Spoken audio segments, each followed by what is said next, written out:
Hello. Good morning. Last day of the week, unless we do some programming in the weekend. So let's make it count. I was thinking of doing damage meters today, and I'm quite excited about making damage meters.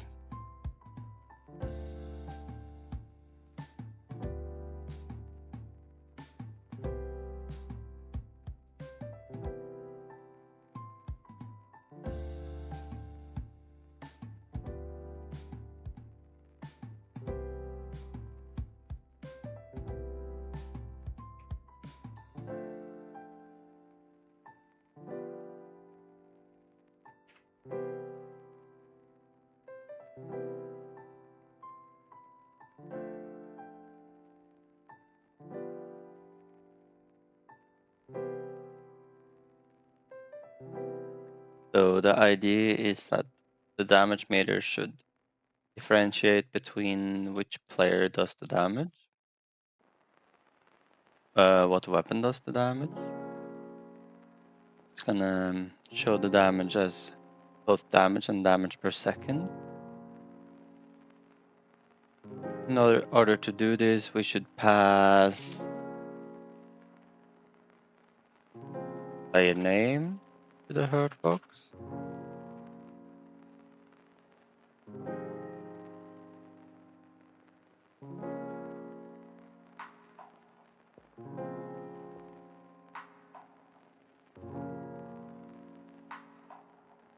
We should pass the weapon type.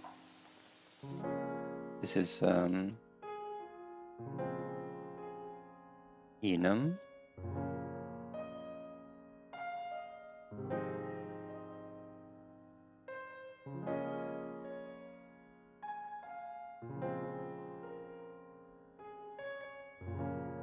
And then the idea is that the hurt box always does some damage calculation. When it's done, you can send the total damage dealt to a script that counts up all the damage from all the sources.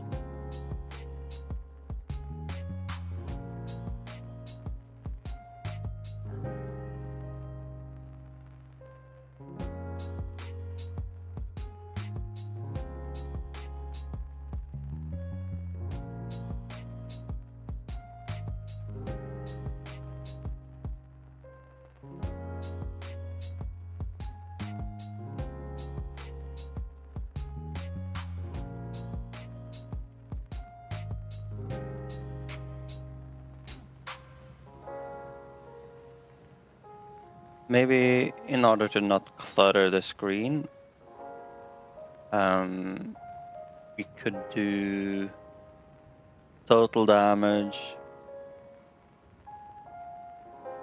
and damage per second. These two per player during the round. And then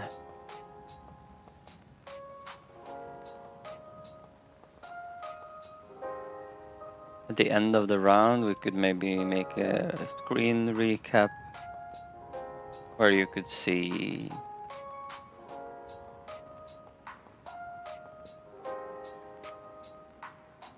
breakdown of the damage dealt, where you could see each weapon type and stuff like that. The damage meter could also be like a toggle.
Okay.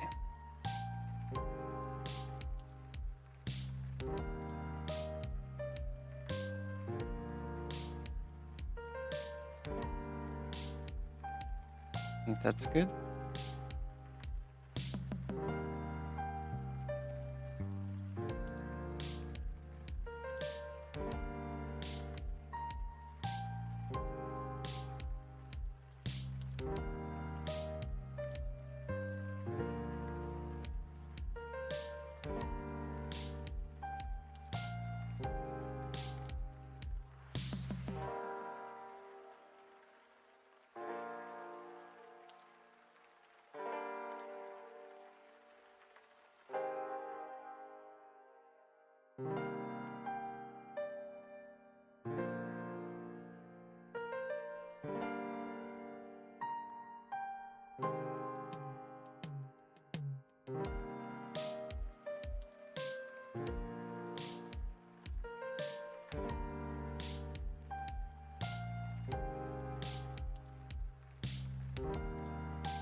Yo, Kurt, welcome.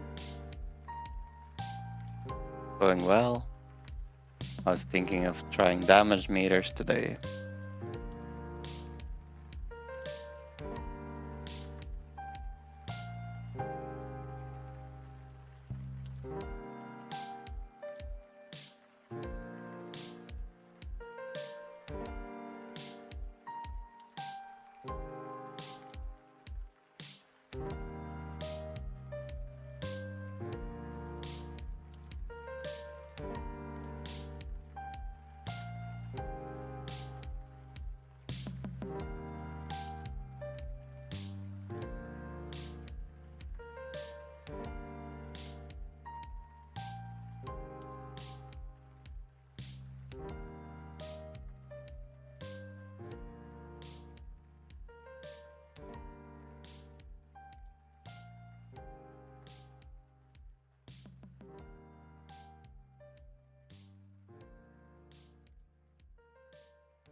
Okay, so step by step, what do we need?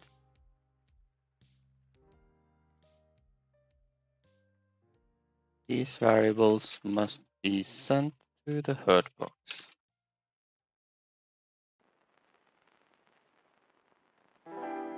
Player name, weapon type, and really everything that we currently are sending, like the damage, but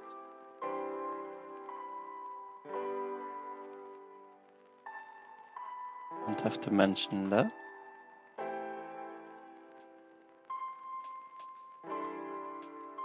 So we have to make sure that, for example, a missile launcher, which launches a missile, and the missile does the damage, then the missile actually needs these variables too. And they might already have it, at least the player name, but we will see.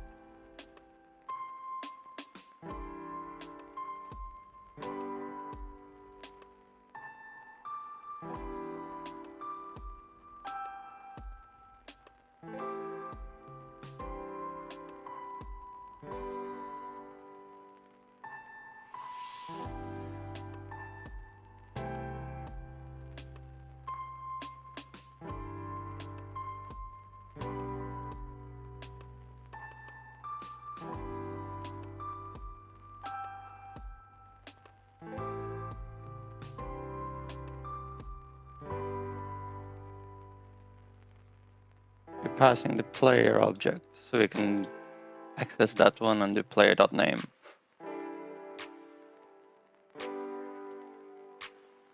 The weapon type is not passed. That is not strictly needed, but we can do it so that if we choose to use the same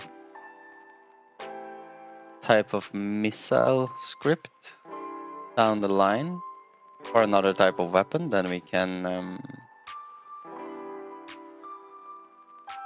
just specify the weapon type here.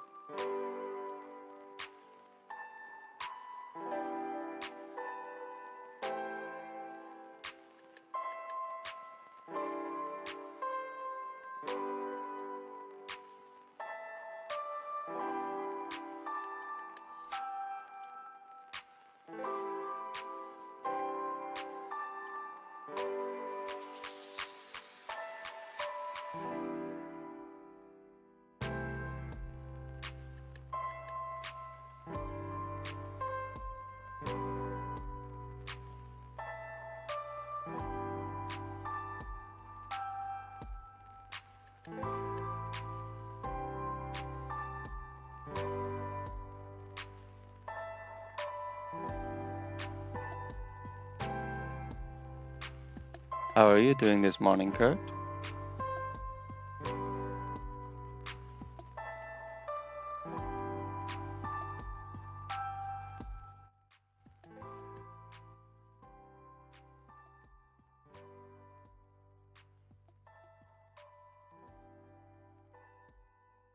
Still waking up, I see.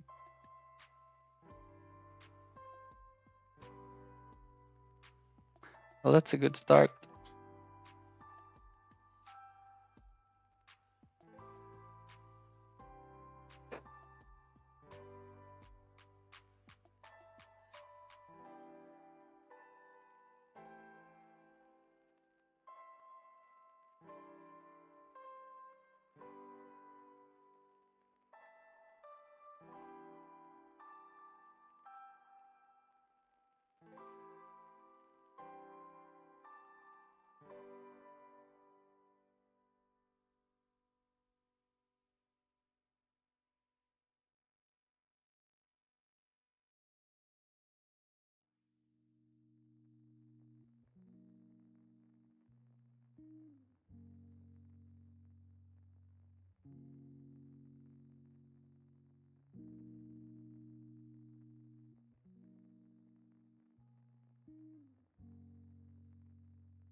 Okay.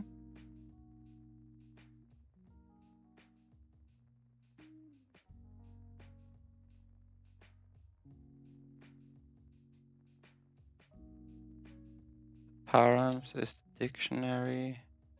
We want it to contain weapon type.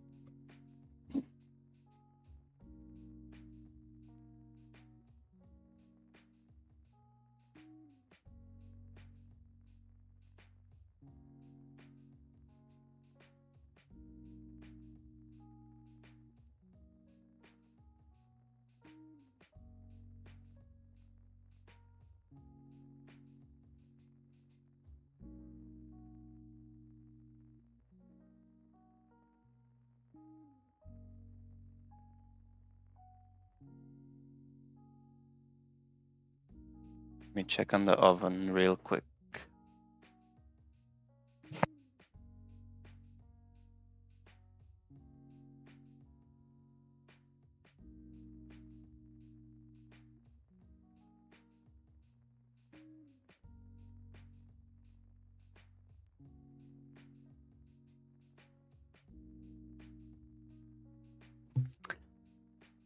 It's burning well.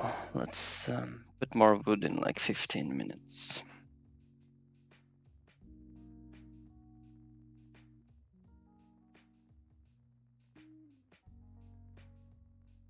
We have weapon type, and we can also get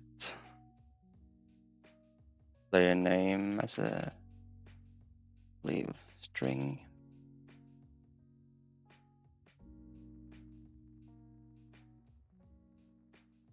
Let me initialize the missile here. We do already have the peer ID as an integer.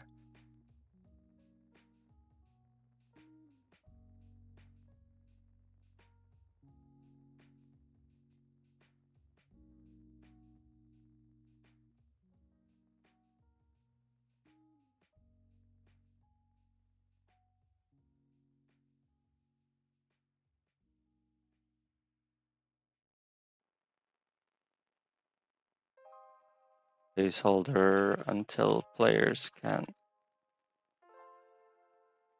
set their own name.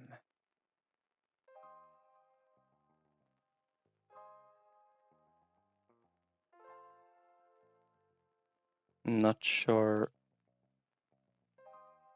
where players will be able to set their own name or like where it's going to be stored, things like this. So this will just have to be the peer ID of the player for now.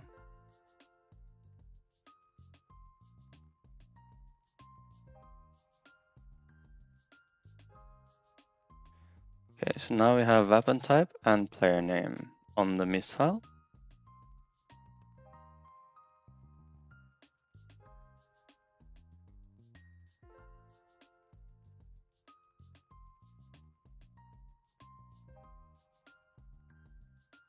Now we need to send it when we deal damage.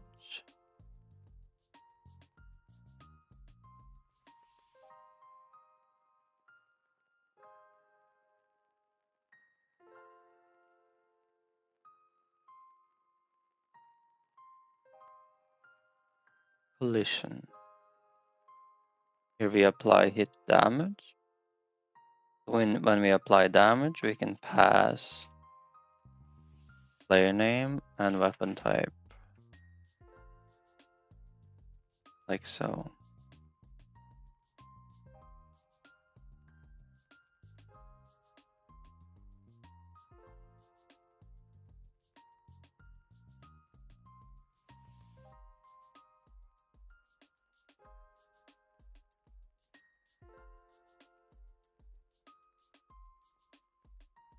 That should be it for the missile. We can move on to the next weapon.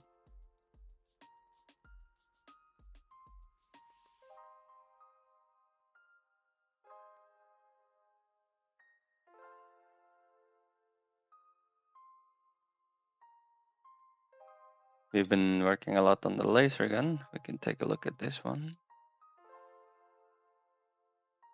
Here I believe,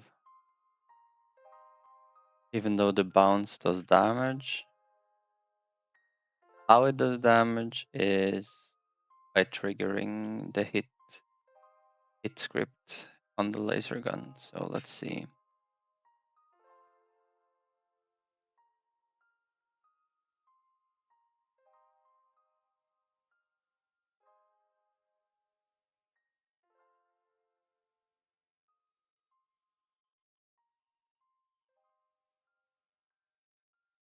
Here we are bouncing. We pass hit enemy.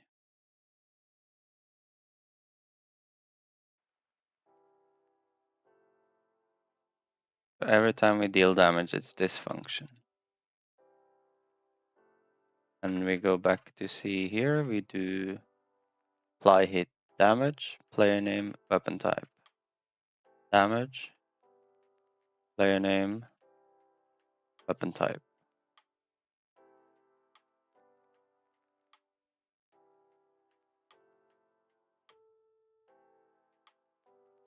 We make a reference to the player.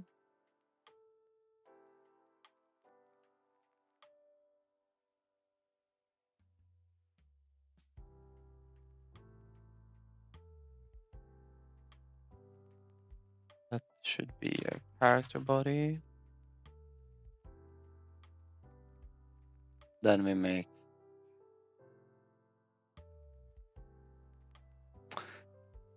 a reference to the stats, maybe. Let's take a look. Stats here. Yeah, the stats have the weapon type here. That's dot weapon type. Okay.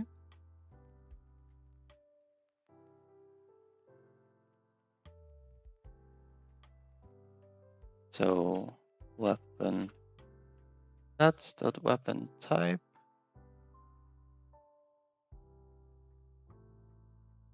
Player dot name.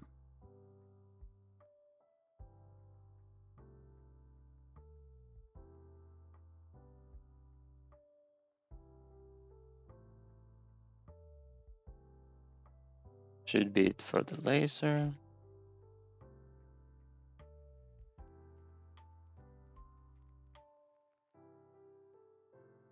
Can quickly do it for the machine guns too, even though the script here is probably gonna be rework overall.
Here we apply the hit damage. Do we have a player reference? No. Player. Character body 3D.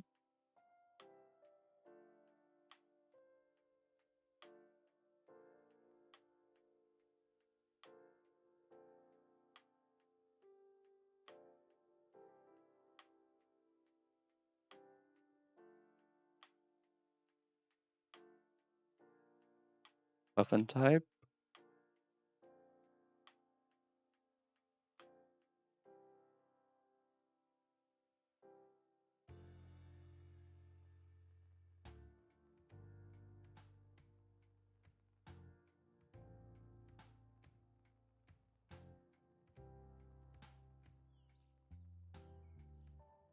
Apply hit. Again, we have damage, player name, weapon type.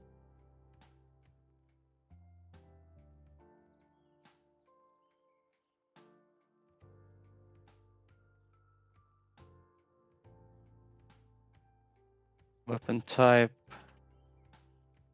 You see.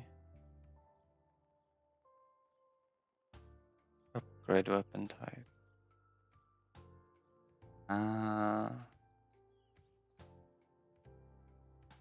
Okay.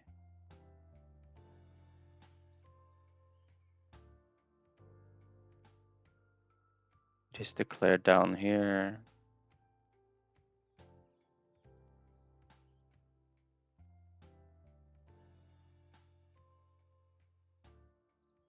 Okay.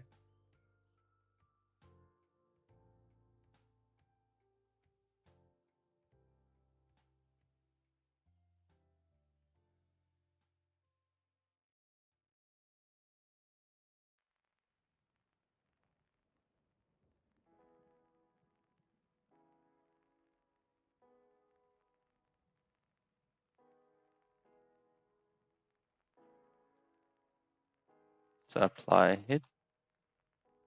It's only once. We got it here. We're done with the machine gun.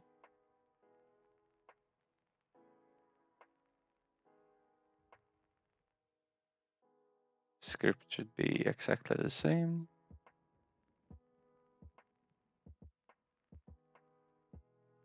We can do the piercing homing weapon. Passes these values.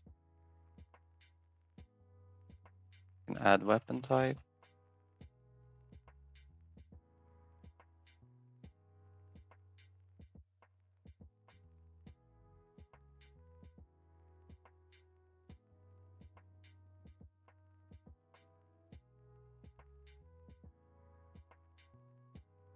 You're passing the player already.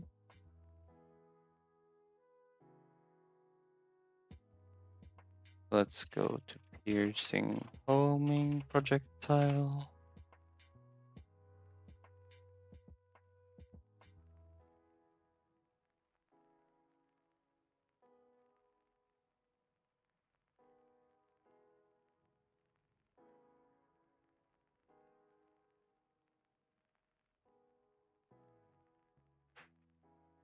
Required parameters includes weapon type now.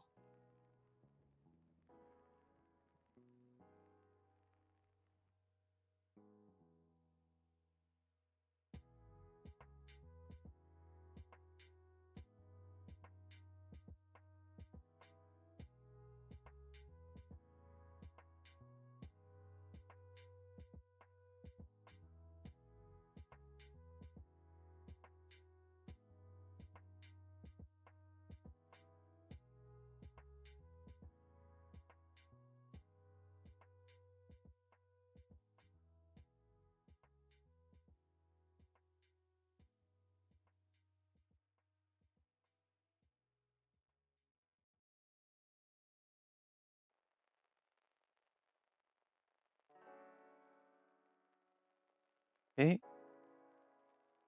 In the initialization, we can do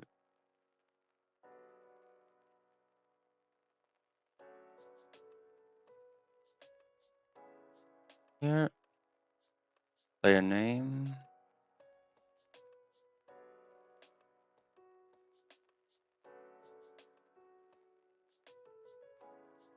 Again, this is like a placeholder though.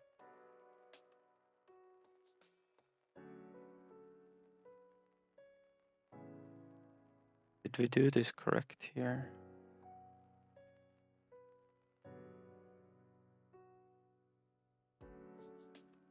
Get player name.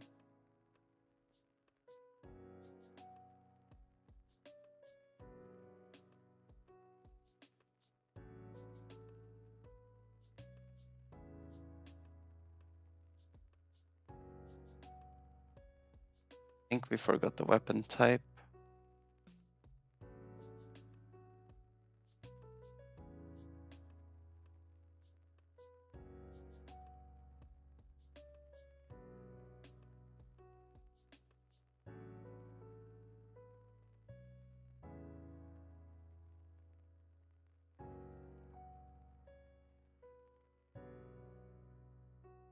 Okay.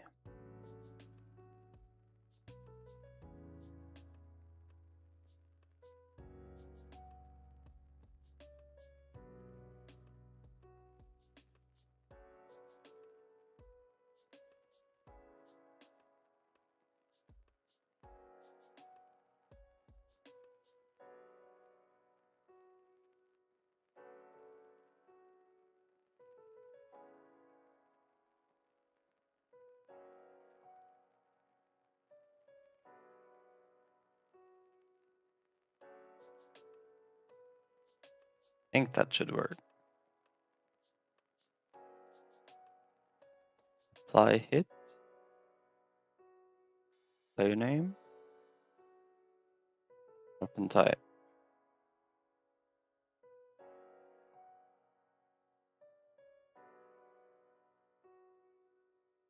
Okay, now I can put more wood in the oven.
Piercing homing weapon. Piercing homing projectile.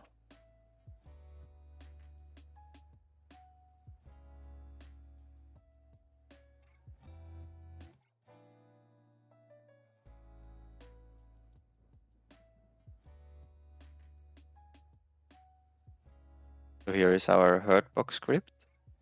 This is what is responsible for doing damage to the enemy. And we have apply hit. We're now sending player name, string, and we are also sending weapon type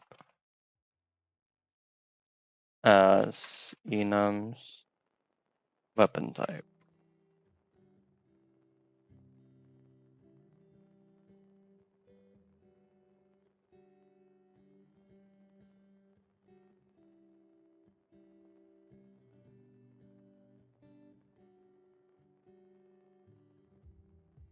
This is the total damage.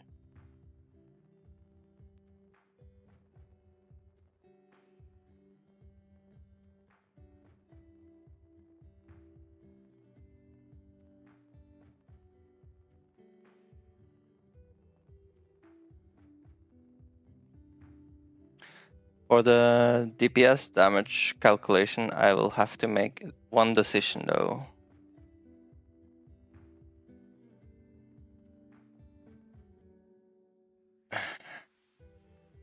Should I include overkill damage in any way?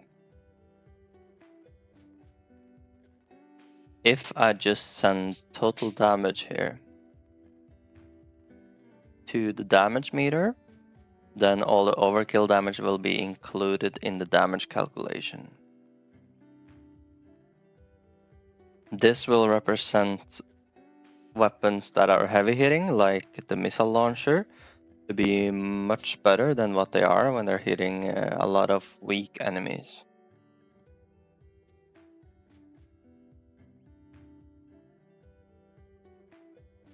Alternatively, I could look at the health node of the enemy when I send when I update the damage meter, and I could take into account if this went into the negatives. I see, Kurt.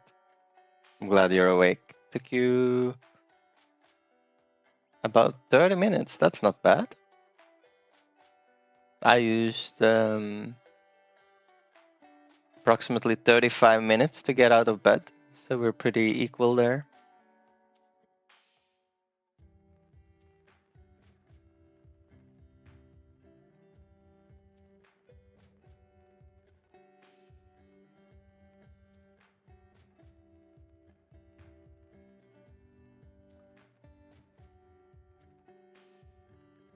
Let's go to the enemy and take a little closer look on how health node.change health actually works. What I want to know is if it goes into the negative or if it's clamped at 0. Let's look at health here.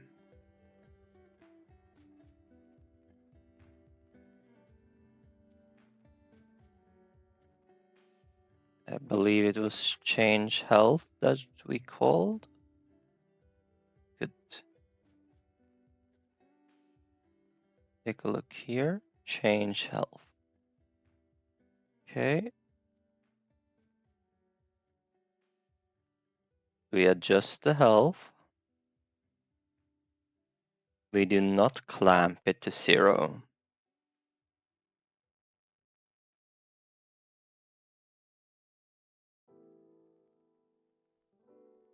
What we have to be very aware of, though, is here.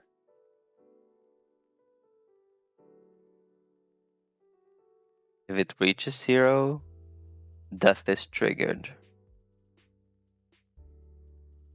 Death node. We write the enemy's name in the death node.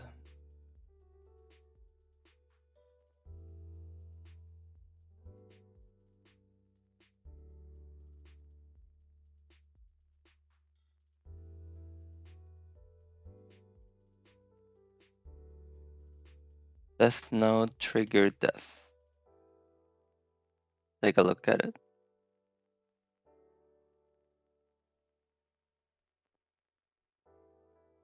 So disabling the enemy entails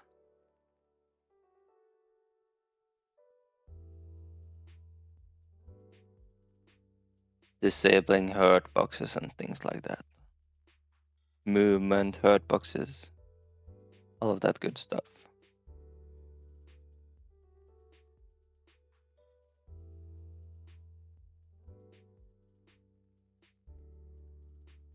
It's called double for the host for some reason, which is gonna do nothing.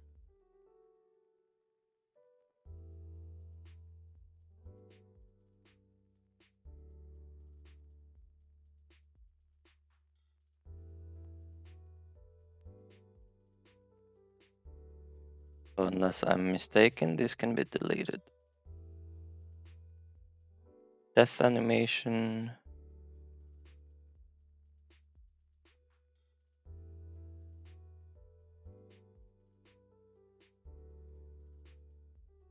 Here we can add a death animation.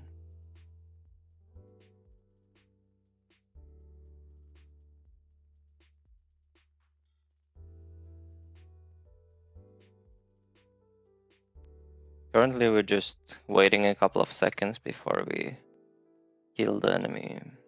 Remove it.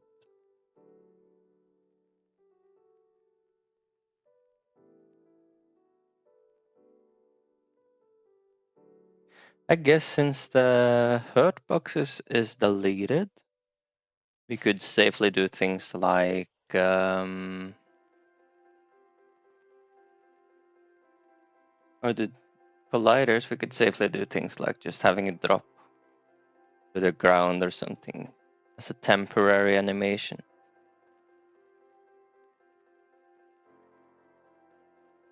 Okay.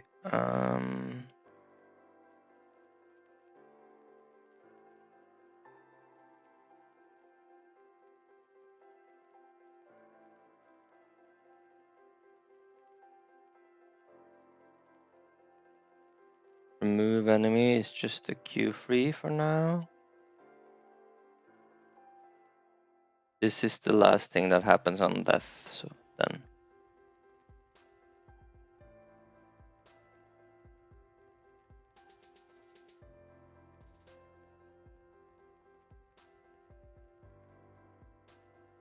And that's a couple of signals saying like the enemy is dead.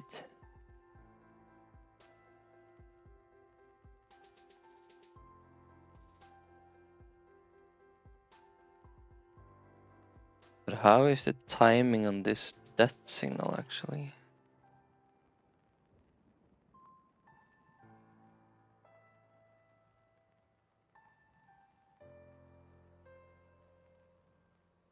It's good. It's instantly. Okay.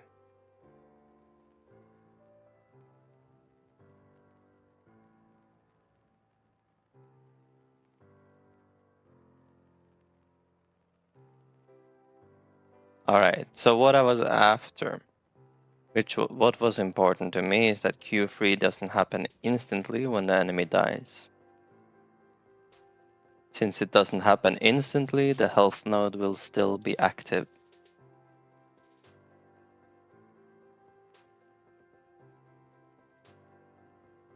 Nodes to disable.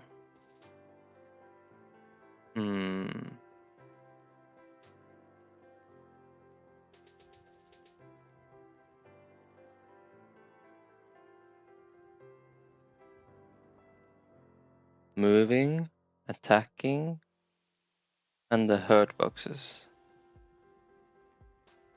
Okay.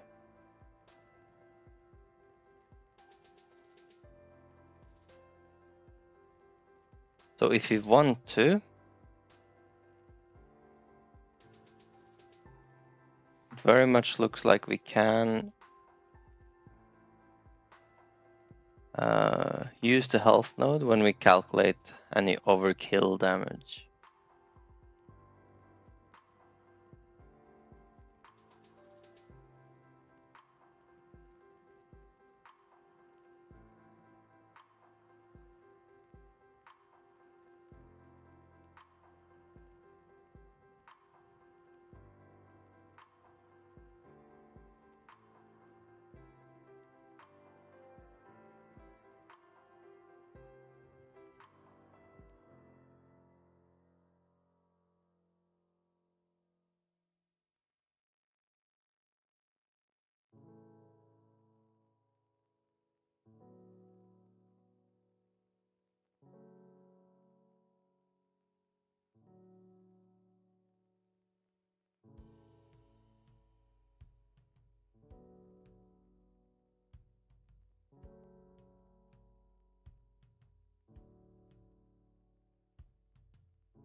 I'm leaning towards at least not including the overkill damage for the like raw damage output of a weapon. It will give a more accurate representation of the damage.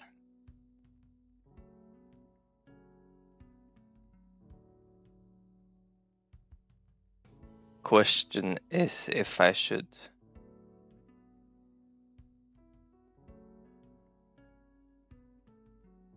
have a toggleable option or something for overkill damage.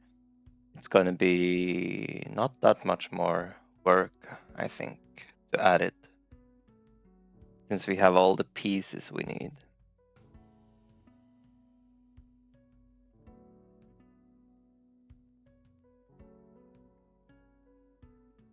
Var effective damage done as a float equal total damage if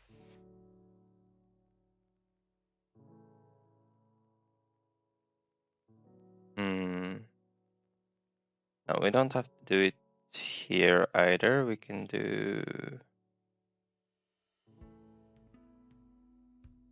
this calculation in the damage meter. What we can send is total damage and if and the health, I guess, of the enemy. And then in the damage meter we can say if the health is lower than 0,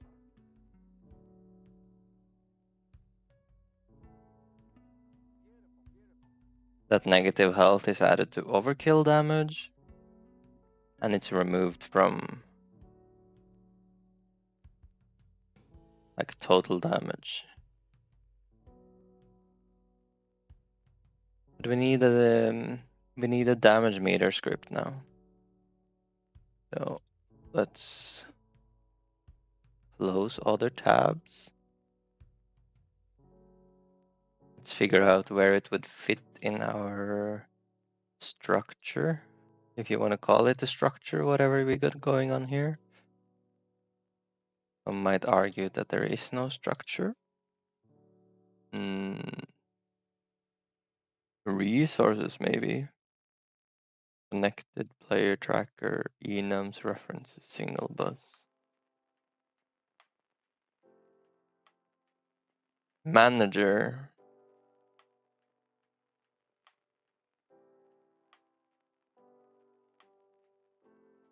I think that's a good fit.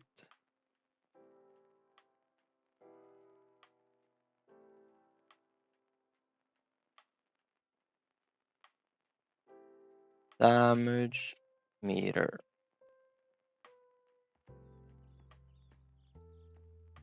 Manager. Create.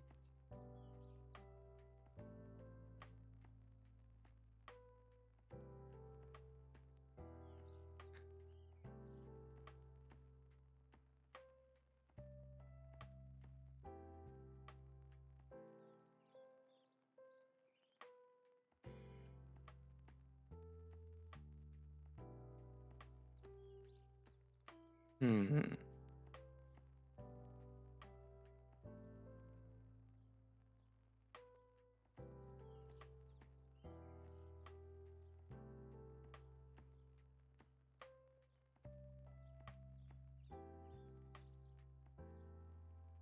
So then the question is like, in what kind of structure should we store it? I think a dictionary could be good because we have like different levels of dictionary. We can do like the player name as a key. The value could be a dictionary of weapon types.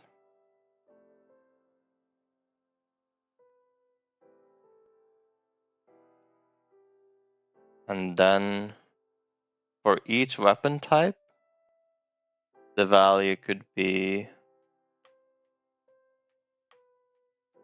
that how it works? Yeah, I think so. For each dictionary of weapon type.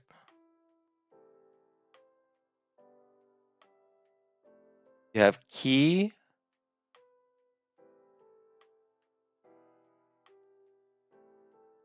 weapon type, but the value used there would be like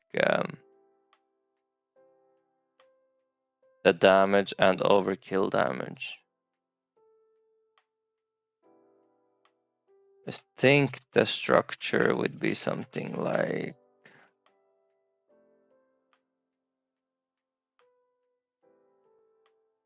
dictionary,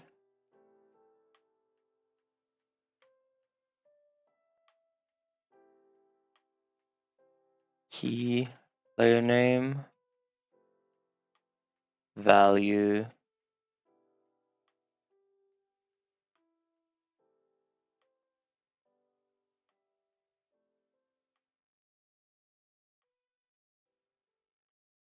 as weapon type dictionary.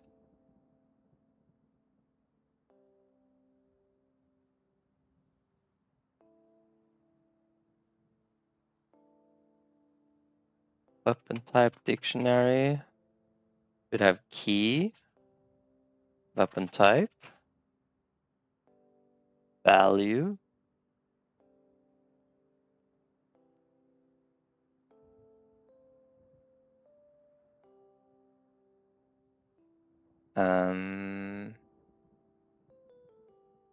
damage done dictionary, and finally damage done dictionary could have key,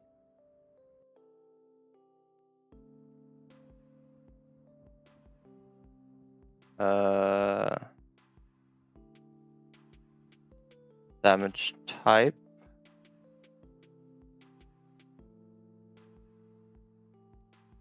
value,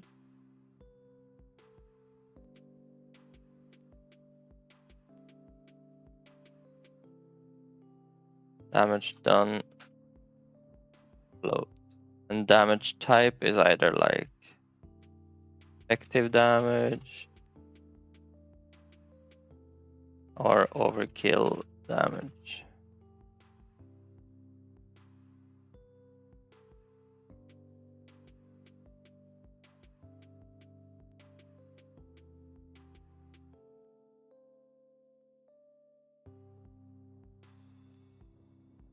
I think that would be the structure we go for.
So the syntax we need to know for this script is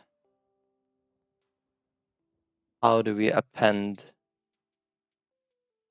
key to the dictionary, and how do we change the value of a key.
Player name keys, weapon type dict,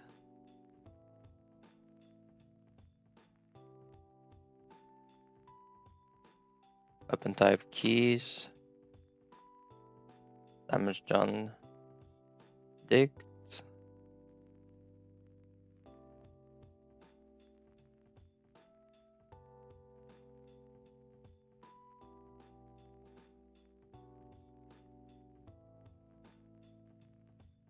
damage done keys,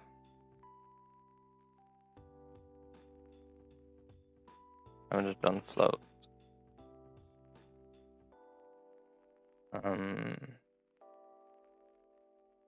Where damage done keys are effective damage and overkill damage.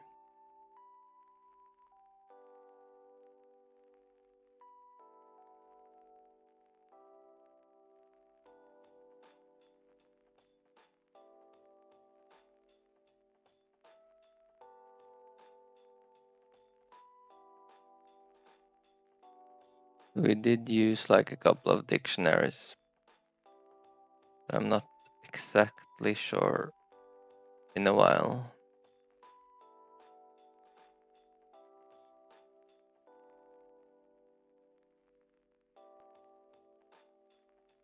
Pools dictionary.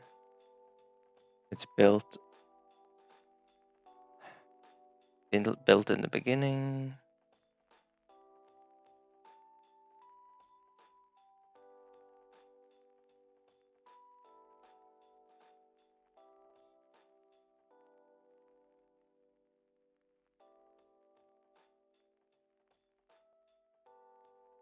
Just look it up. So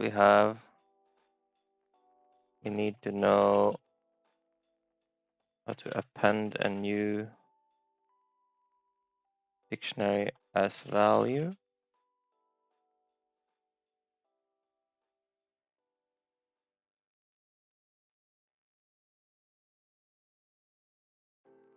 All the dictionaries we could actually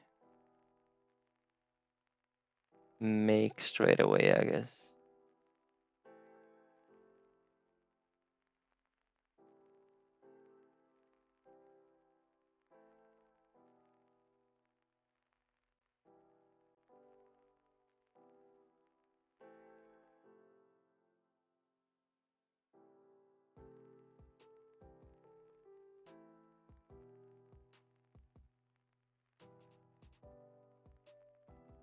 But we should make them dynamically, because instead of typing out the weapon type dictionary with like all the weapon types, we would want to iterate through the weapon type enum and make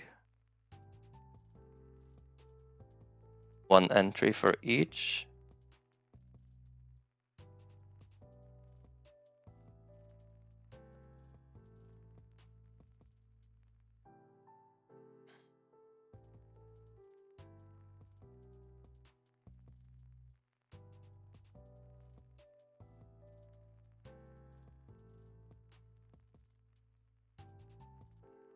That way, when we add more weapons in the future, they will automatically be added to the dictionary.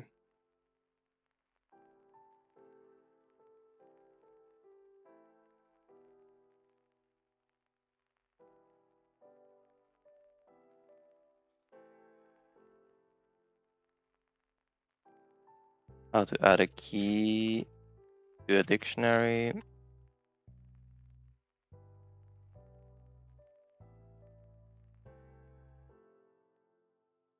How to add a value.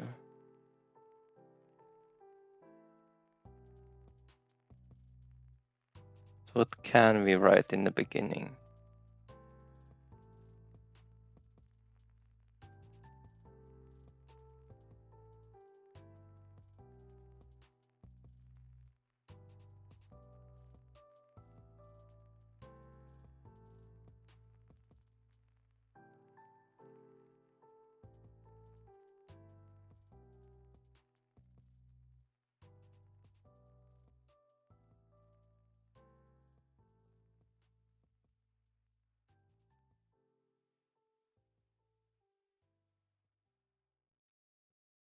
I don't think we can really write much as or we shouldn't write much as just raw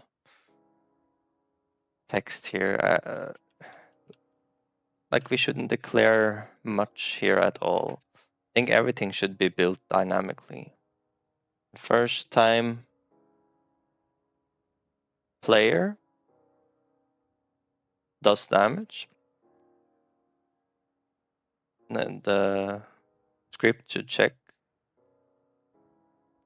it does the player name exist as an entry in damage meter dictionary as a key. If it doesn't, we create it.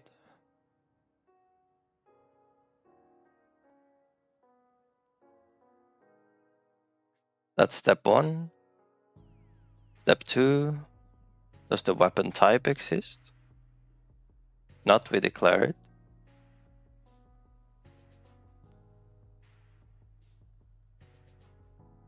It will have to be something like that.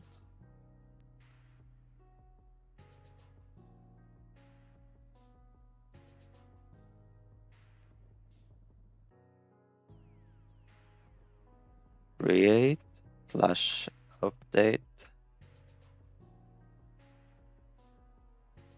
damage meter entry.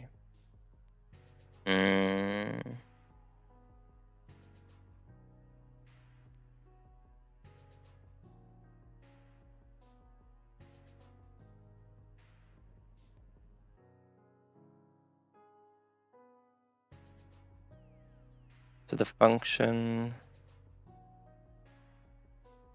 update damage meter.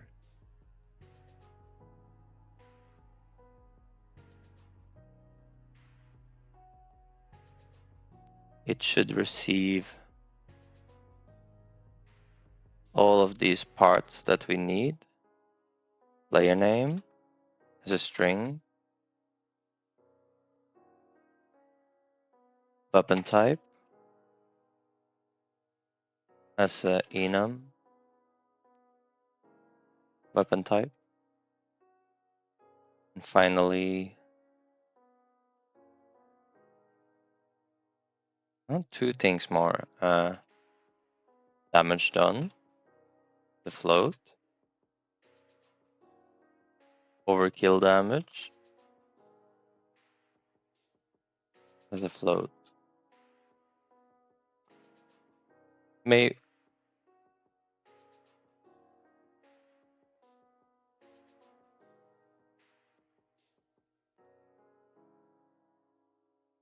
Total damage done.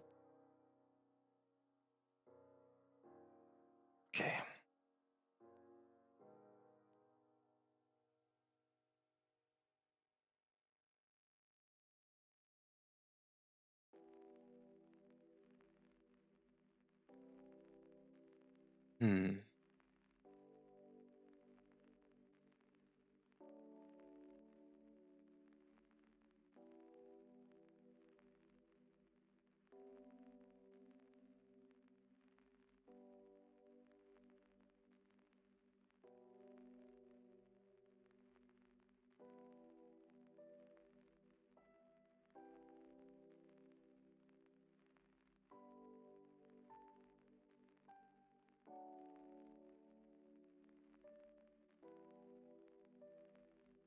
How to check if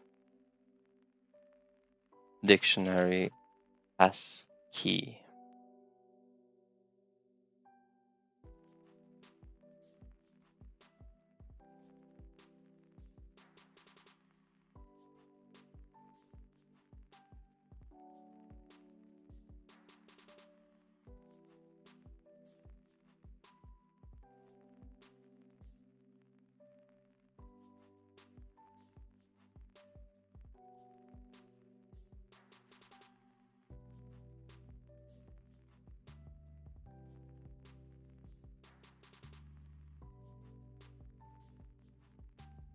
I'm trying to think like what helper functions we can use.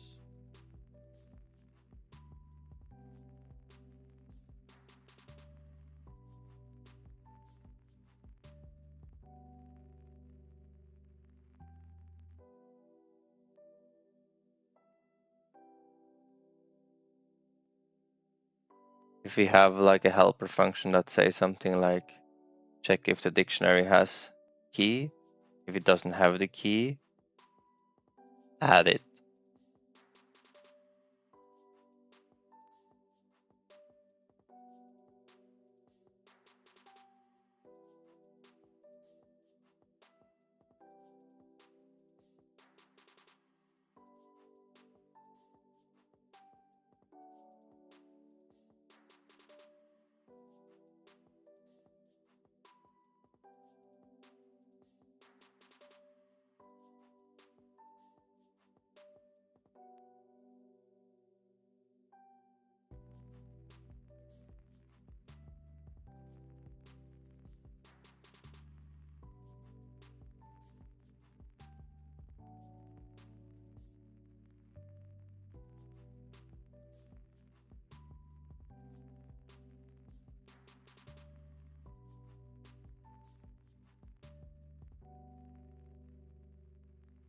So the keys to add would be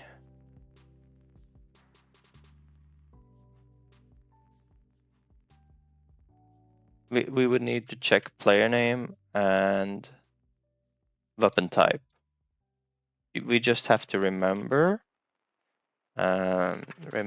if we add weapon type, we also add sub dictionary,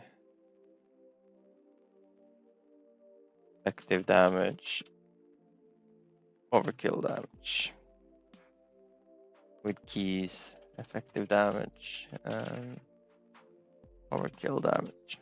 Okay.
So that's with this, we should make sure that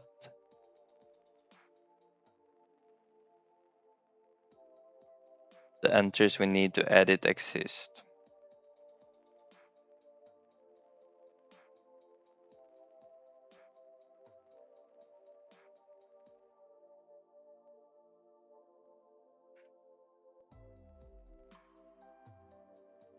Then we can update values.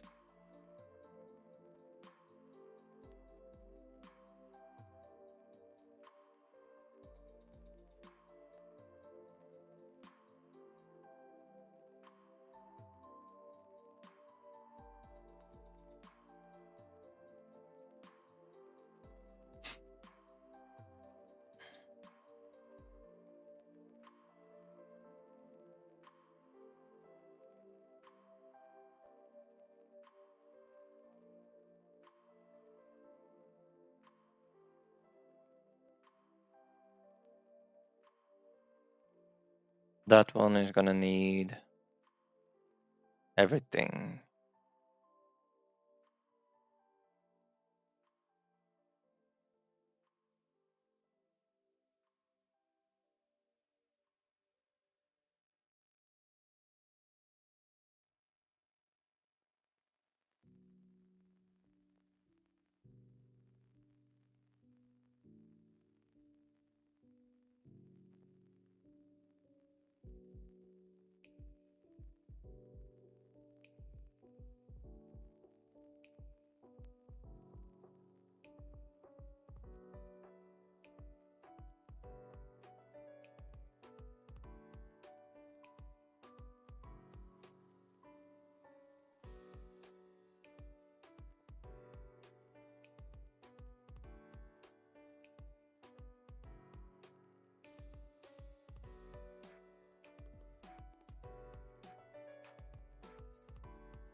Edit, entry, player name, weapon type.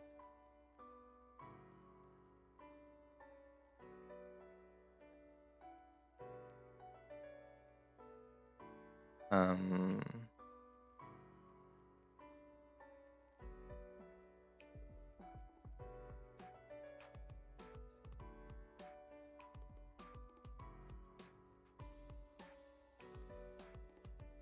so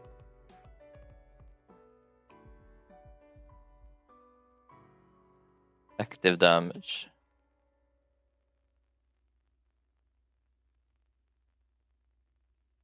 is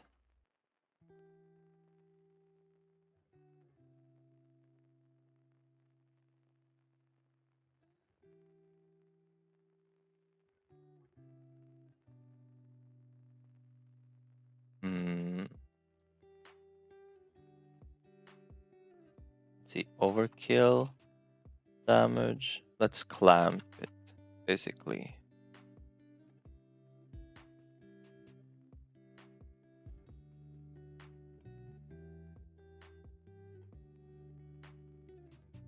Or when we send overkill damage, I suppose we can.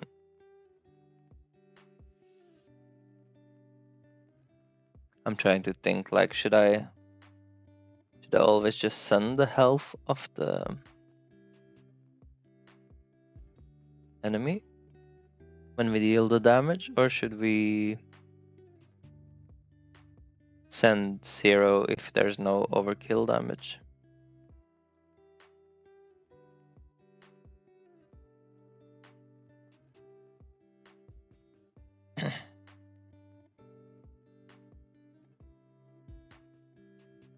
We could send remaining health.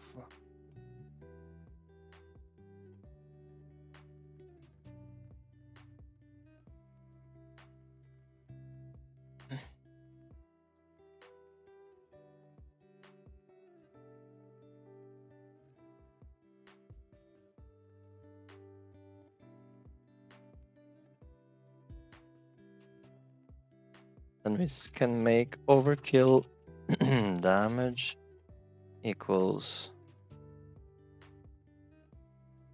Remaining health.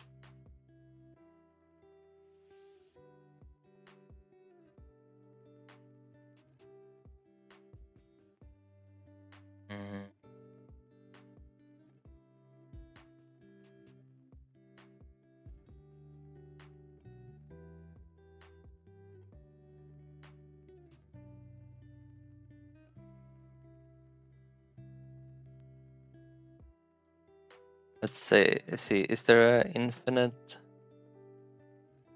Is infinite like this a float, or is it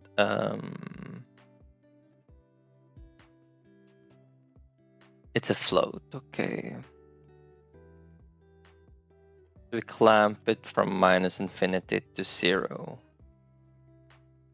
So if remaining health is 0 or greater, overkill damage will be 0. If it's less than 0, then it's just gonna be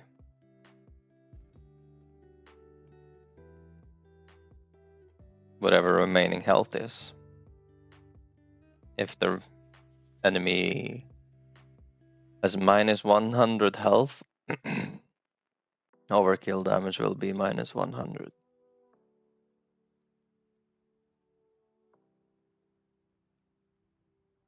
Effective damage will be total damage done minus overkill damage.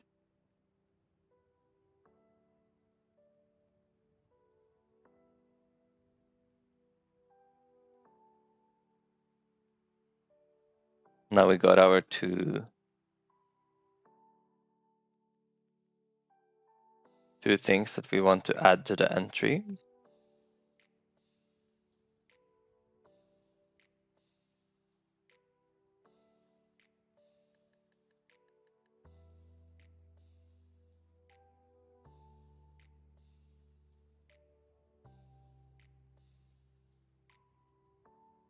Now we need to learn the syntax for checking if a dictionary has a key and how to add a key.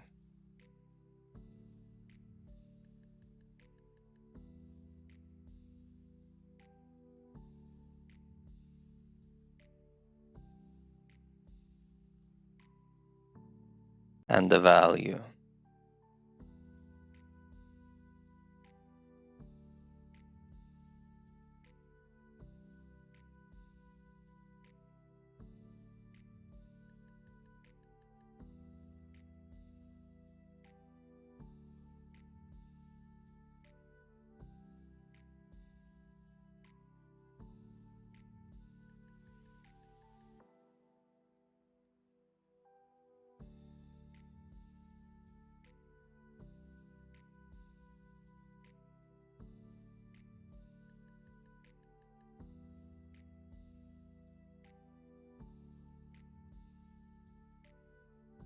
Yo, Spet PV, welcome.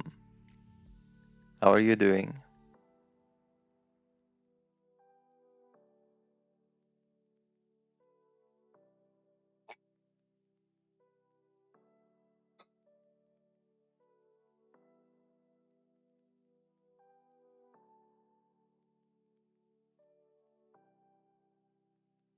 When we are adding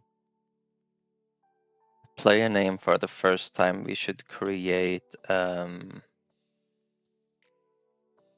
create a dictionary for weapon types. I'm good as well, thank you. Spent all week on video effects. After I saw Brackeys' new video, I had to try out some particle effects. And today I thought I was gonna change gear and try some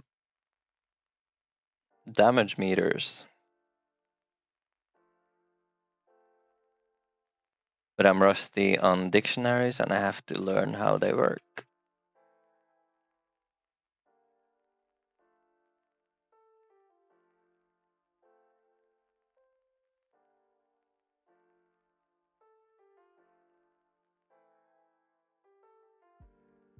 For me, it is 9:36 a.m. How about you?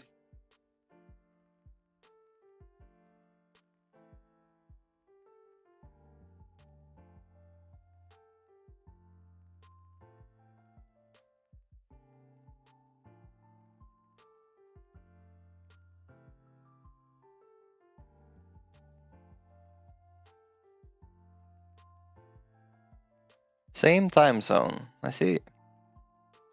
Central European time. I'm from Norway. And you?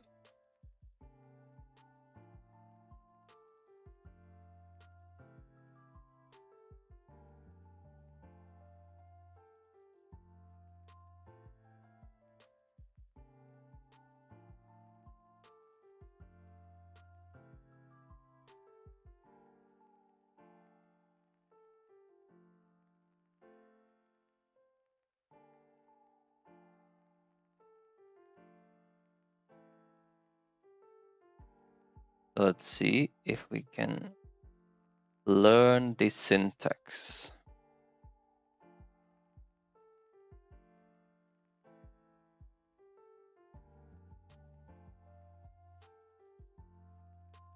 Please teach me the following syntax in GD script.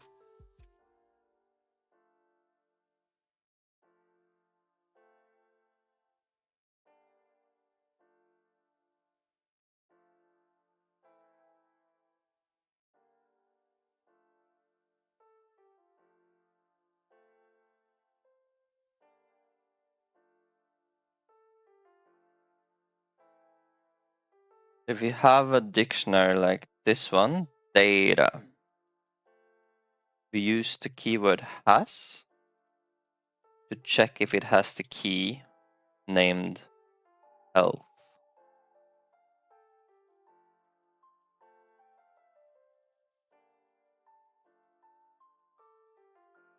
Okay, dot has health.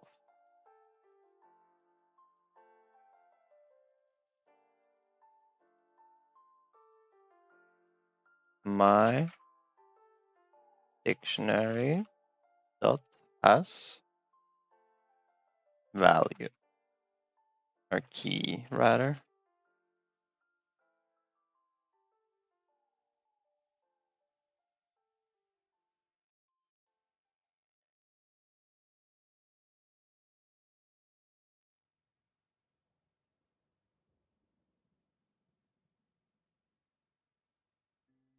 If you try to access data health when it doesn't exist, it will throw an error. Okay.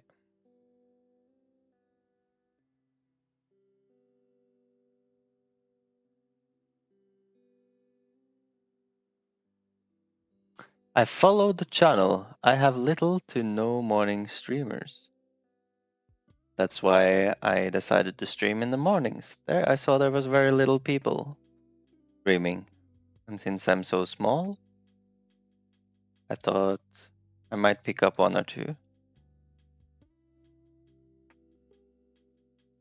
I'll try to stay consistent in the morning, for sure.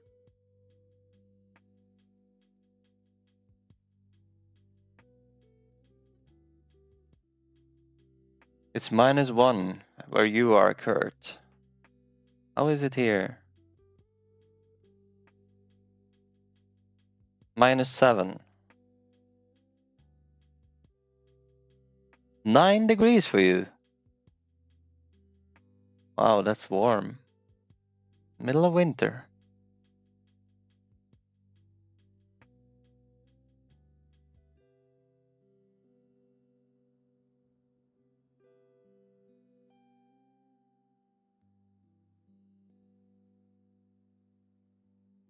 Gonna put some wood in the oven.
Ah, you're from Algeria, close to Sahara.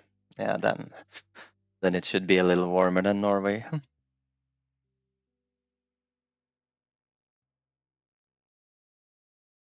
Let's see.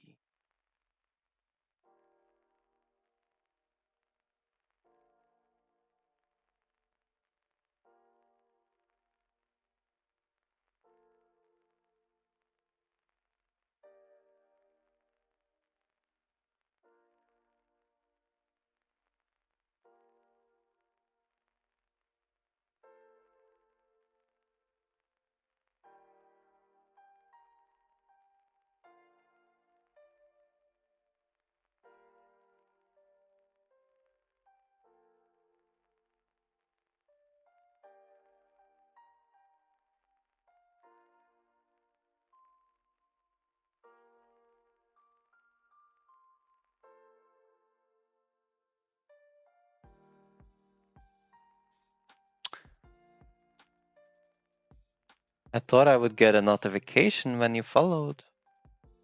I have to look into that after stream, why it didn't work. That's too bad. But I'm so happy you followed. Thank you for that.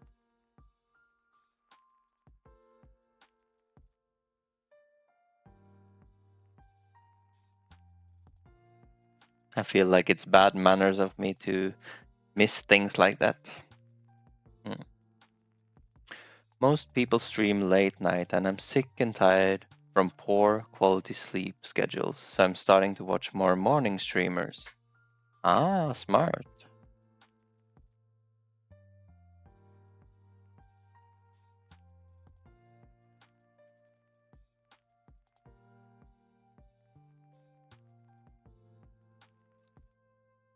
I too have had bad sleep schedule during Christmas. I found that the more strict I am with myself at the exact time I get up in the morning, that's how I get better sleep. I'm sure this is different for everyone. But if I got like up at 7:30 exact every morning, I would get really tired in the evening. I would sleep full nights compared to if I was like sleeping just 4 hours here, 4 hours there, getting up whenever I wanted. That didn't work for me. Then I got very tired.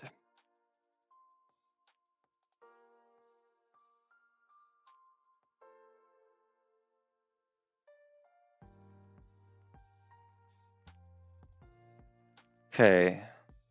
Add or overwrite a key. Well, let's say that data didn't have health. Then we can add it like this. But we have to specify a value as well.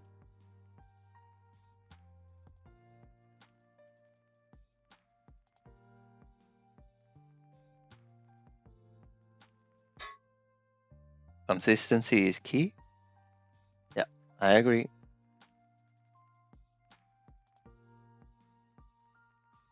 Okay, so when we add a key, we go by dictionary.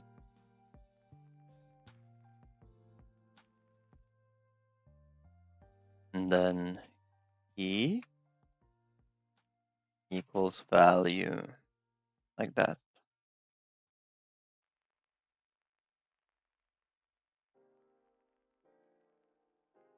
And that's also how you do it on the existing keys.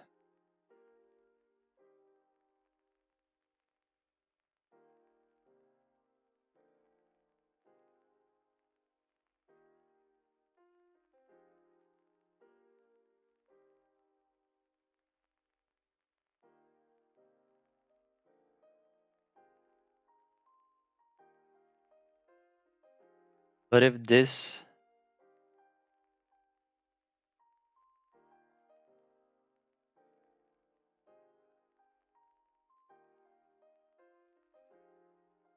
I think it's good to do it separately still. I was thinking maybe I could just do this always, like pens, like +5 damage done, but the issue,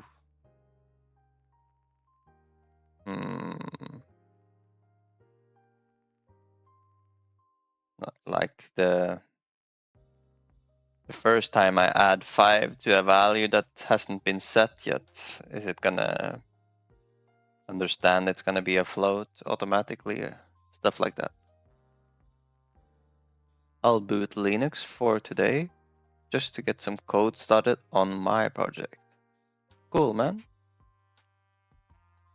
I never used Linux. I know it is more popular amongst programmers than, what should you say, normal people? Non-programmers? Not saying that programmers are not normal people.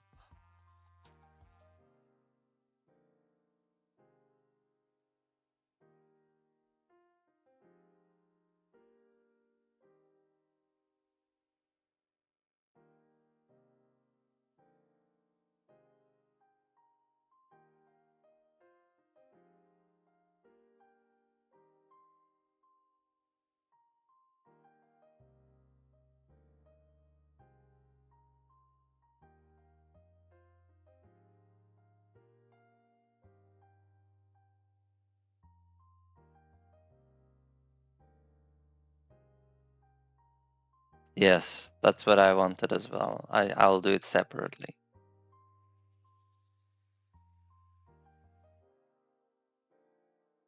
So when you get from the dictionary, you can use fallback to 0 if you don't get this one. Perhaps it works. Yeah, it works if the key does not exist either. That's nice.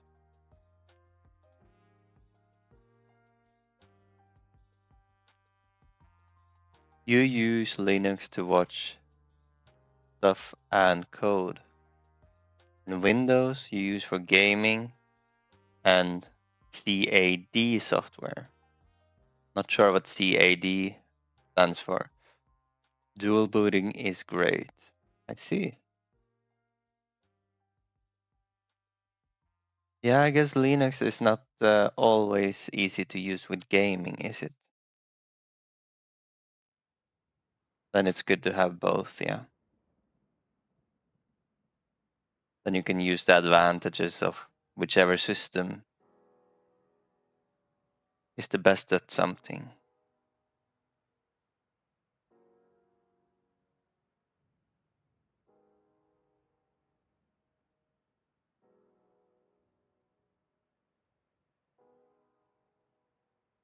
This cheat sheet is something we could save for later.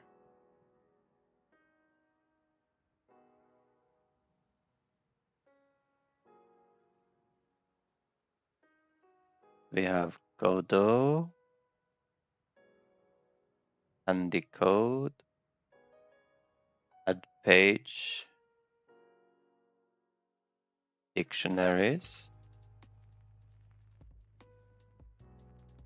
Could do it here as well though, but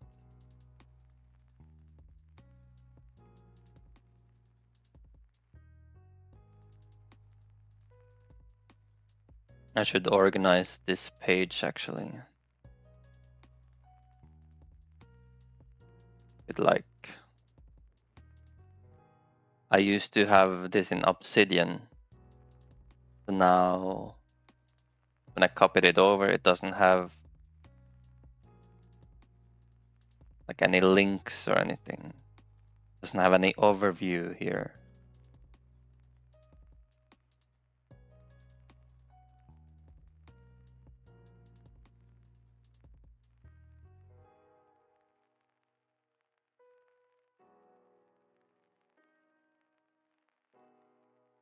CAD, Computer Aided Design, Parametric 3D for 3D printing, injection molding, machining, etc. Okay.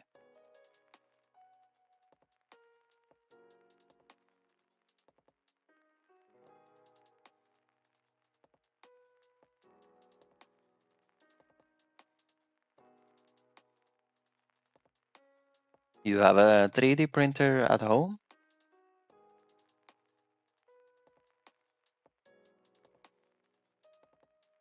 Must be a blessing if you're into like D&D or... I wonder if you can print Warhammer figures as well. Common mistakes.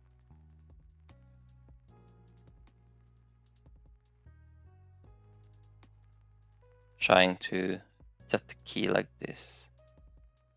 Get the key like this. We should use get with the default fallback value.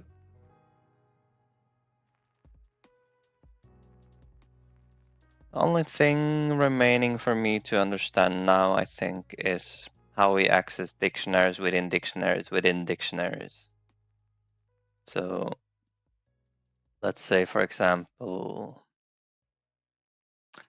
how to access dictionaries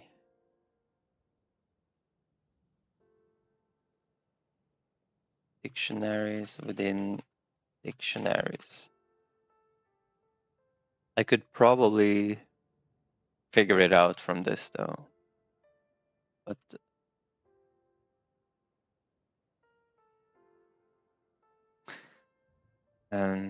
I have dictionary with keys player names. The values are dictionaries of weapon types. Dictionaries with keys, weapon types.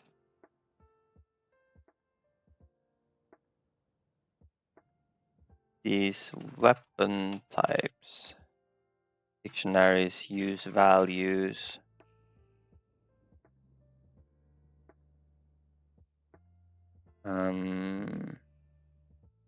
What should we call the damage dictionary there?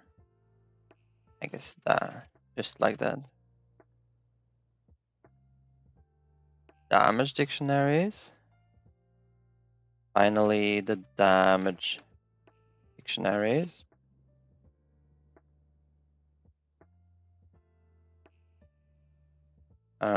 Contain keys.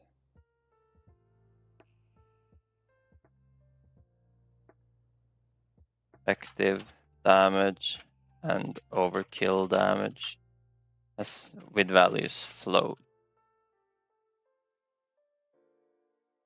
How do I set effective damage on one of these? How do I check if player name plus weapon type already exists?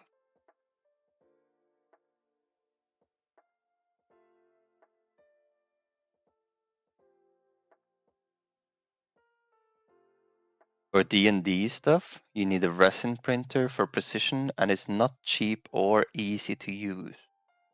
Plastic filament 3D printers lack the precision. Ah, okay.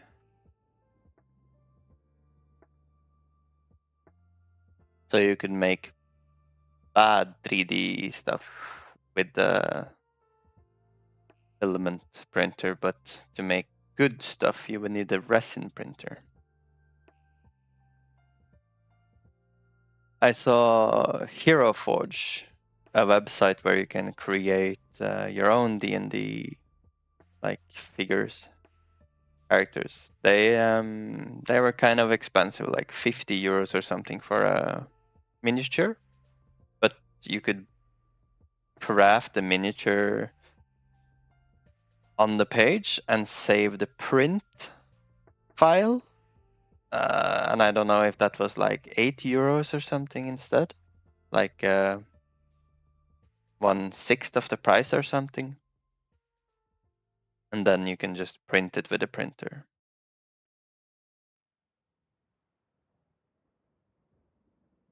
A friend of mine has a 3D printer at work, so he sometimes uses that for D&D, I think. 3D filament printers are used more for technical projects than little precision artistic figures. Okay, makes sense.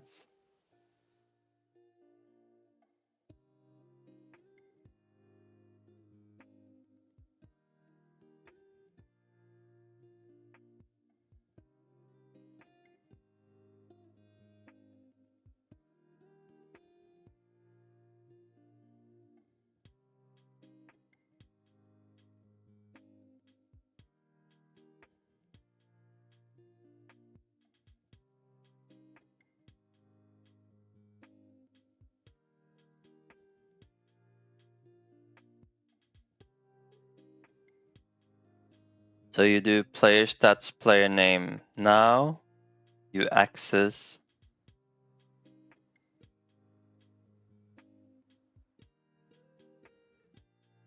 let's see. Here you access like the dictionary of weapon types. The dictionary that has the keys weapon types. And you see, does the dictionary already have the weapon type you want? If it doesn't have it, then you add it here. And you make sure to add these. Makes sense. Okay, I think we know enough to craft our script now.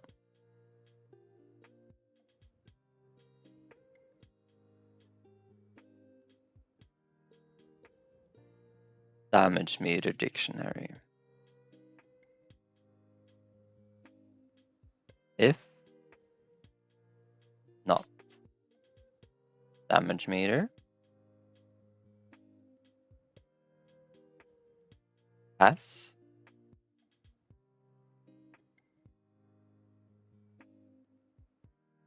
player name. That should be how we check the key, I think. As key.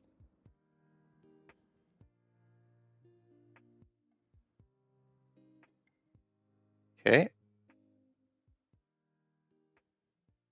If it doesn't have this key, then we set the key. Damage meter,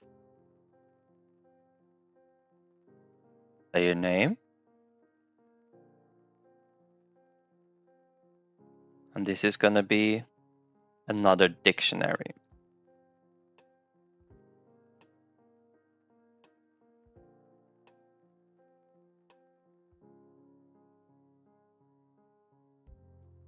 The value is a dictionary. Next, we check if not, damage meter, player name, as,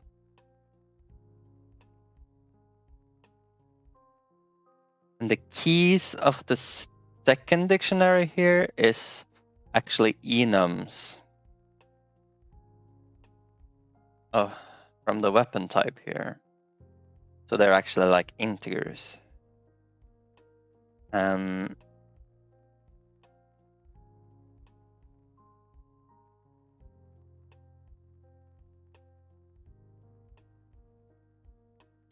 If it doesn't have weapon type, then damage meter, player name. Okay. So is there another bracket here then? Yes, then you do just another bracket like this. For weapon type. And this is now a dictionary containing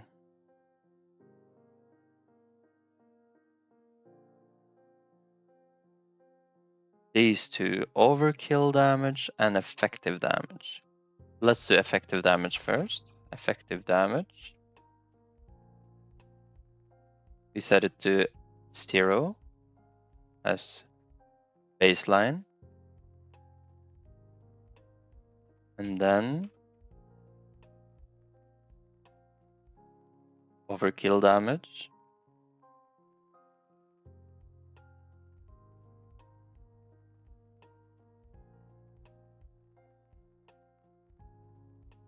As 0.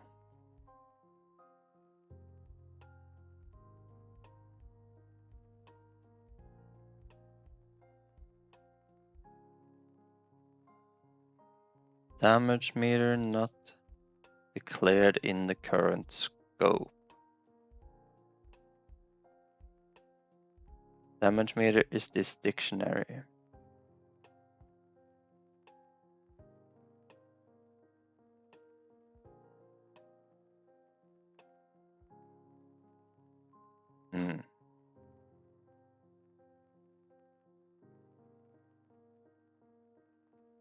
You're doing an embedded systems master's degree. That's why I learned all of that. Okay. What's that Death Note sitting position? Yeah, I have to use my brain effectively like L, otherwise I'm not able to program.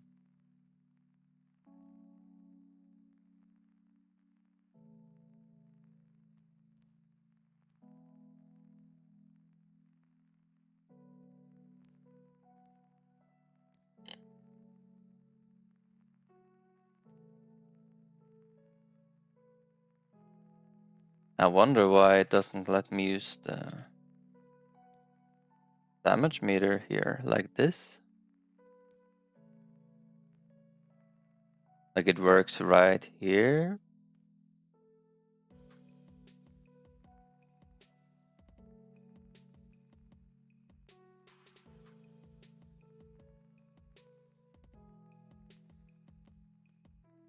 Is there something else wrong?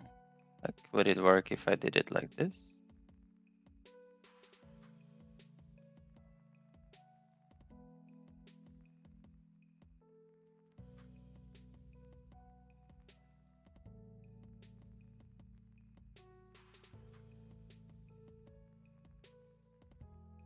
There's a typo. Okay.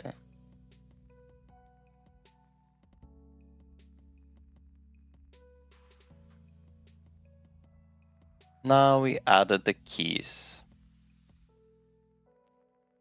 Now we can go to the next script. Now we have to update the values. We already calculated the effective damage and overkill damage.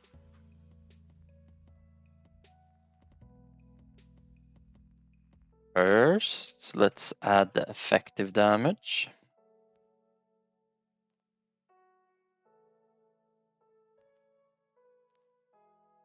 Damage meter. Player name. Weapon type. And effective damage.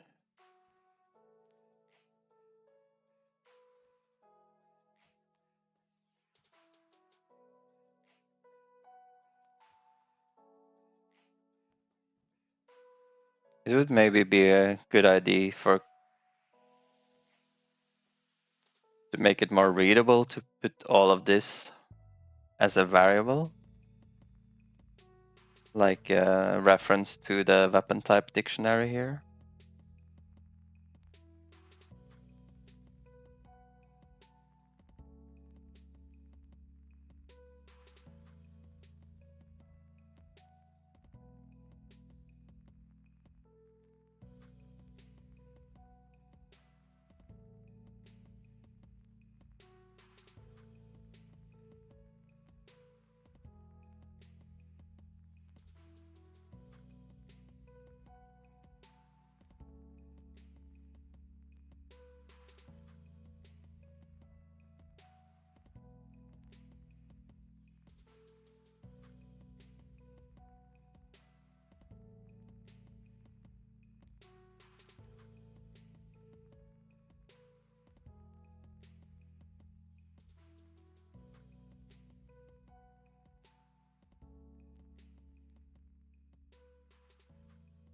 Now, of course, we could check like, is overkill damage 0?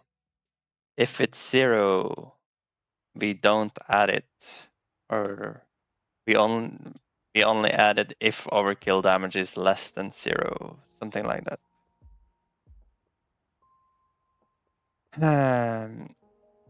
Overkill damage. It should actually be like the...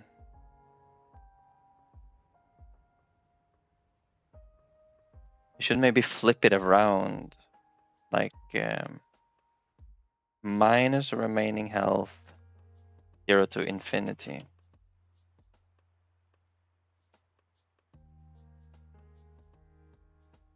That way the overkill damage will be a positive number instead of a negative one. Forgot to ask, but what are you working on? I made a little project to learn Godot. And I decided to try and learn multiplayer this time around. The project ended up being like a game a little similar to Dome Keeper, where you dig down in the ground and get some resources to upgrade your digging and your weapons. Then every few minutes you fight waves of enemies. Yeah, multiplayer has always been very daunting to me. I only did one project before though.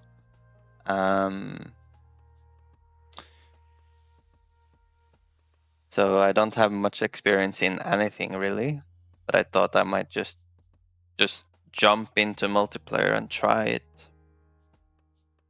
I know this game works on a local area network now. So hopefully transferring all those concepts to a working multiplayer on Steam is not going to be too much hassle.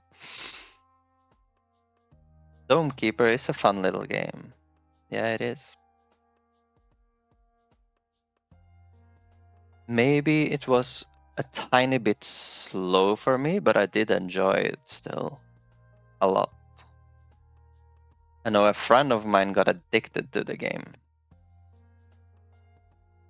So I draw a lot of inspiration from that one. I think I might also use some inspiration from like an old Flash game called Motherload that I played as a kid. And for the combat, instead of having the one turret that they got in Dome Keeper, I think I will try to make the combat a bit more like they do it in Megabonk or Risk of Rain. The problem is ping and realistic request handling in real time when you scale to a server. Okay.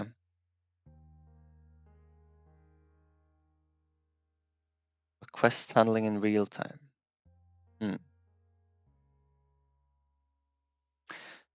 I have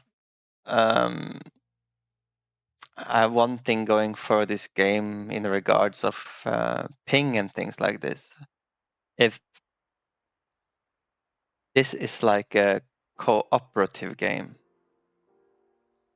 so basically I don't really have to care if people cheat, because if you want to cheat with your friend, be my guest.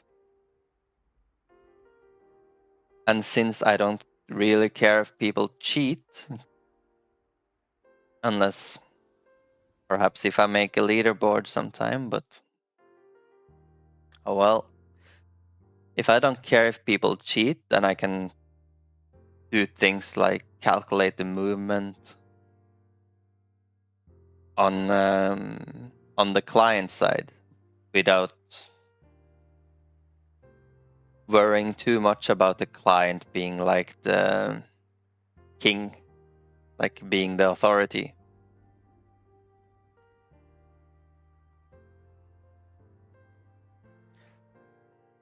It's still annoying though to have the client as a authority, because when the client sends out information, only the server gets it, not the other players. So anytime the client is going to be authority of something, you have to tell the server, and then the server has to tell everyone else how it works.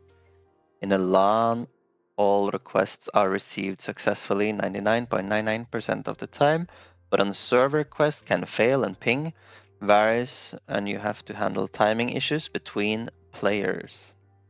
I see.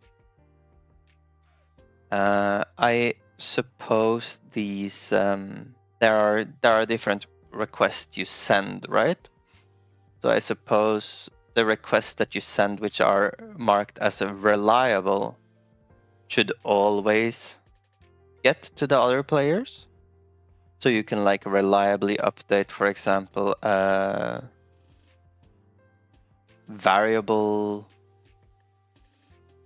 such as like health on an enemy, while if you have like an unreliable update, such as you normally want to use that on things like movement, right?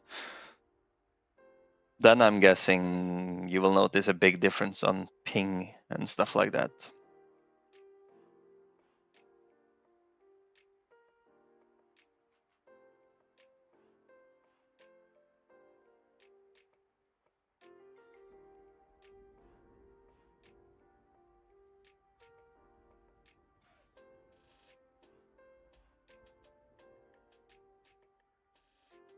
Before we move on to any further code right now, we should maybe try to make sure that this part works. So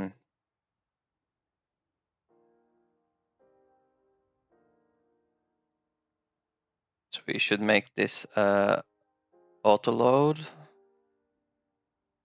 I guess. And then the server should update this dictionary. Then we can print it to screen and we can see how it looks. Something like that. Every time it updates for now. Once we get that working, then we can think about how we would use the dictionary to display the damage meter on screen. Okay.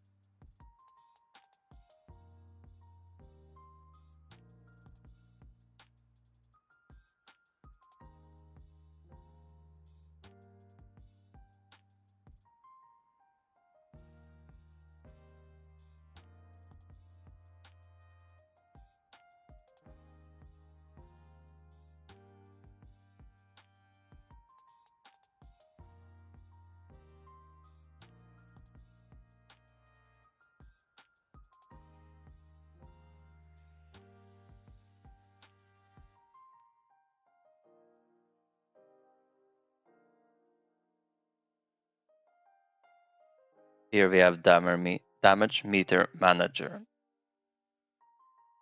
Now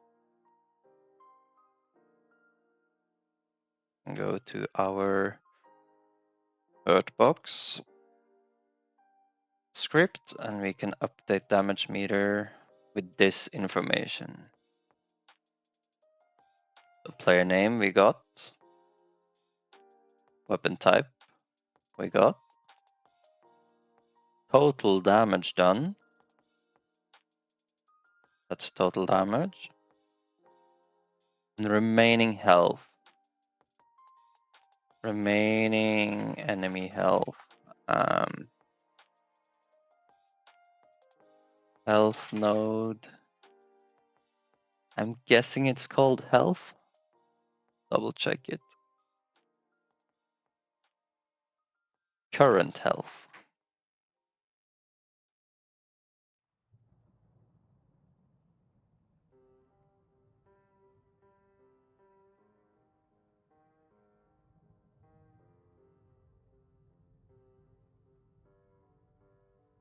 Okay. And then we make a reference to damage meter manager.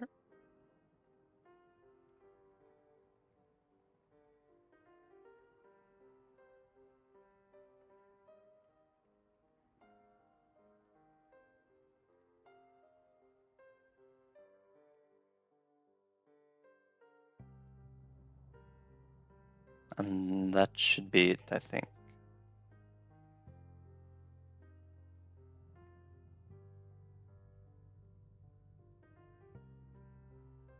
That's why netcode is complex. You have to handle each conflicting timing issue between players for every feature you add to the game and its interaction with other features.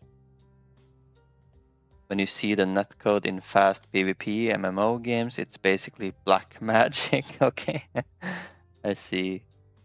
Do I have a CS background? I'm guessing that's a coding background. I don't. I did like 1 month of Python in school last year, but other than that, I have about 600 hours in Unity when I made my first game, and that's my previous experience. So basically nothing. Computer science. The Python thing I did for school was just how to use machine learning algorithms in practice. So it was like a pandas thing. I switched from Unity, yes. This project I'm trying in Godot.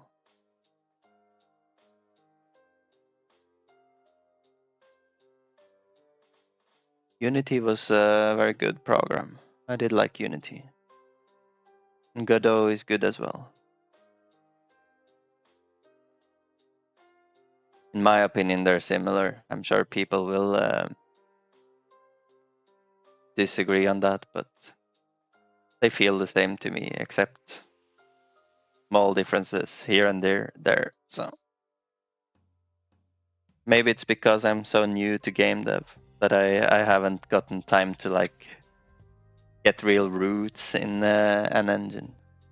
Are you going back to Unity? Well, I don't think so. But you should always choose your engine based on which one fits the type of game you're making, right? If I'm gonna make like a game which is really important that looks great, like realistic graphics and things like that, I'll probably use Unreal, you know? I'll choose the engine based on the project, so. But if it's like a flip, if I think Godot and Unity fits the project the same, I'm gonna choose Godot because it's a bit easier for me to code in Godot. I thought the language was a little easier. And on top of that, you don't have the royalties, it's open source and things like that, you know, there's a couple of benefits. I think what I miss the most is the asset store, but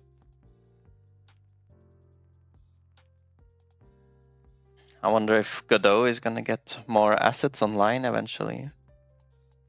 Like Godot is low level and you have to build realistic shaders yourself or use Vulkan libraries, in Unreal Engine 5 and Unity, pipelines are built in. I see.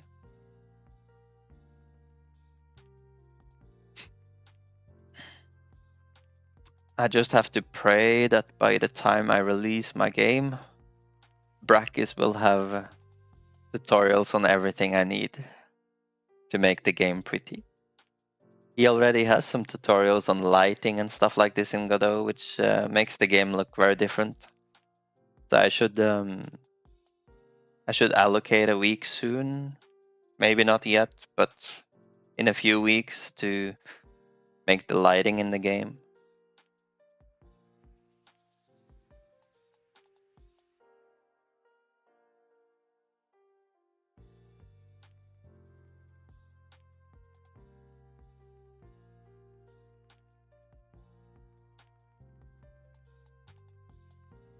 Maybe we should take a look at what breaks and what doesn't break so far.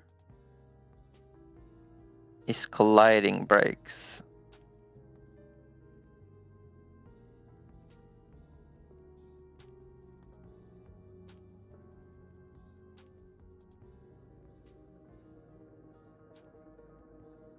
Is this the machine gun?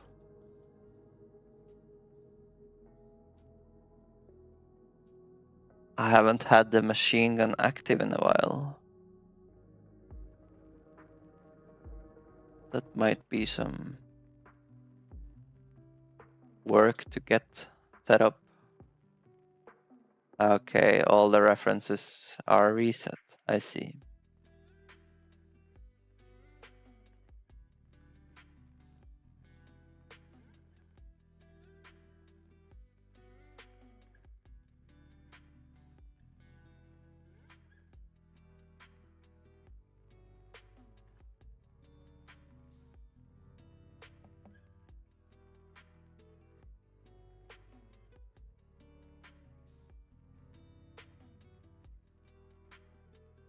Wonder if I can do both of them at the same time.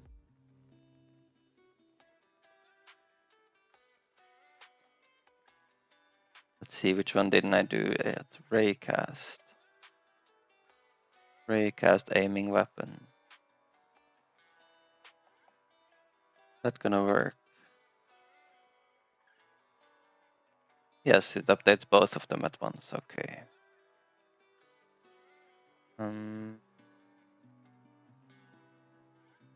These are individual. Visibility manager.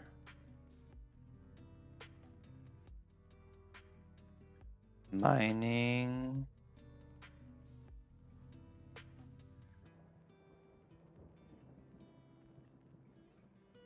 Tracer.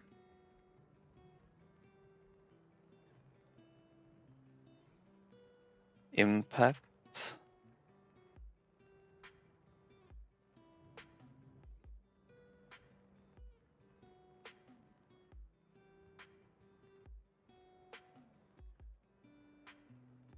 Fire sound, stop fire, single shot fire.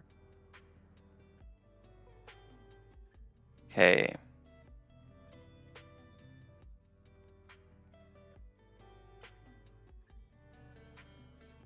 I think this goes in the gun model. Bounce radius here. The problem with the Unreal Engine 5 is that pre-made pipelines give a similar Unreal look to every game you make with it. So you have a ton of games with the same visual feeling. But if you build your own shader, the look is going to be unique and the control over the artistic direction is total. I see.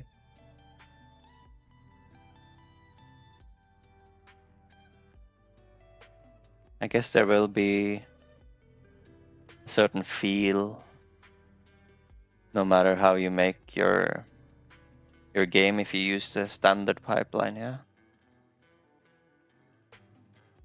But of course there's going to be a huge difference depending on like the ambience, lighting, music, sound effects, all of these things coming together.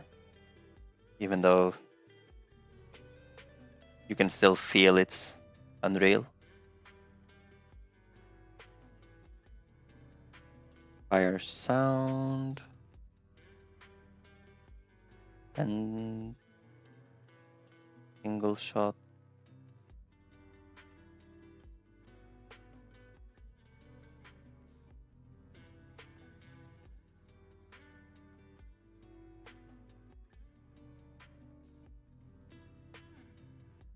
Gun. Light. Muscle.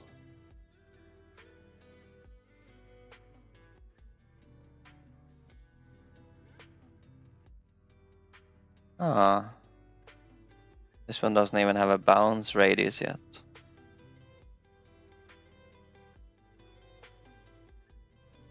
Is it safe to copy that, I wonder?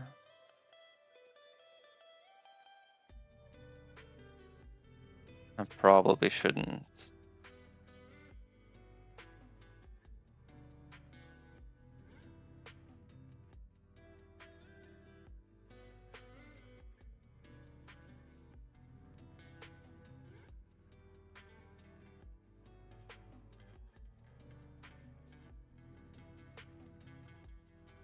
Ah, oops.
Fire sound and end fire sound I don't think I use on the machine gun anymore. I think I just use the single shot sound, to be honest.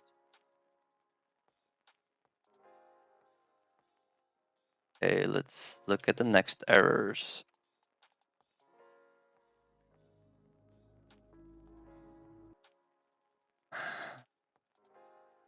Signal. Right? So that's the bounce. Collision. Let's look for enemy physical.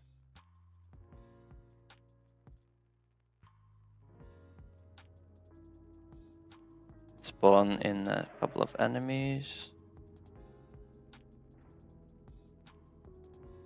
So here we see the damage meter dictionary.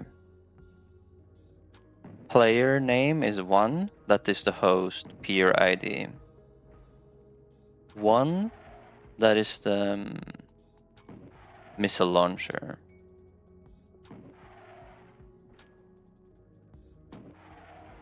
You can see it adds up the effective damage done. We're not gonna have overkill damage since we do exactly 100, so maybe we should add a bit of damage to our missile launcher. Like this.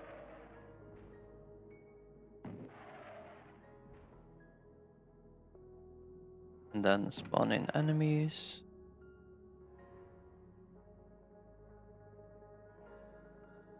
On the third shot here, I believe we're gonna do... we did get some overkill damage already. 20 overkill damage. 40 overkill damage. Because they have 100 health and we deal 120 damage right now. In total in 3 shots. So it works for this one. And if I shoot, key name in object nil target apply hitbox. This is probably like the machine gun again, right?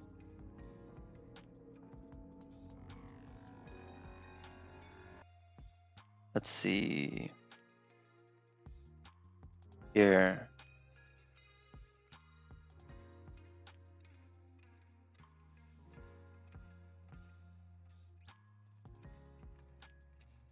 Oh, is it the laser gun maybe?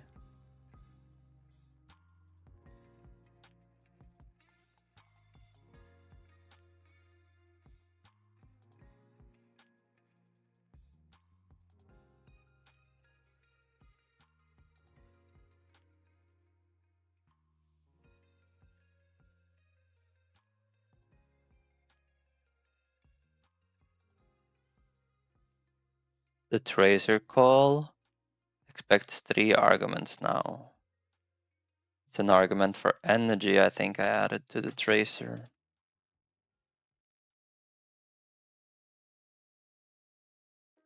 Energy multiplier, yeah.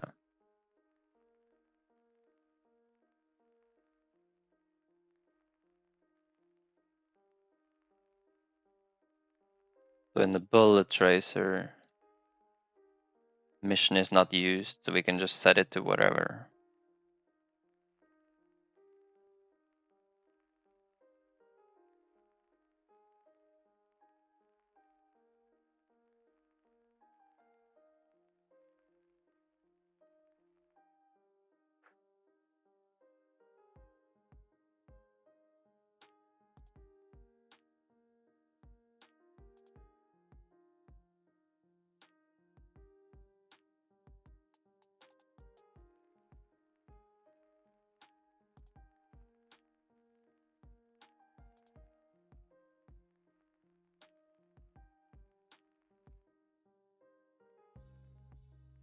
And then it's this one. Target hurt box, apply hit, ramp damage, player name, weapon stats. Invalid access to property name. Okay. So the player of the laser here.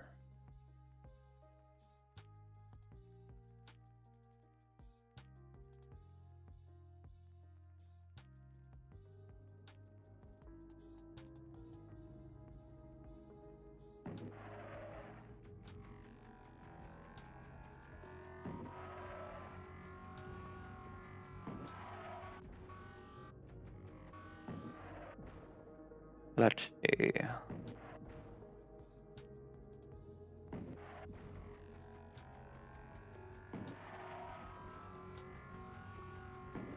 Now we're spamming with some bounce things as well. Oh well. Okay, let's look at it. The damage meter dictionary. Player 1. Weapon type 3.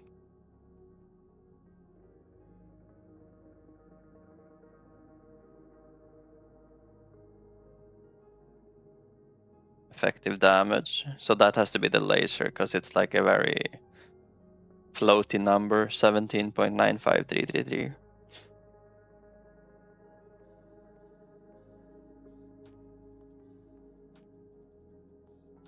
It's going to be for all of them a very floaty number now because the laser does a floaty number and then overkill is calculated separately. I see.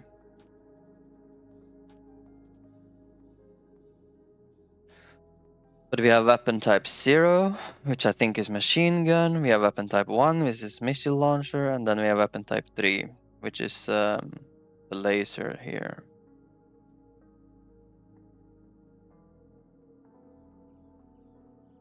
So they all seem to be added. They calculate effective damage, overkill damage, each on their own. I think it's working pretty well. I should maybe activate this last gun as well to see that one is working.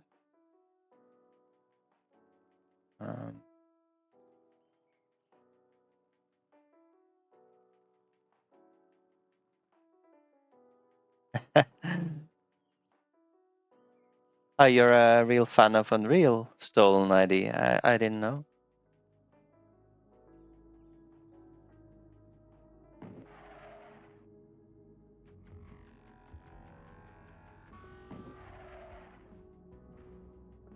So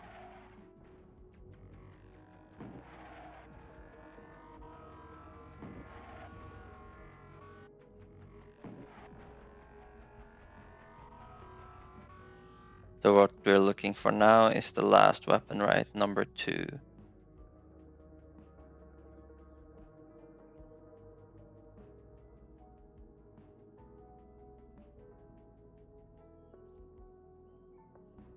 Two, 3, 0, 1.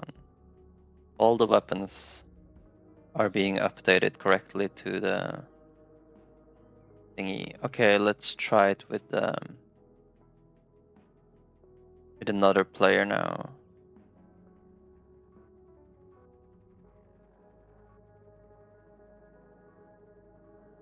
It crashed, I think.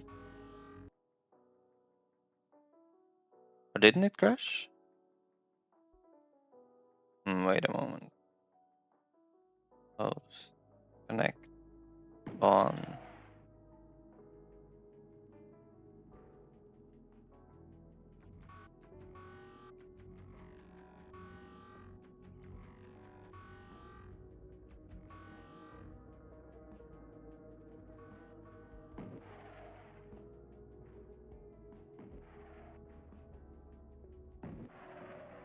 Let's see what's going on there.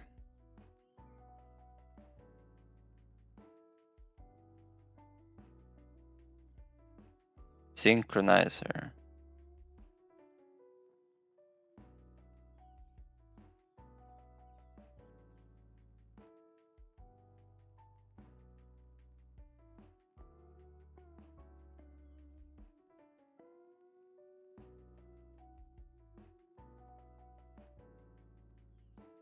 You like AI upscaling and how good it looks, and they force the render pipeline to a point that you really enjoy it? Okay.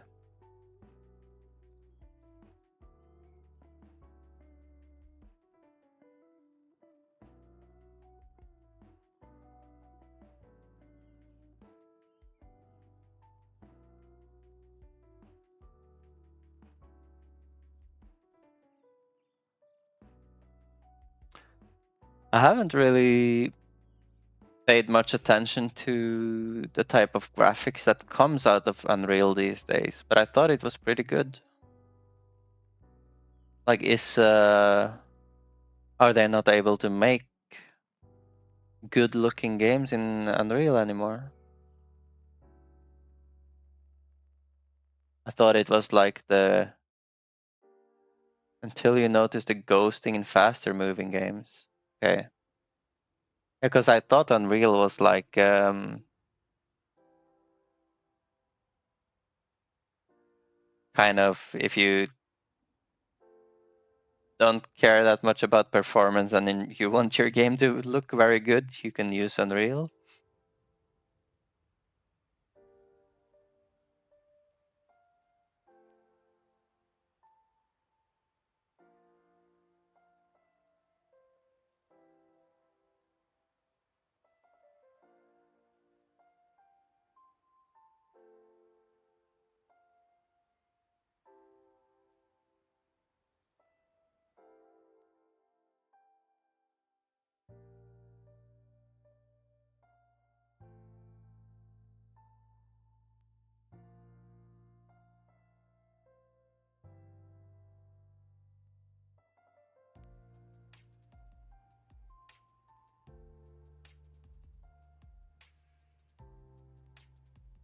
Just have to put some wood in the oven again.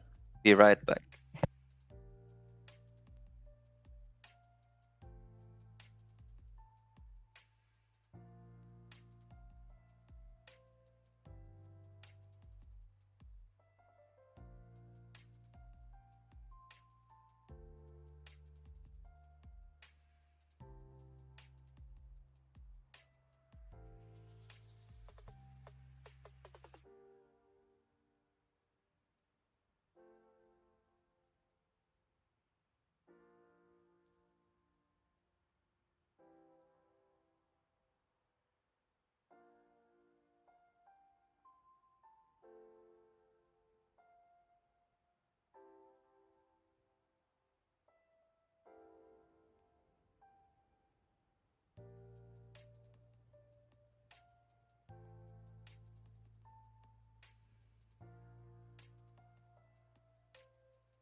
Yo, yo, yo.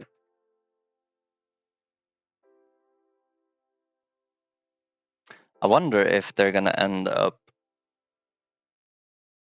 making more of those services that rent out PCs and just stream your gameplay footage from AI data centers, or if they're gonna, or if it's gonna still be everyone owns their own computer.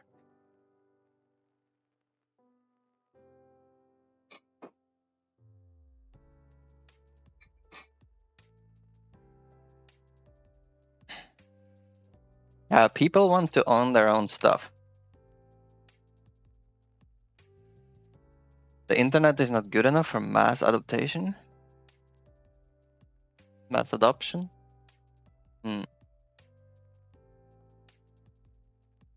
But if the prices don't go down, if they keep increasing for some reason for computers, then it might be something to think about in terms of performance of games. That it becomes more important to reach a wider audience that your game performs well.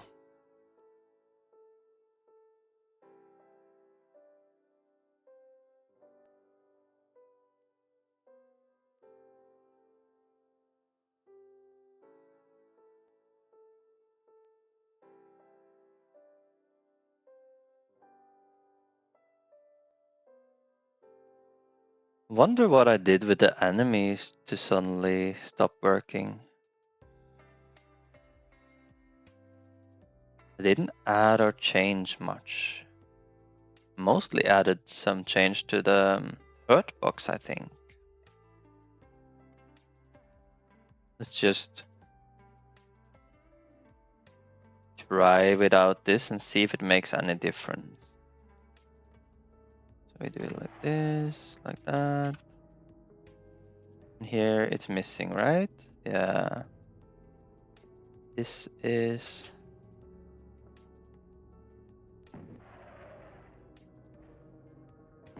Okay, so the player that joins can't see these guys. But that could very well be... That could very well be the temporary script I added to test enemies. That I forgot something there. What we can do is spawn some enemies in the normal way and see if it's an issue now or not. Let's just put the wave timer to like 10 seconds. Host, connect.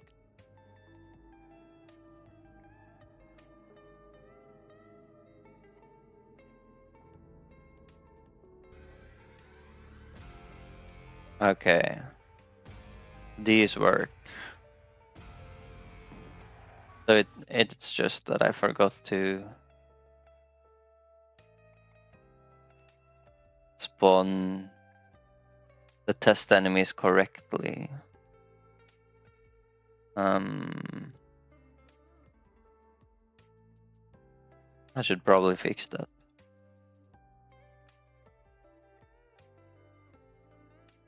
Spawn basic enemies. Current scene. Yeah, can't do that. Let's see.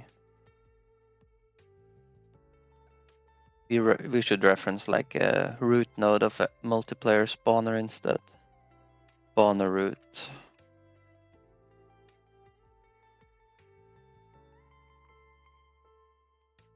That should help, I think.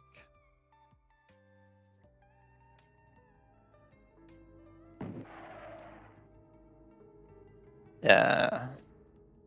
Well, it worked for one of them, not the others. Probably because they don't have like a unique name and the spawner root is being stupid about it.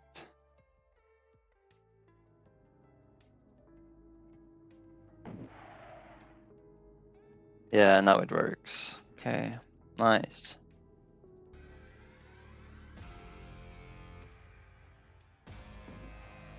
So now I can go go back to testing, but I want to get rid of these bounce messages. Raycast, target owner.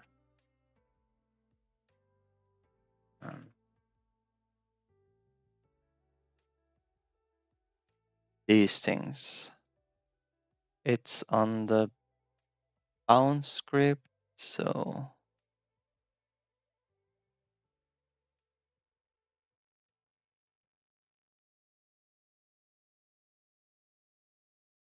this, and this uses bounce.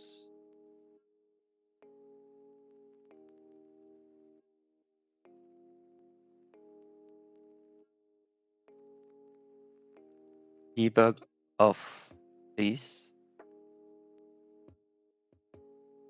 And I guess the machine gun is still using all the old scripts, so it doesn't have this debugging mode, I think.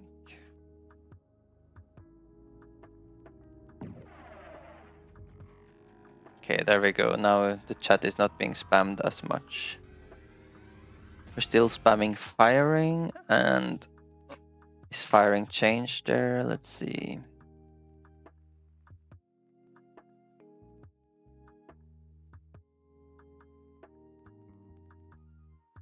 Laser gun. Print.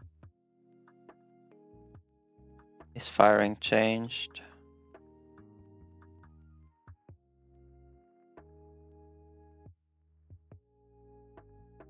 Do I have? I don't have a debug mode here.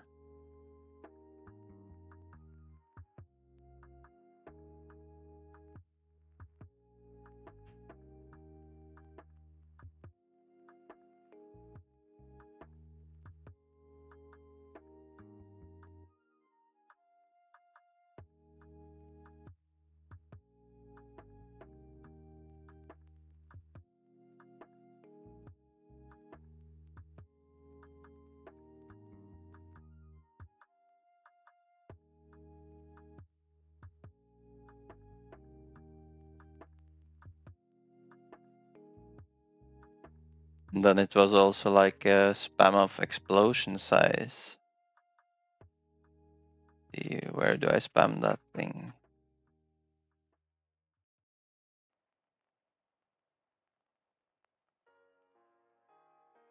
It's in my new VFX for explosions.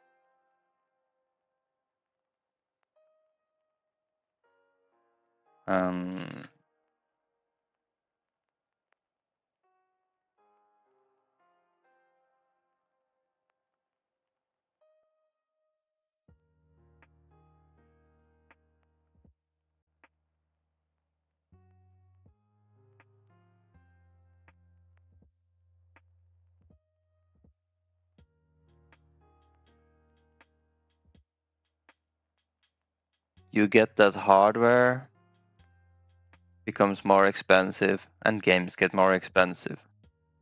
And what gets ignored is what consumers want ride that trend forever. You don't think that streaming and not owning. You don't think the answer is streaming and not owning, but rather cheaper competitors. Yeah. You already saw Nintendo fans that didn't pick the Switch 2? Yeah.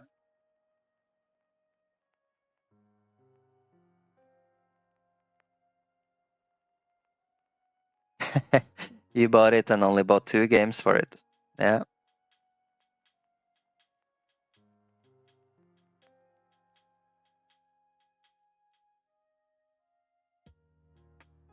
Shadow and GeForce now are the most likely to work out.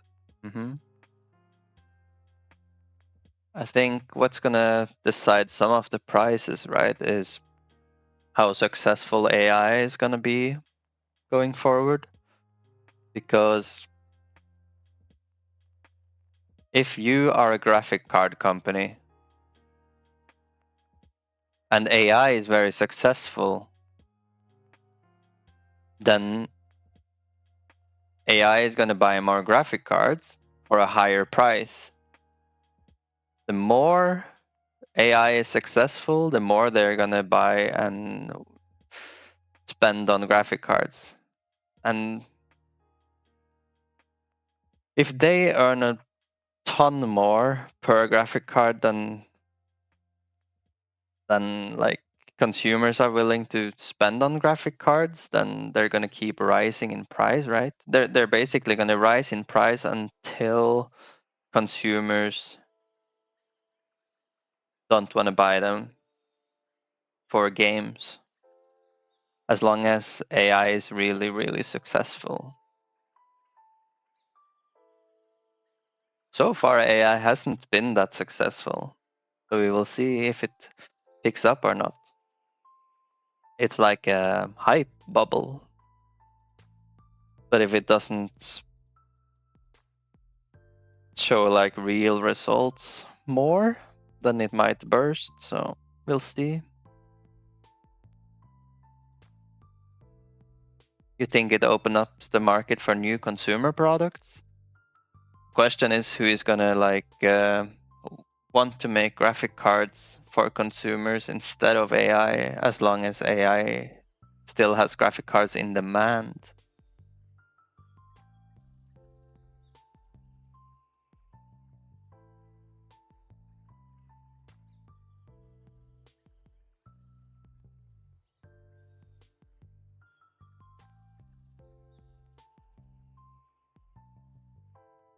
I understand that demand dictates the market, but what I'm saying is like, if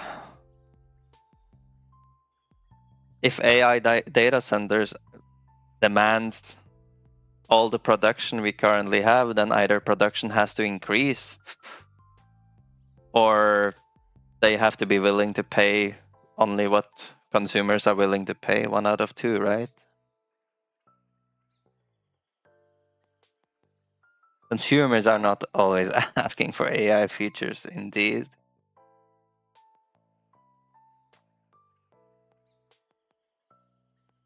Except for like, in your case, you're using the CUDA cores for other things than gaming. I see. NVIDIA and Unreal Engine are pushing AI. And it's blurry. But it's not only gaming, right? AI is used for a lot of businesses. Large language models, things like that, you know?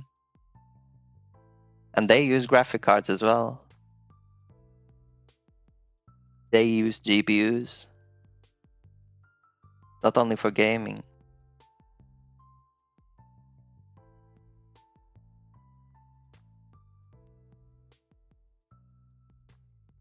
That's why we have the P series or whatever it's called. I haven't seen that one. That's like a specific card series. Is it made for AI or something? There is not graphic NVIDIA products. Ah, okay.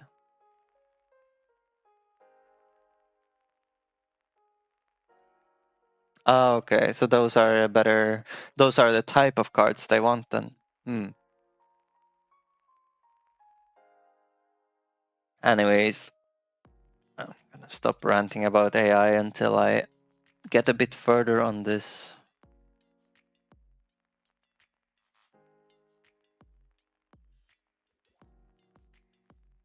Damage meter that we are making.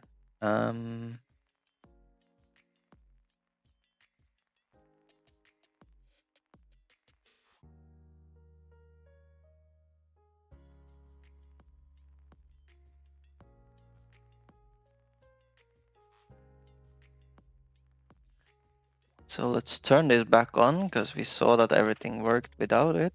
Now we can see if it works with it.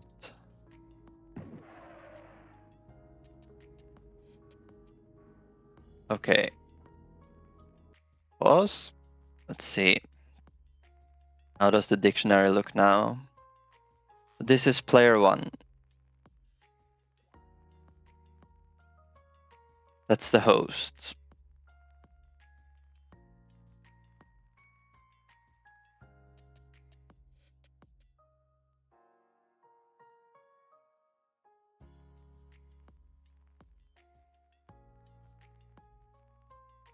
Hmm.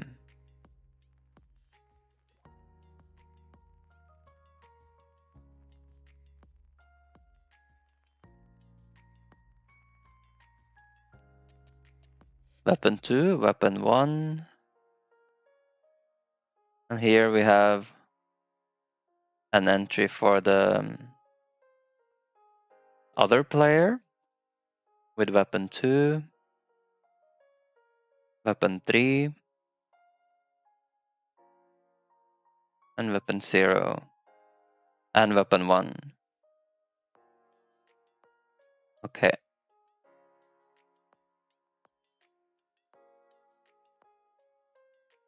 So both of them get updated. That's good.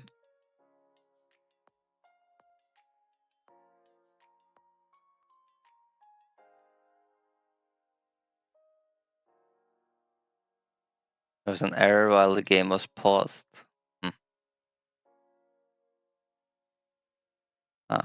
I turned it off instead of pausing it. So I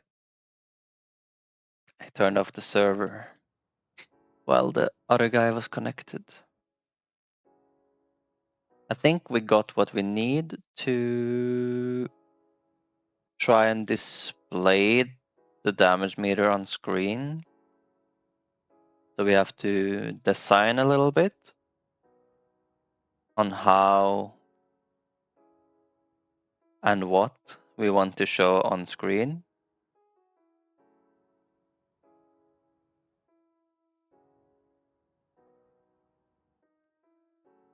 We could start by showing everything, all the weapon types for both players, damage and overkill damage. We can then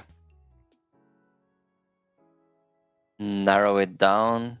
We could make like a version where we have, for example, during the wave, we only show player damage done, something like that. And then we can have like a proper breakdown when the wave is finished for those that are interested and wanna look at the details.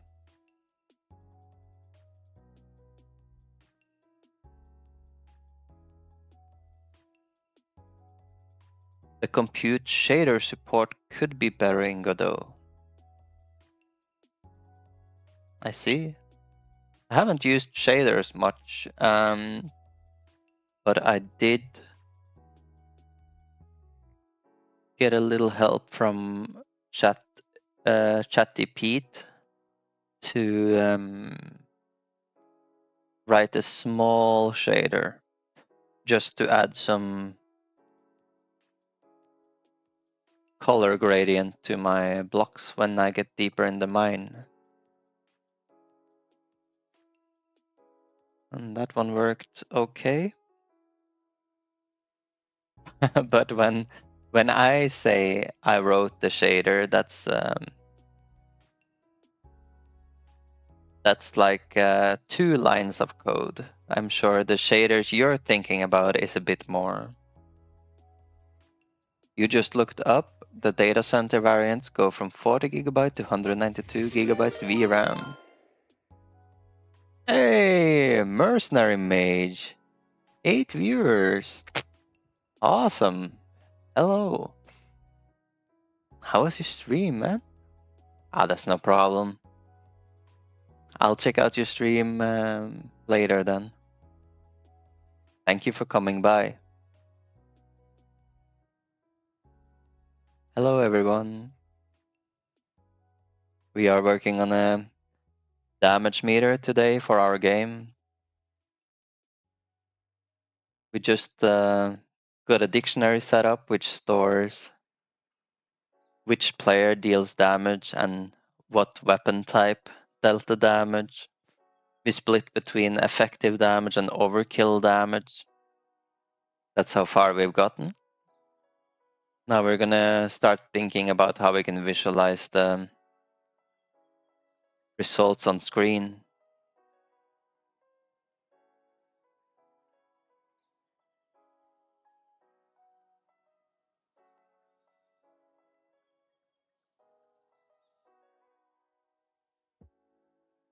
Mercenary Mage. That game developer also. Mercenary.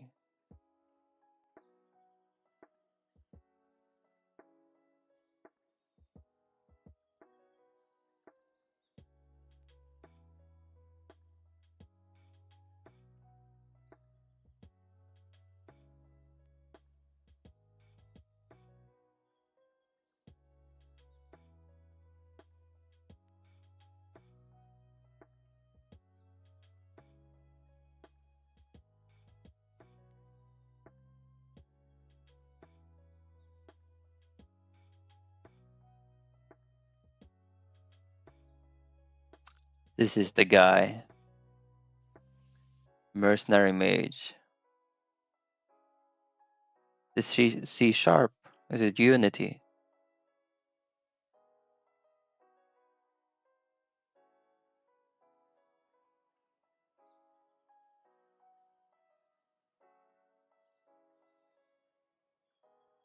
Quite consistent, 4 hours a day. I'll make sure to check this out. Make sure you guys also drop him a follow if you want to from my channel here. Let's take a look at him his stream later.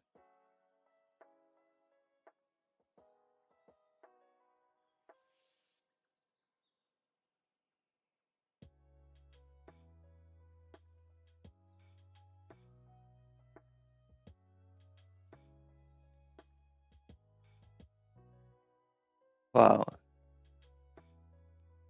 this looks great.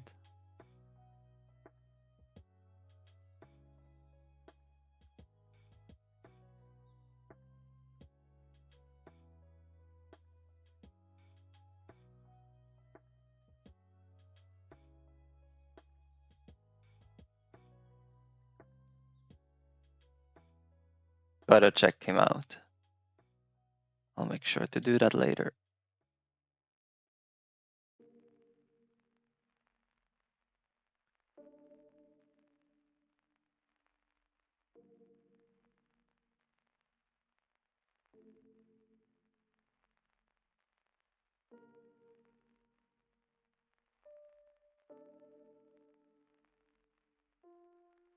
How you found yourself a new graphic card, Stolen ID? That's good.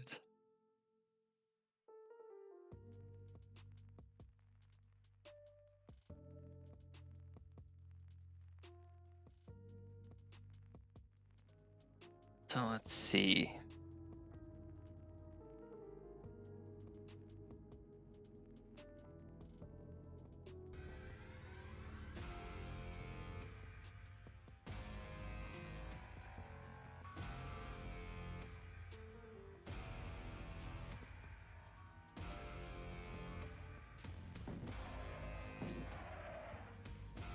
Some of the enemies are still having trouble visualizing, it seems.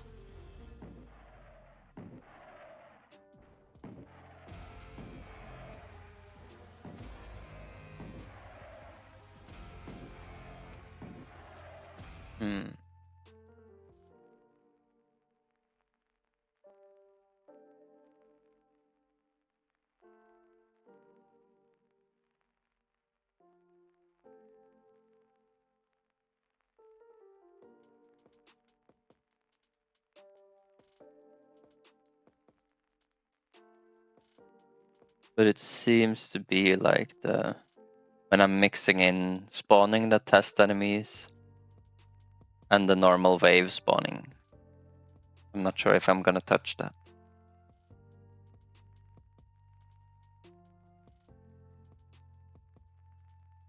I'm not gonna pay for that graphic card.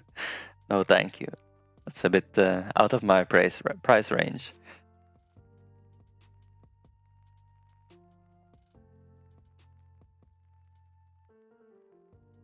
Let's clean up a little here. So we have damage meter manager. Let's just close the other ones.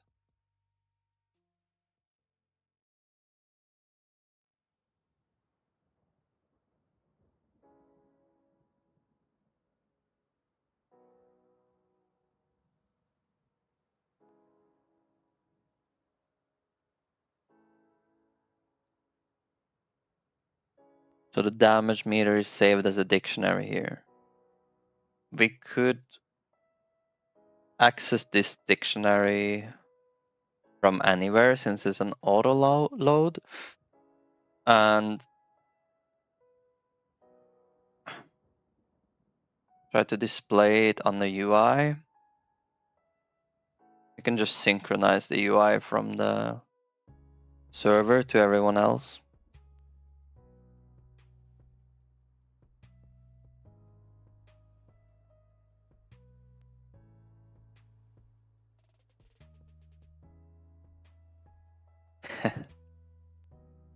Well, I don't know what you would do with those cards. Maybe mine Bitcoin. Sad to have such a good card and you can't use it for gaming.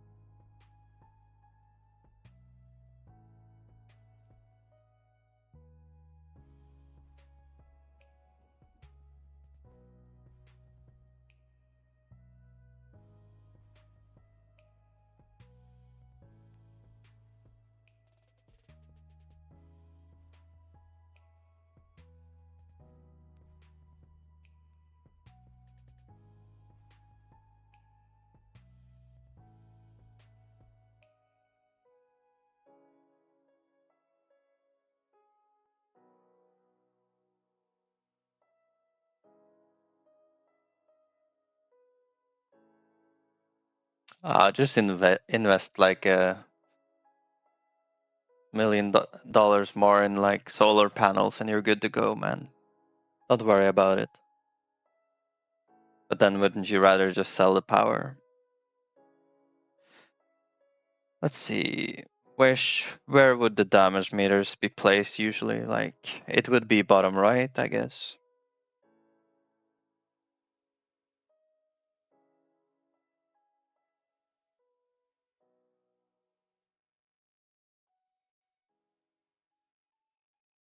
Yo, Spet, welcome back, man.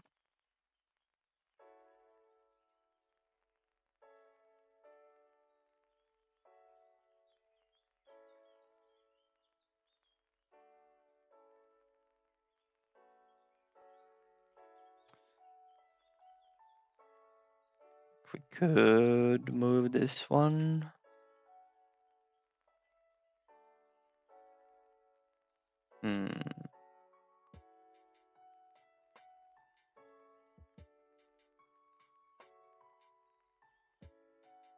If we go bottom left, custom.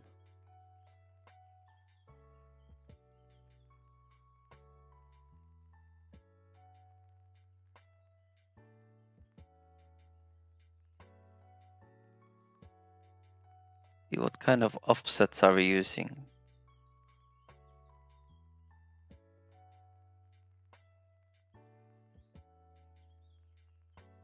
Here.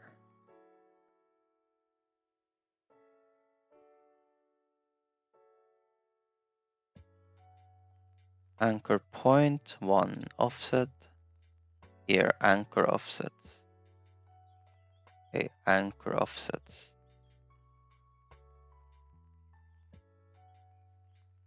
Could be like this. This.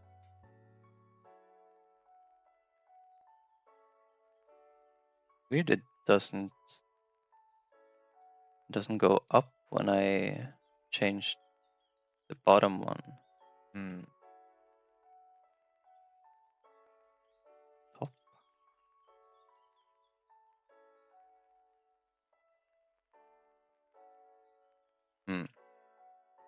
Okay. That's how it works.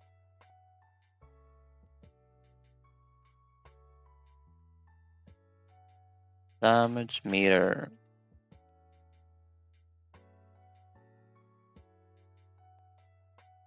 We could make it a label for now, I guess. Just see that we have a good way to display it as labels, and then we can start thinking about using progress bars, so like we have for the health up here.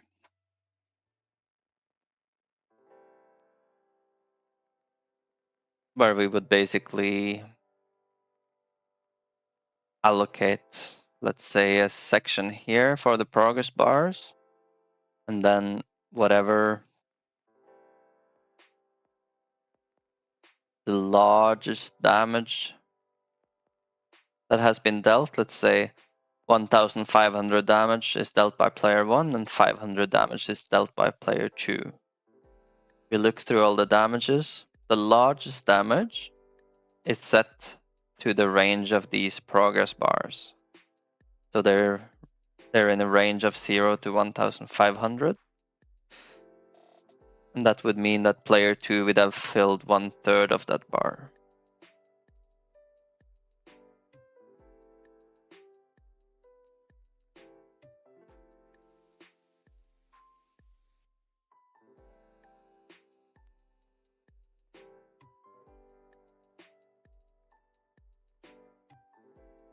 Raylib. Raylib to C.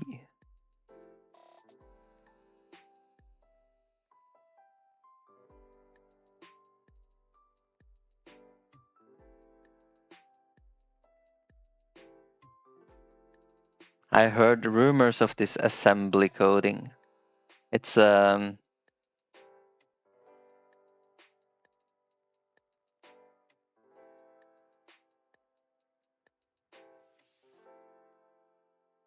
technical, right?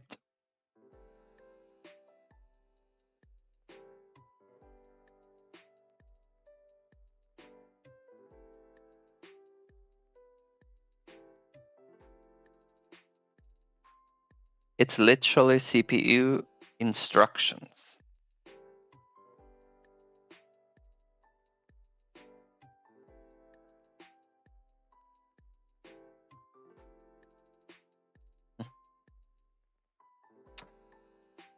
Very low level stuff.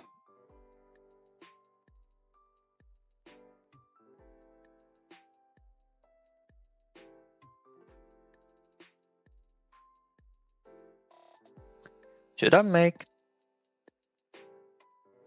progress bars right away? Nah. Let's wait a little bit. Damage meter. Text.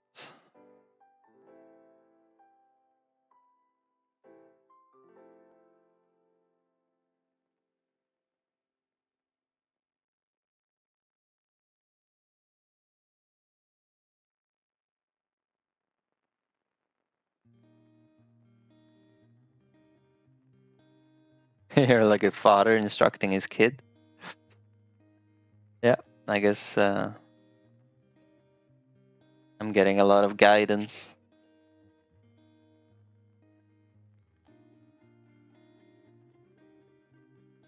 Ah, like that.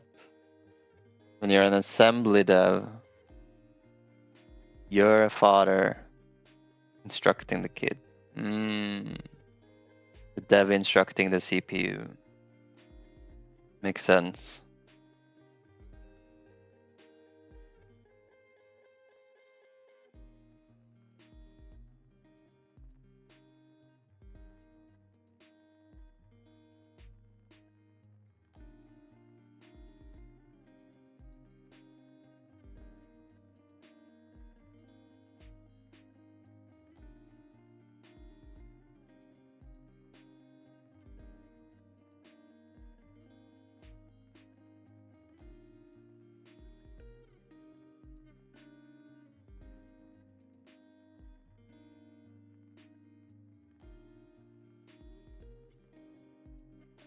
UI damage meter. I should probably have a folder for UI, right? Where do I have my UI stuff?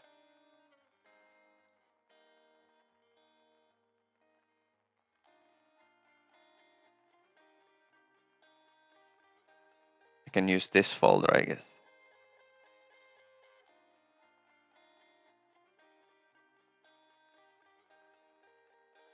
Scenes UI, okay.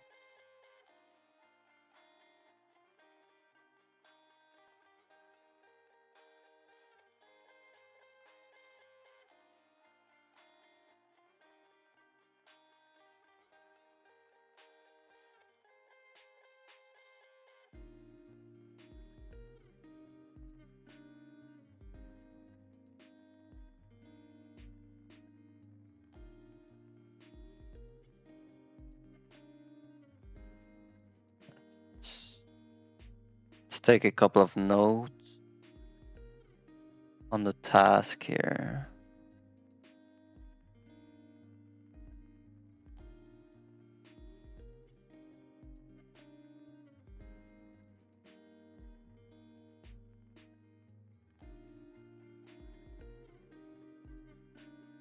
Total damage per second.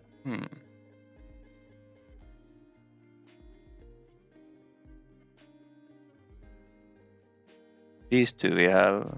We also have how much effective damage and overkill damage each weapon type have done.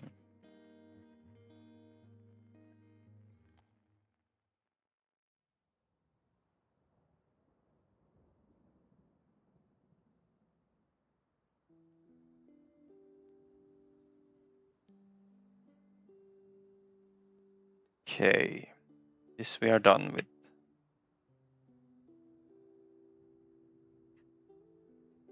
Now we need to start thinking about UI.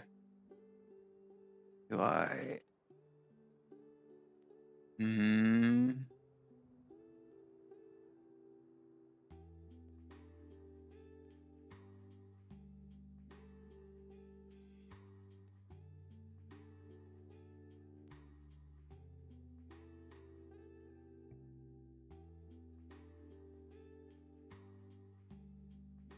Get damage meter dictionary.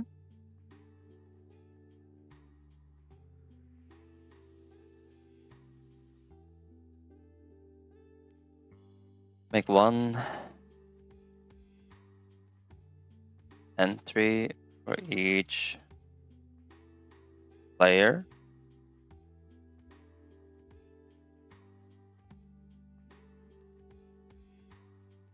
What should we call it? UI entry?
Accumulate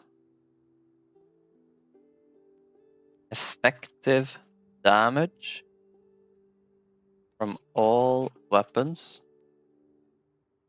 of each player and display. That could be like step 1, I guess.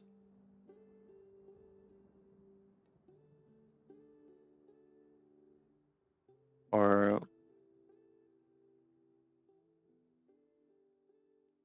setting 1.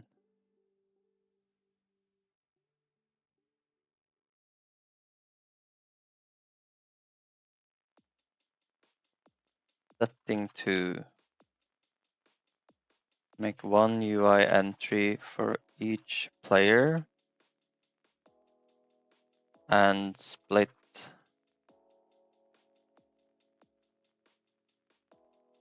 further into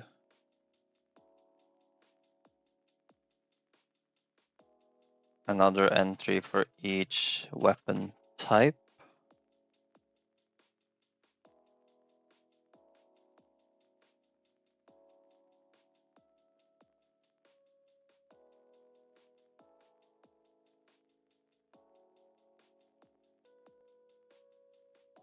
Display effective damage from each weapon.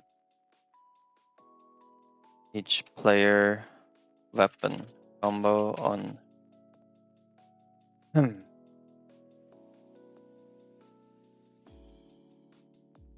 their corresponding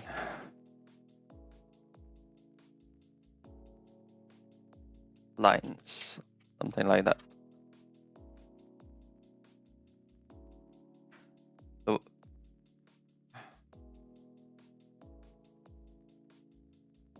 show all weapons.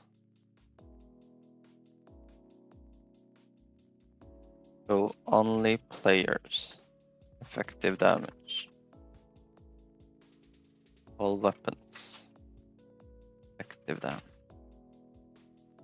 I guess we could toggle also effective damage and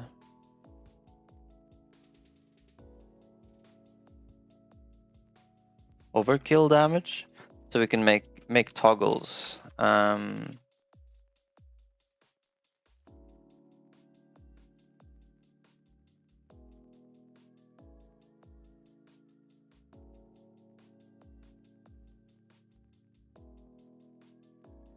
Players, weapons, effective damage.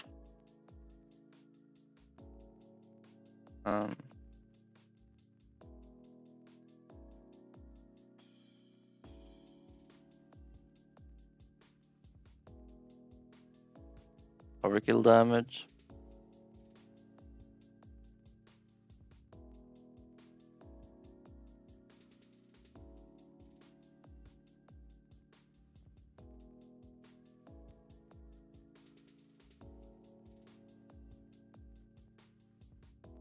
You used to write your notes on Obsidian, but somehow switched to Microsoft Notes app? The shame. I used OneNote, and then I did Obsidian for 2 weeks before I got a new PC. And at that point, I made a new OneNote before I downloaded Obsidian again. So that's how it came to be.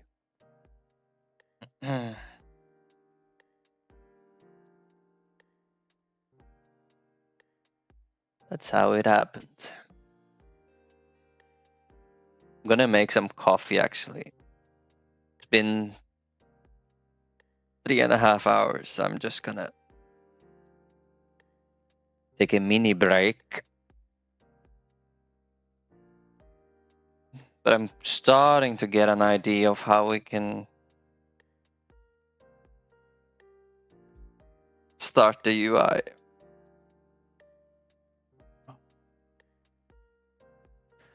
There's still some design left.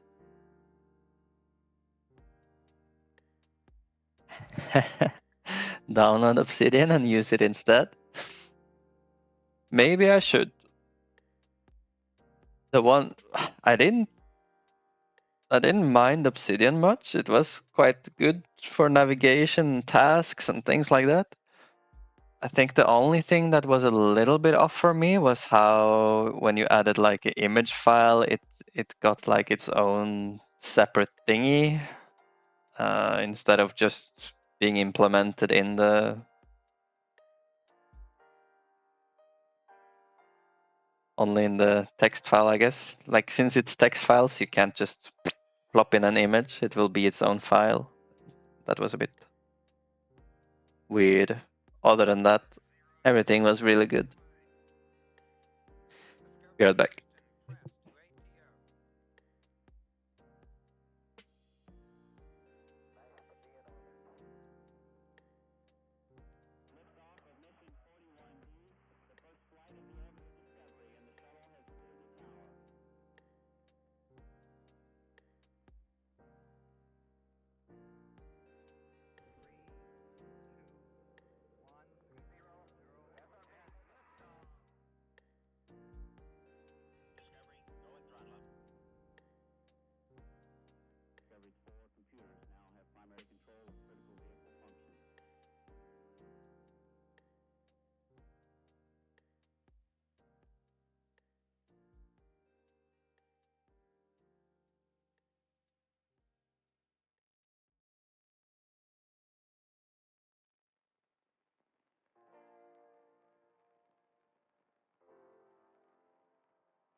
Yo yo.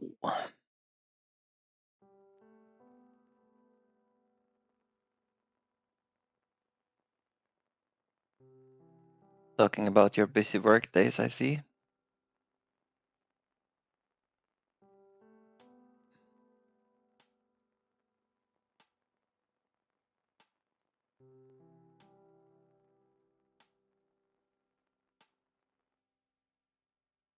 Ah, sorry. I won't look more at them then.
I'm wondering if I'm gonna show effective damage and overkill damage. Should I aggregate them into the same bar? Or should I have two separate bars? So if you aggregate them, it's easier to see the total damage of a weapon, including the overkill then. While if you separate them, then it's easier to keep track of damage that actually matters, which is the non-overkill damage.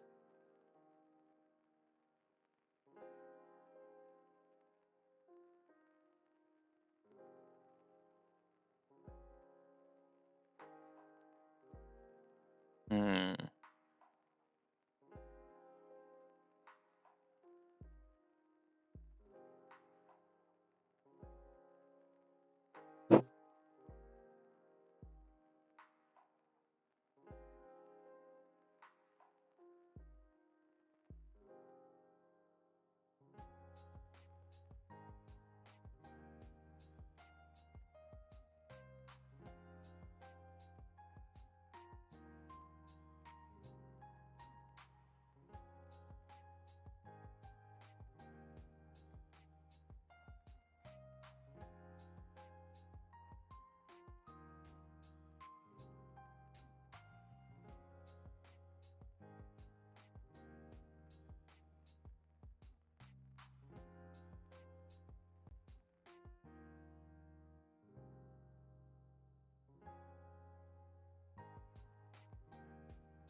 I think I'm gonna separate them. Like, you should be able to toggle them on and off anyways. So if you're interested in seeing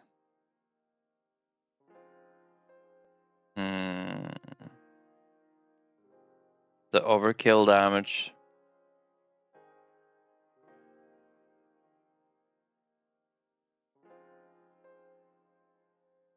it's probably good to have it separate, I guess, but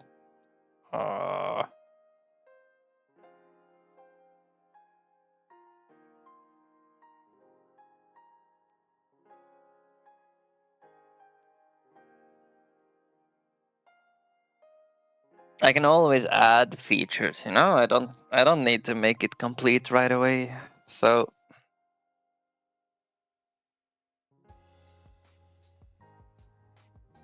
the essentials here are players and effective damage. Those are the essentials. Then breaking it down into weapons is like the next interesting step.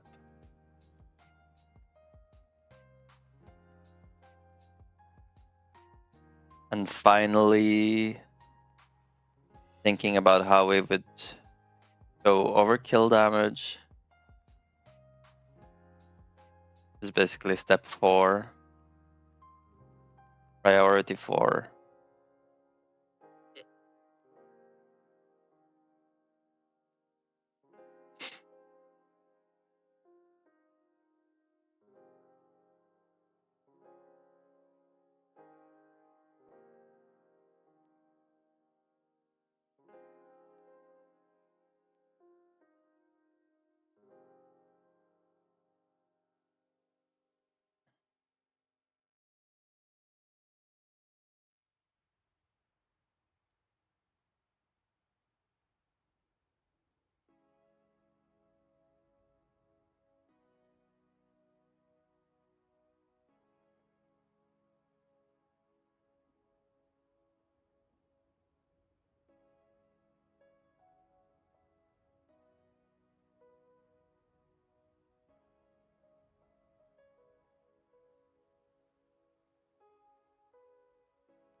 We could start by adding what we know we're gonna have to the script, and then set up some high-level comments like we did on the damage meter.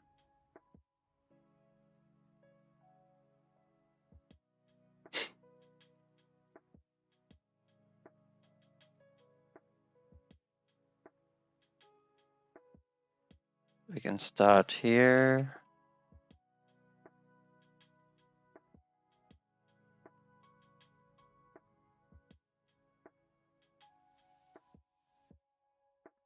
Mm,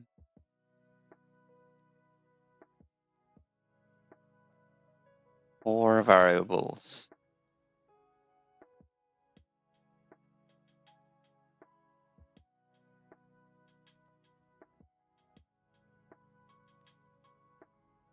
Player's weapon, effective damage, and overkill damage.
So we could probably make like a node which contains each of these things. Like everything that needs to be displayed. And depending on the toggle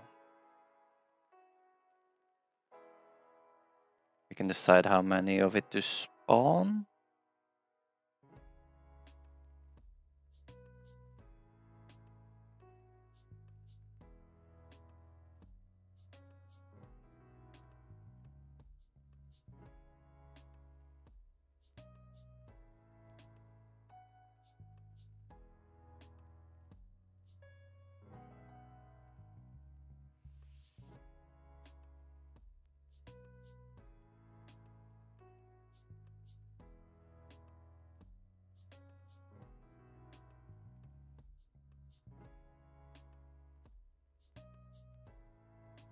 What is the damage meter exactly?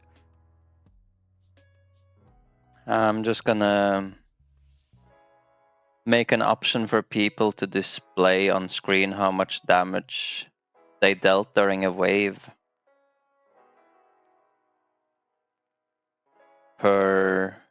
If they want to, they should be able to toggle to see how much each type of weapon did as well.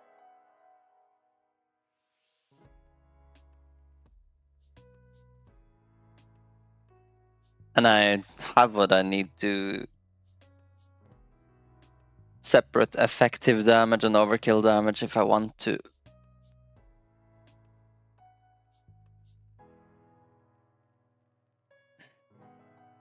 Ah, risk of rain. Okay.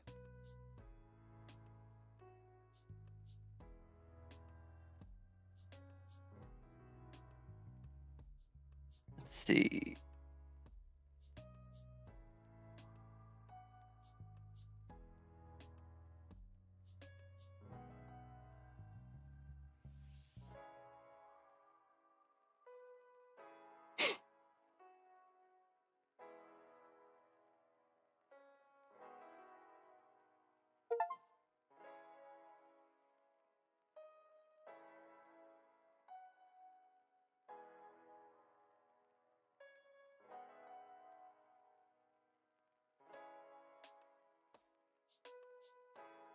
Is that on the final page?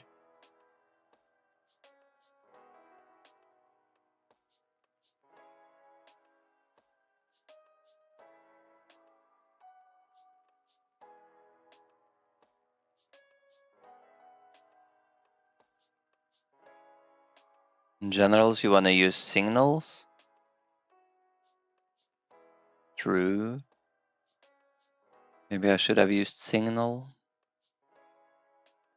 I made the damage meter as an auto load, so.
I don't have my new saves, maybe. Yeah, this is... Don't I have like a character that can play for me, get to the end screen, basically?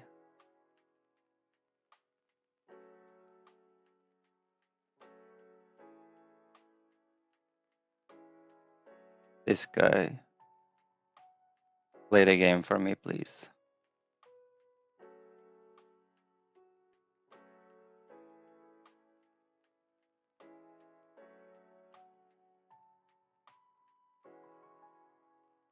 Past 5 minutes. Okay.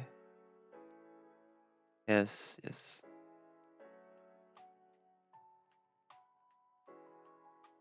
Okay, there we go. Now he can play the game. We can see the damage screen.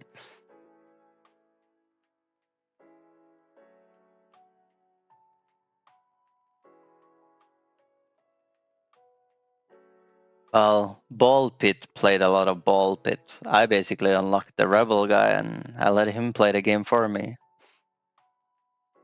My internet max speed? I don't know, like 500 maybe?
You're convinced Rebel only exists because the dev needed to test the game. Could be, yeah.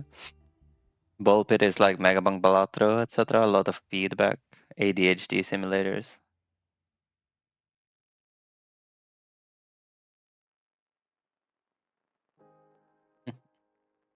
You don't know what HD is? But my doctor said I have 8 of them.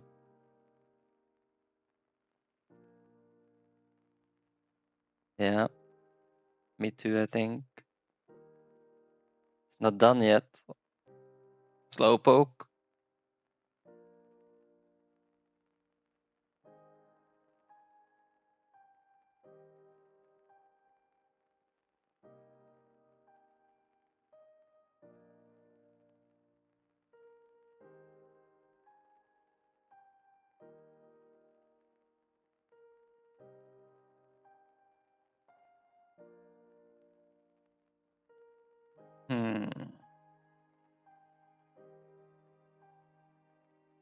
So how should we have it? If everything is active, then maybe player.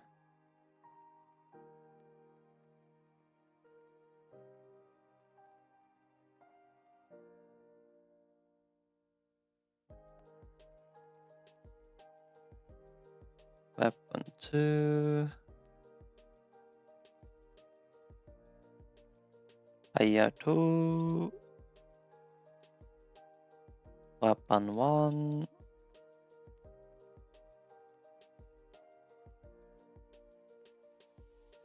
Something like this, maybe. Actually, I should just copy this and use as the art in the game, I think. So pretty.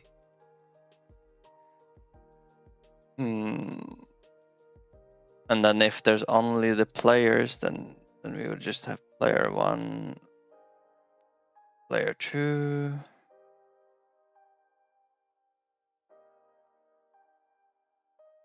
And then if it's only damage, not the players, then we just have the damage number.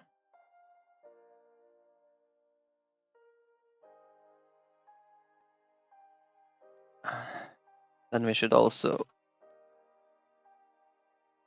decide if you're gonna show like damage total or damage per second.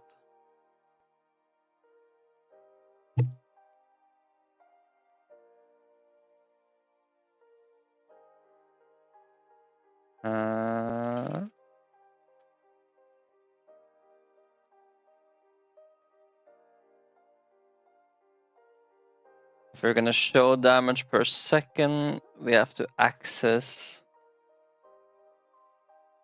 the time since the wave started, I suppose.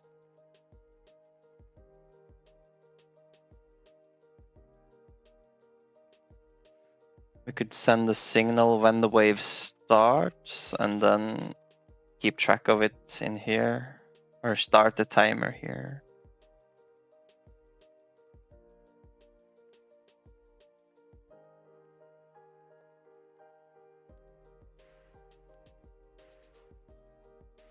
Blah, blah, blah. On wave timer, timeout.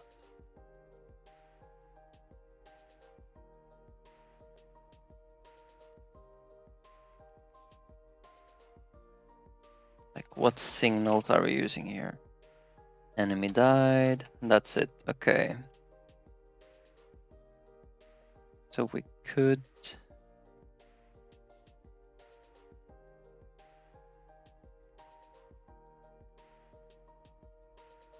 Is that how I do it?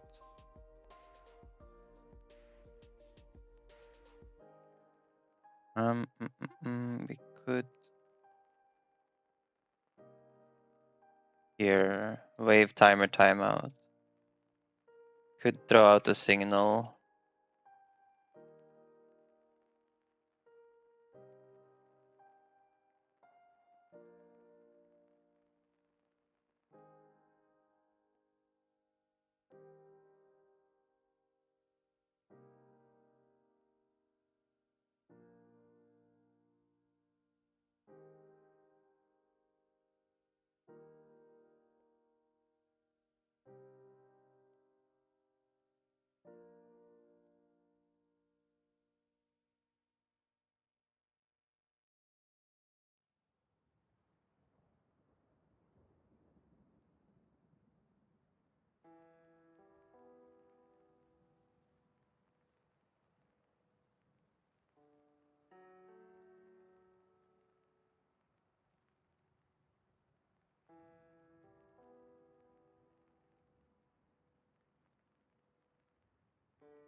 So how did we connect? We did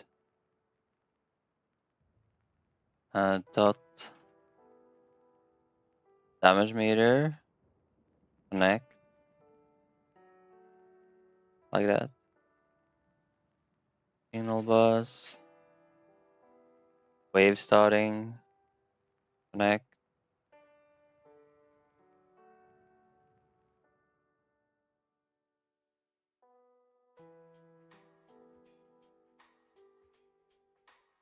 Wave duration, timer.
I export everything, yes.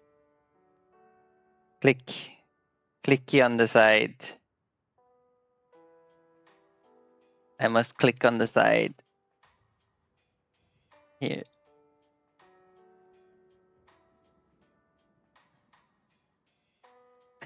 Reminds you of China. I see. I don't like using paths because I don't want to change the script anytime I drag stuff around, you know. If something is in the same scene, I'm just gonna export it.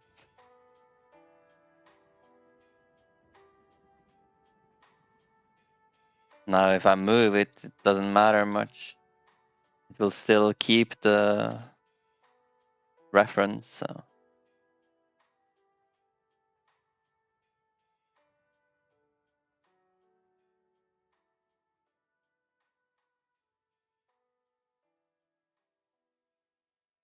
You can't always export stuff though, unfortunately. Like if you have a scene that you're instantiating and you wanna access another thing in the main scene, you can't export. Like if I'm in the enemy spawner here, I can't export and drag in something from here. If this is something that I instantiate after the game starts, then I have to do stuff like auto loads or groups or something.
Signals are just a way to track variables. in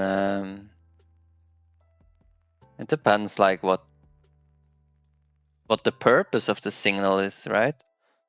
You can pass variables with signals. So I'm passing my dictionary of here on the damage meter updated. This one passes the damage meter dictionary.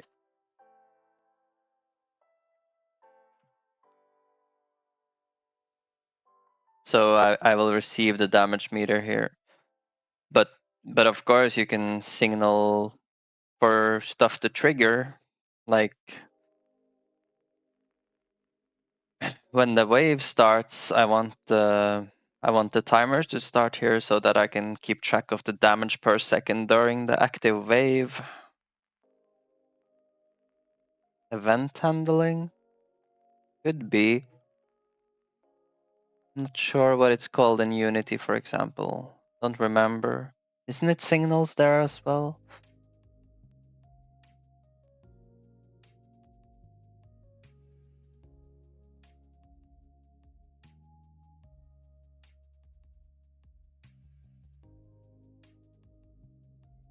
It's a way for nodes to communicate.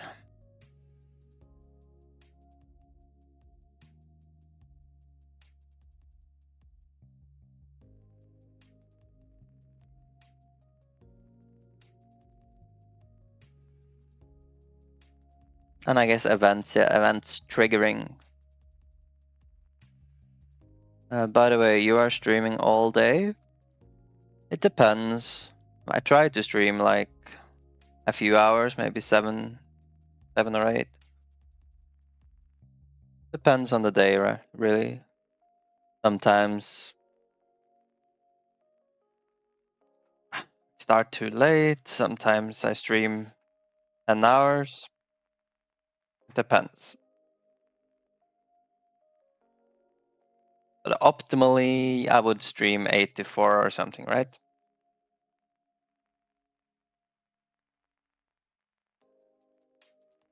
That's what I should aim for, I think.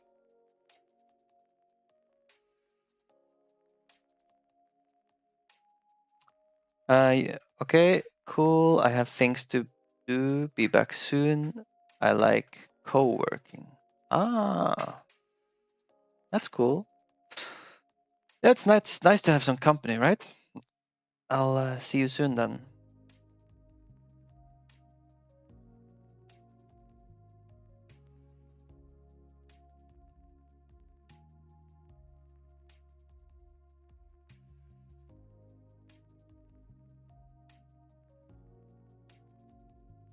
So we have the wave duration timer.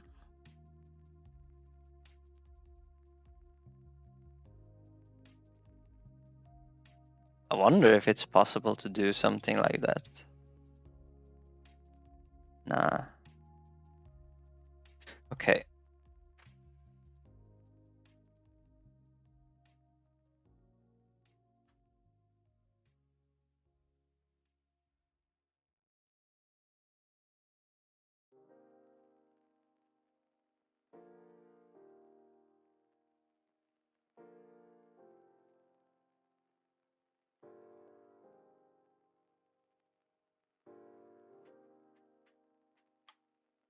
So wave duration.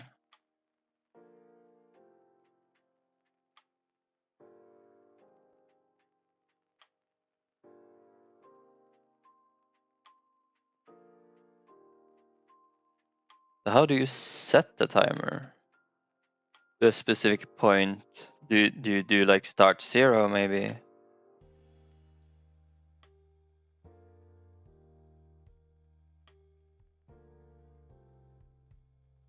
Do you start wave timers at 0 seconds like this? Yes.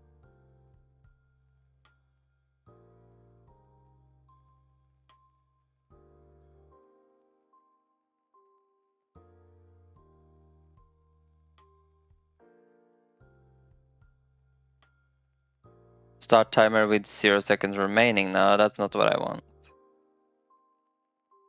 Maybe it's not a timer that I want at all. I want to keep track of how long it's been. That's maybe not possible with timers.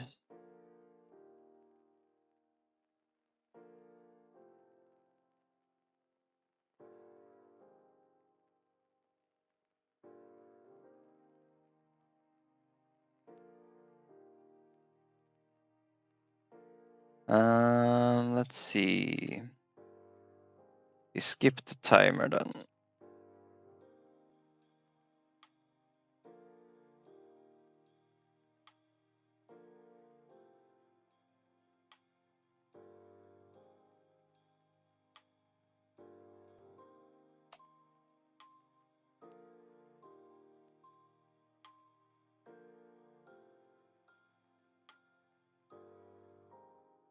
And then we instead make like a variable wave ongoing.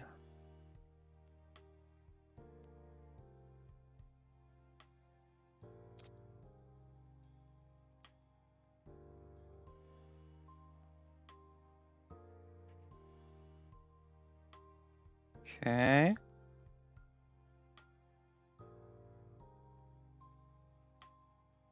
And then we would do something like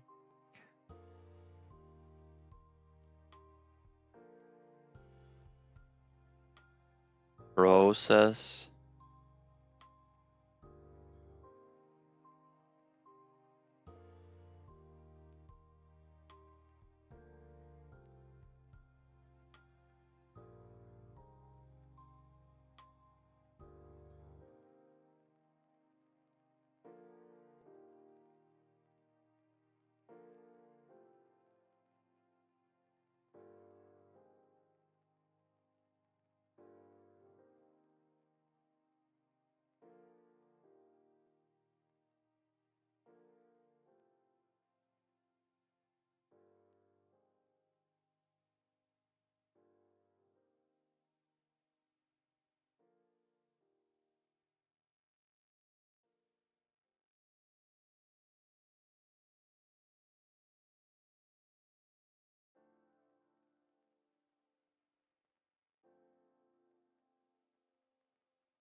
Should we call it wave timer? It's the duration, wave duration, right?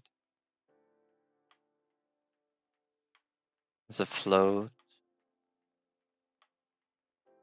Wave duration.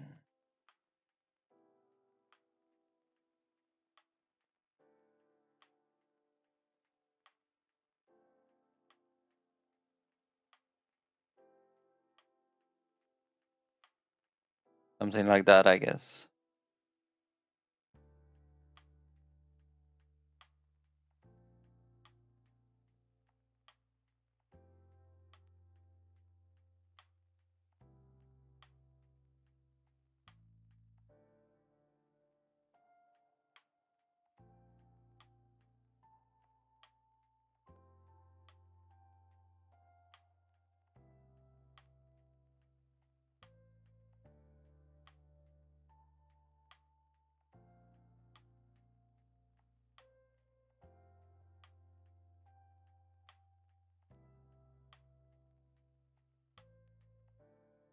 Okay.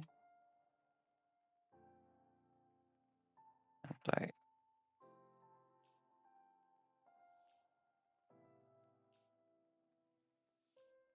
Okay.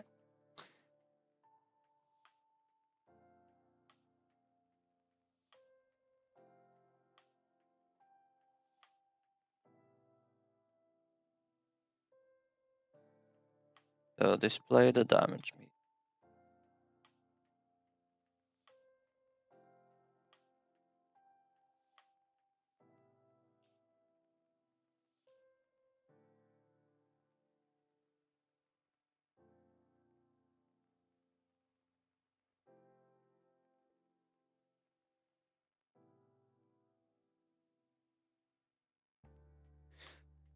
They use images for the weapon here.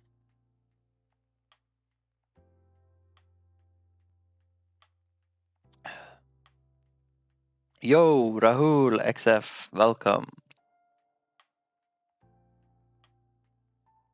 How are you doing today? I'm just looking at the ball pit damage meter for some inspiration.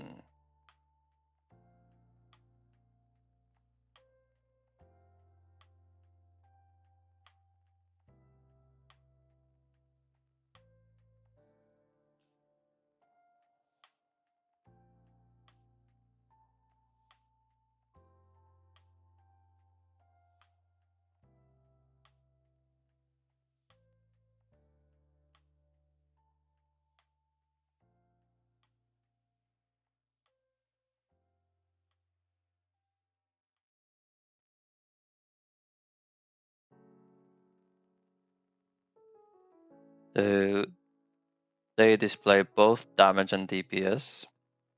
This is the final screen, of course, so it's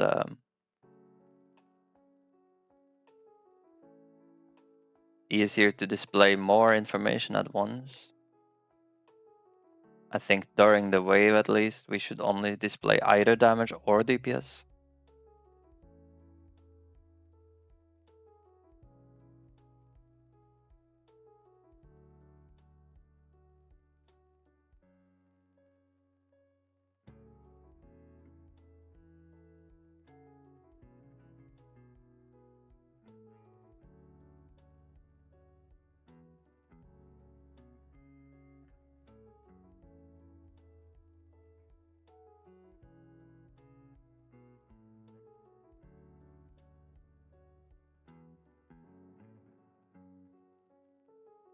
Launches.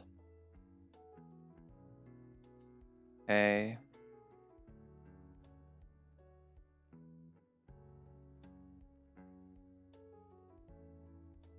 Special effects.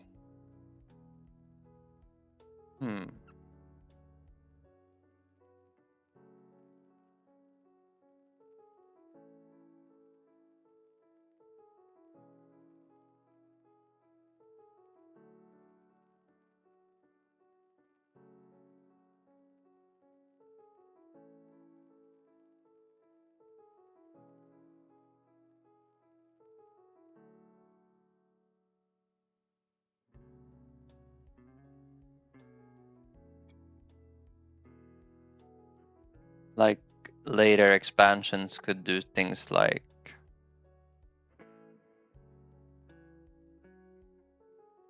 critical damage versus non-critical damage, things like that.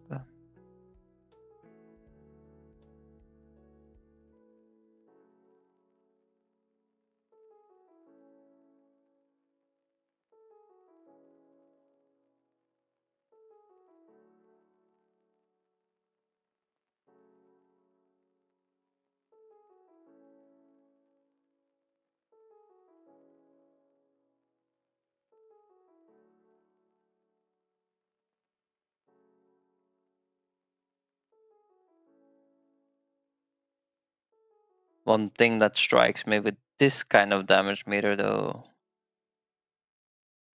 is that you can't like instantly observe the difference between the damage of these balls. What I mean by that is like you have to analyze the numbers to see like, okay, this one did 220,000 damage. This one did 13,000 damage, so that's about 5% then. Like you have to think about it instead of like just seeing. If you could see like this one is 20 times as large as this one, basically, like, okay. You instantly see that this one did a lot more damage than this one, right? Here you have to like look at the numbers and compare.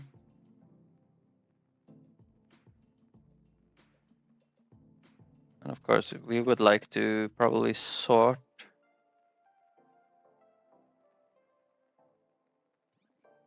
I would say we sort by damage done.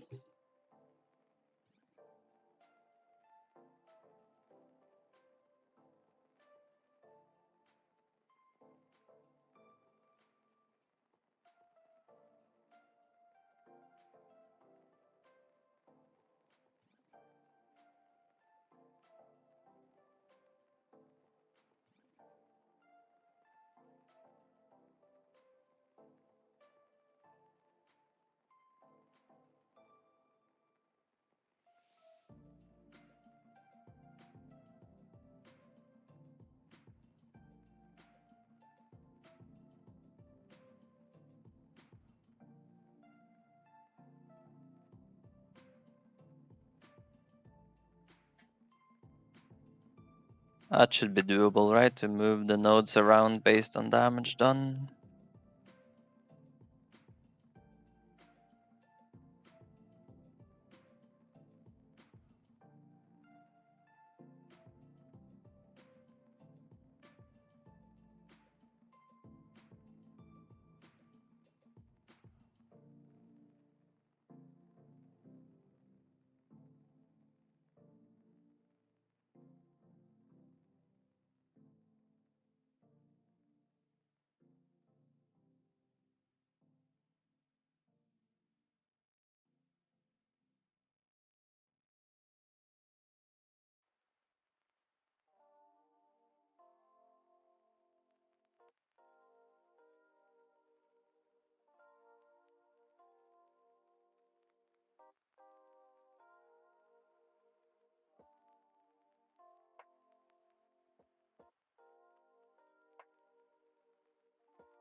Okay, so if we make it like separate nodes, that's not gonna work. But if we make it like separate VBox containers,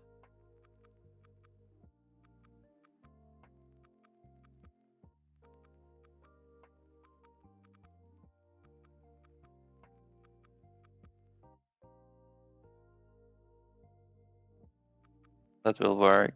Okay. So we could make a scene which is a VBox container.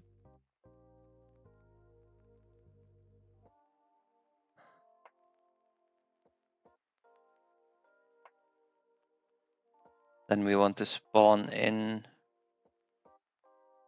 things like the bars and the labels. How does a bar look actually? Progress bar. Texture-based progress bar useful for loading screens, life or stamina bars. Progress bars, a control used for visual representation of a percentage.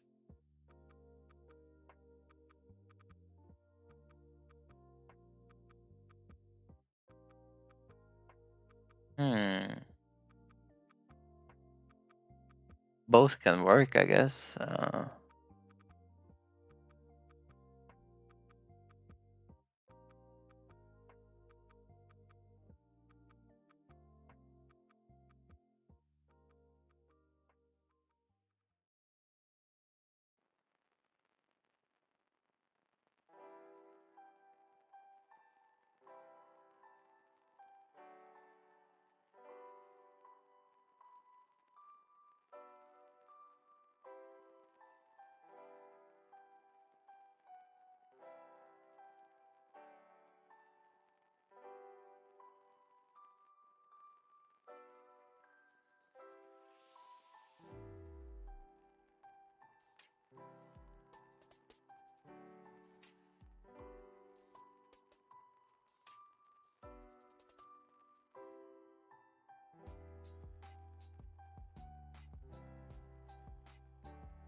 This one works like progress bar, but uses 3 textures instead of Godot's theme resource.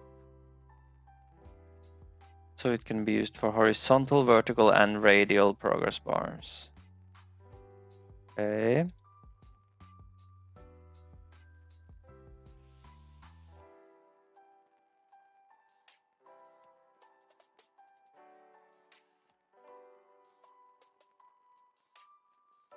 Horizontal, vertical, or radial progress bars. What's a radial progress bar?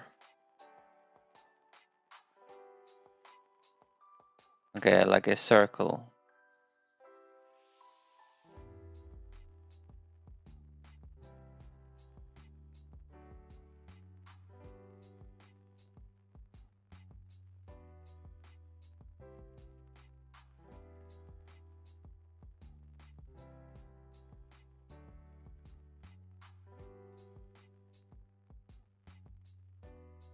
Like a radial progress bar could be cool for things like wave timer maybe.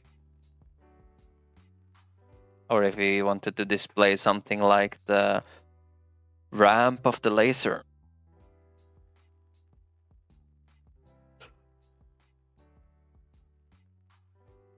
But normal progress bar.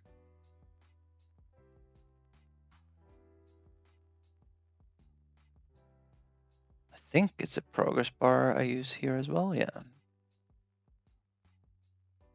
So I already know we can edit the text inside.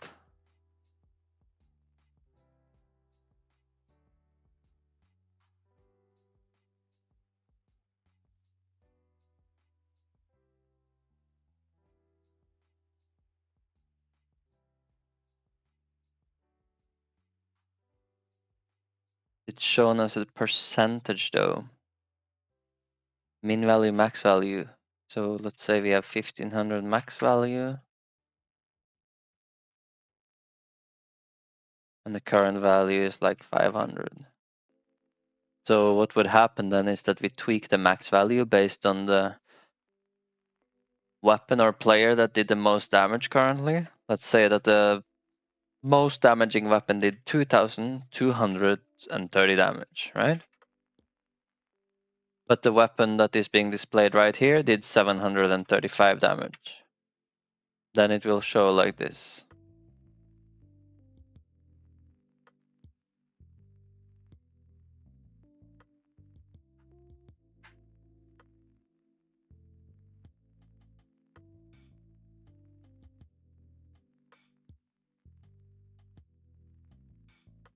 We have to change the percentage though.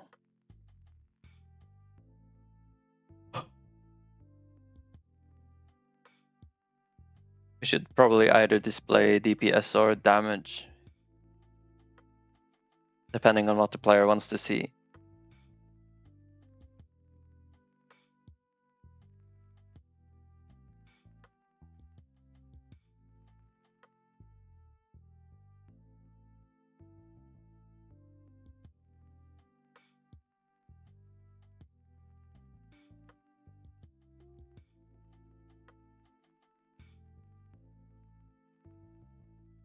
Okay, so we got these.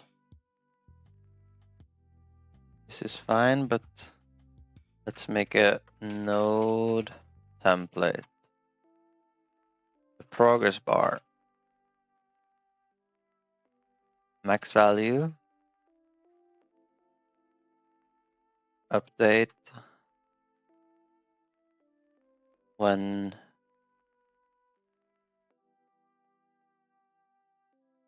any weapon goes above current highest damage.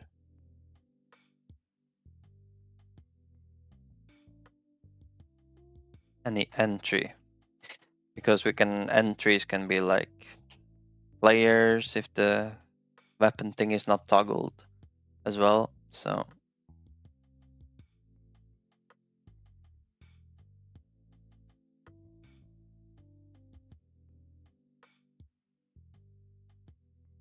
that's the max value. Current value, that's what it's called. It's just called value. Value.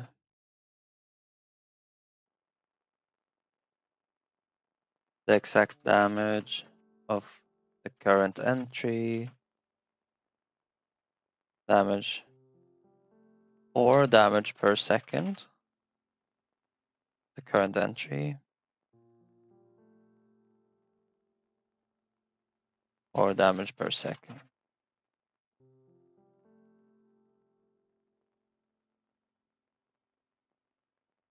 Okay. Do we already have a toggle for damage per second? I wonder. Let's see.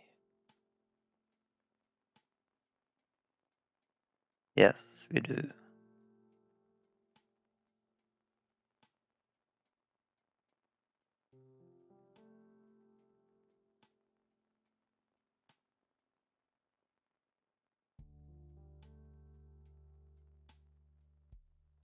Minimum value could always be 0. That's fine.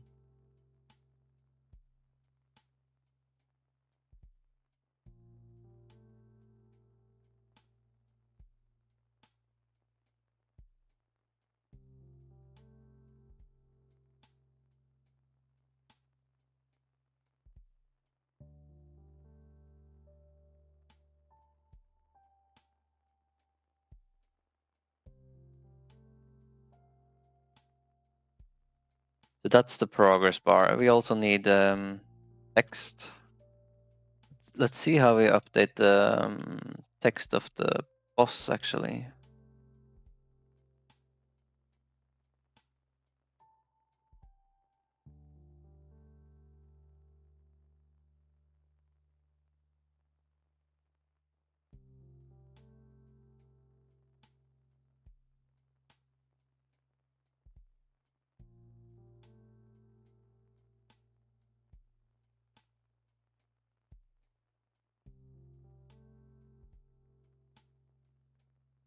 So we update the max value to the max health of the boss.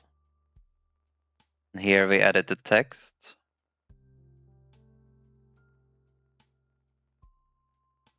Yep. So it's just dot text then.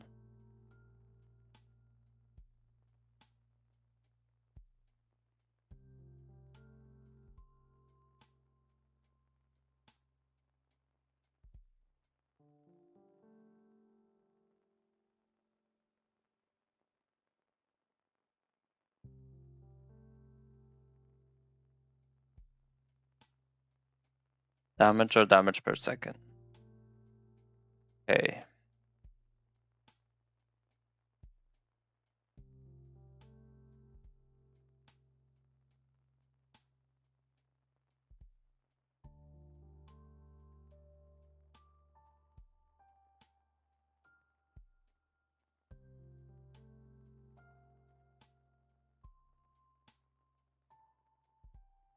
But if we're gonna have like the player name, weapon name in front, we probably want like a horizontal box. Age box?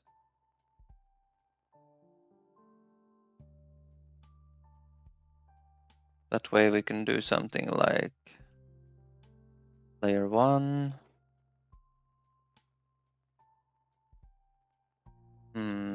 They seem to stack together though for some reason.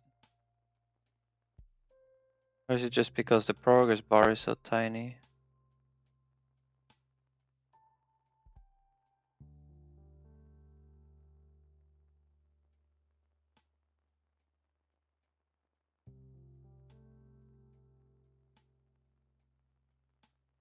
What's going on with this one?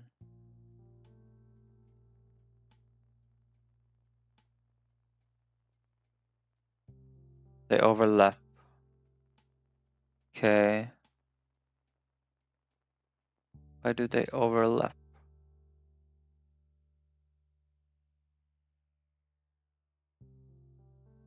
Hmm.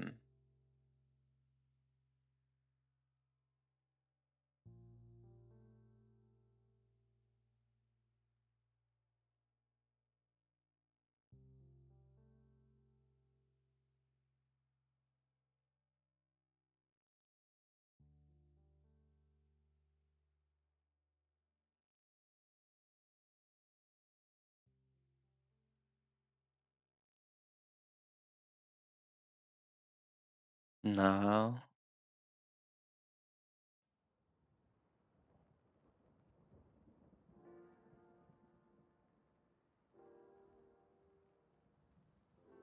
Ah. Okay.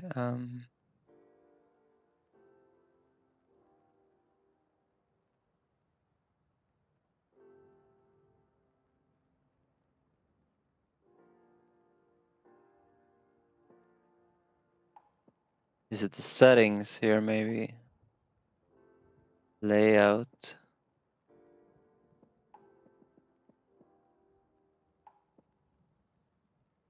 Minimum size. Layout direction.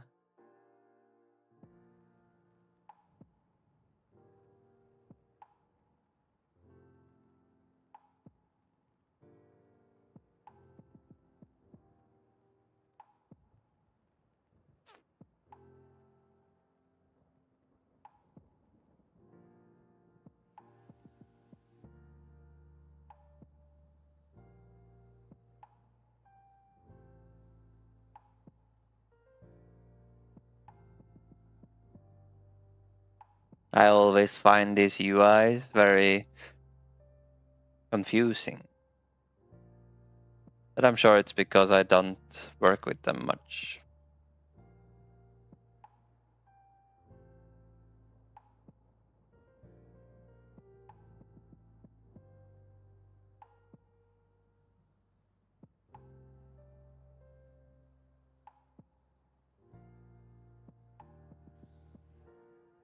Like here, I do a VBox container, right? So I'm gonna have like different rows of stuff.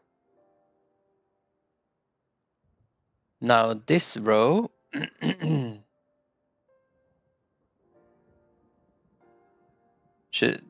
this could be like an entry.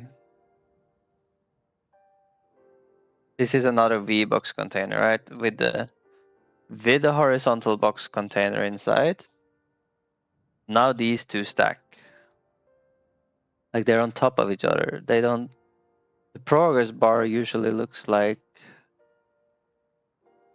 this, you know. But when I place it inside the horizontal box, then it's like smushed together. And I don't know why.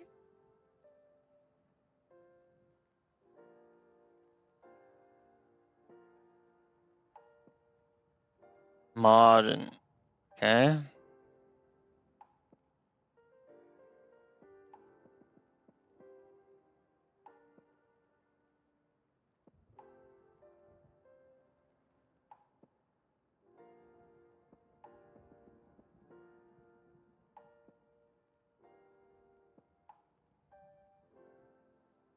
Margins make empty space borders around it.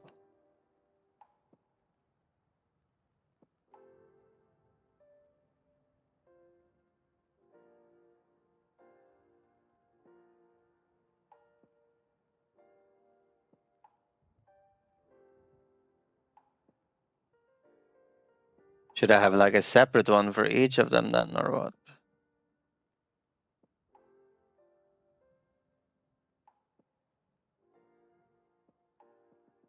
Um,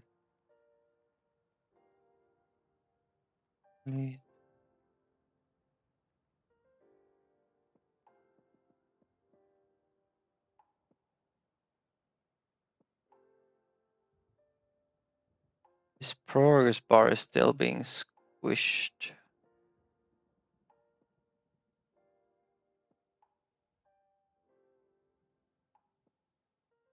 I can force it to have a minimum size, but that's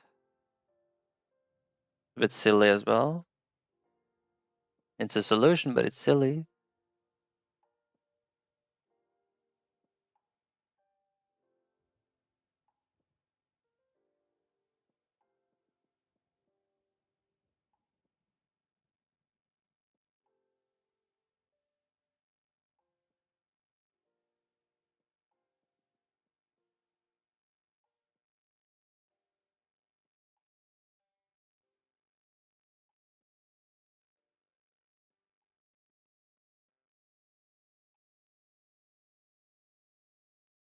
Each component tries to fight for space.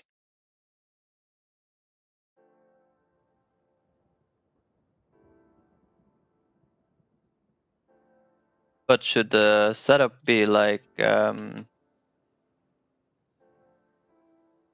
it be like margin container, object, margin container, object, or how should it be? Like, should the objects be child of the margin containers? And should these margin containers be childs of, for example, the H box then?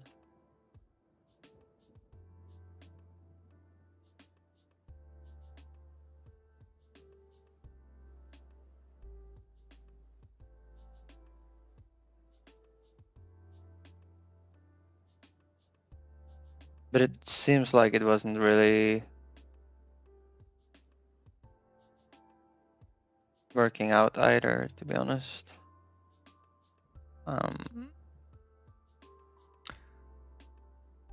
Like I used the forced minimum size here.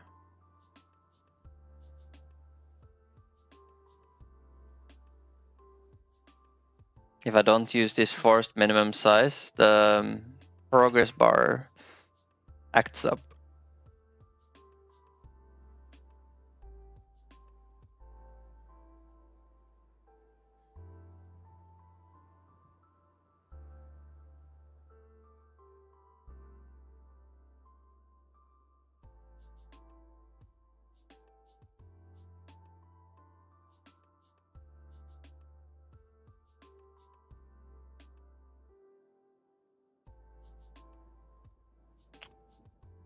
Yeah, I don't know.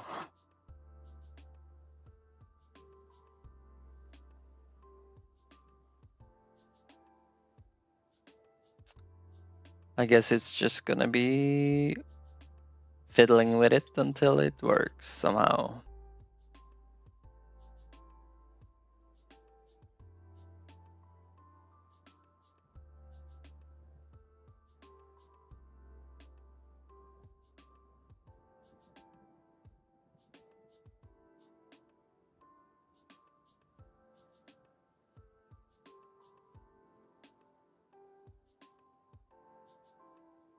Yeah, I don't know why.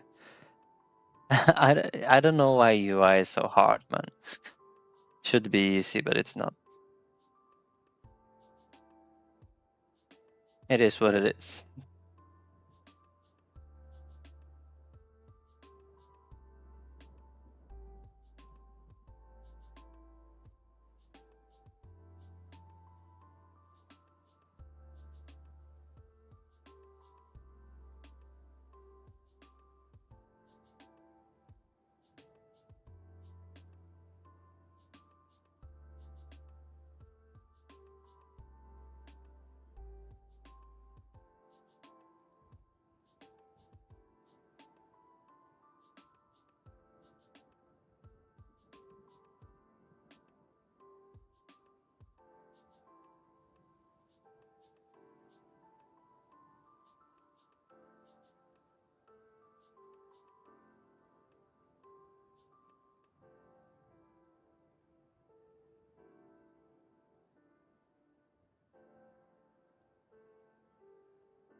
I don't know.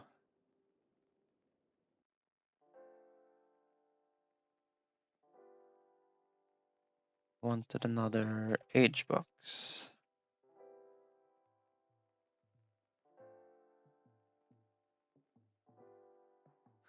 This is weapon type. Player name.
Let's see.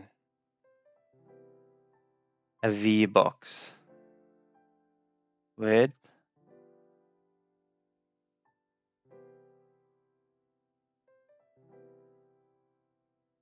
player entry.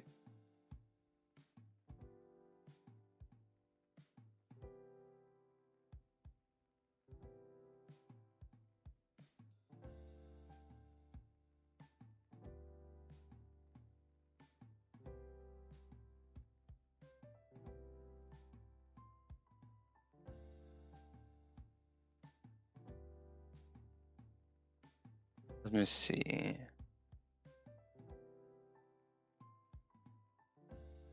Then a weapon entry.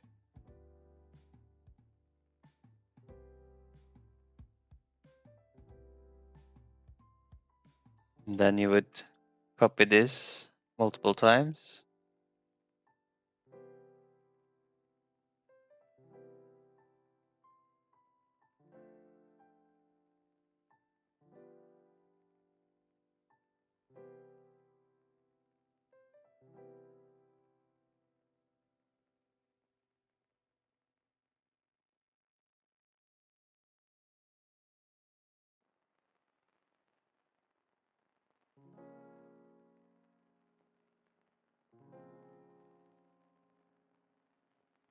So it's the size of the Y doesn't work automatically for some reason. I set this to 0, it's messed up.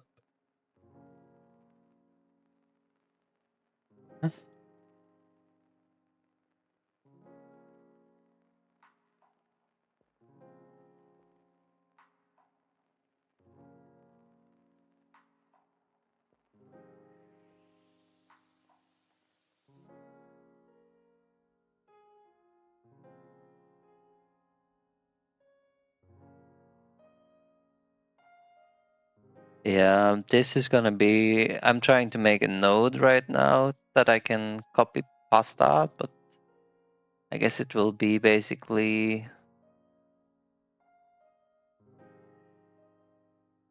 something like this. Player name, then weapon.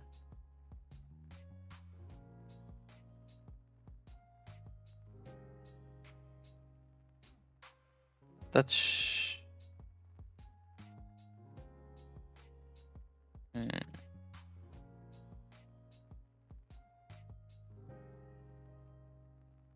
This shouldn't be a child of the player name, I guess. This one.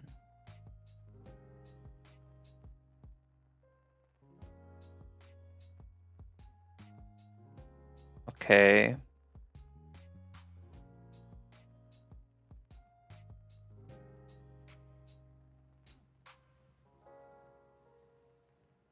Maybe we're getting somewhere.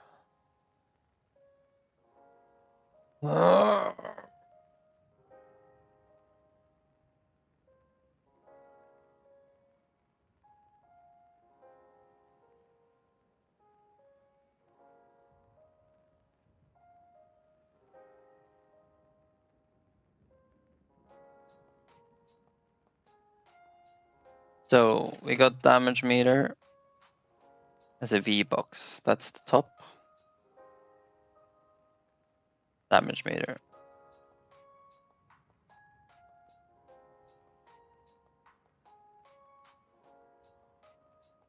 Then we got a V box.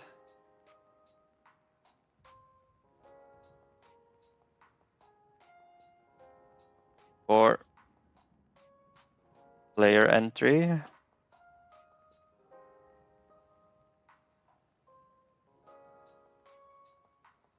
Here we have label, player name,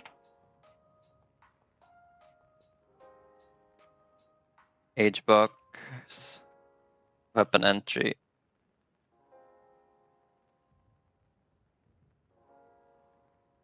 Like so.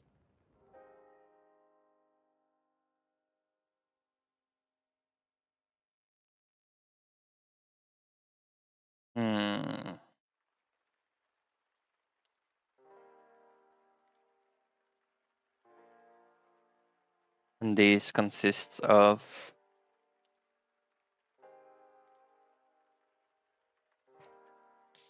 an age box for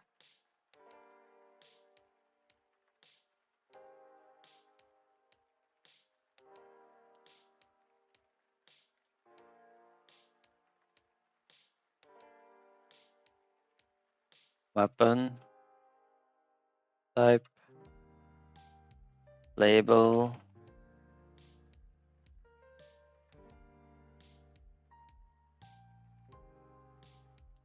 progress bar,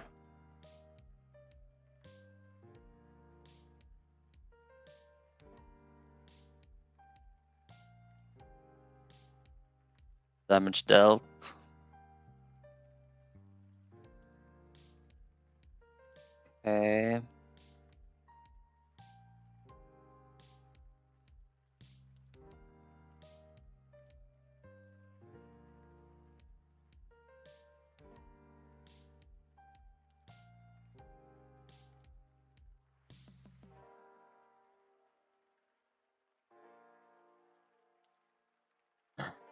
uses something called a grid container.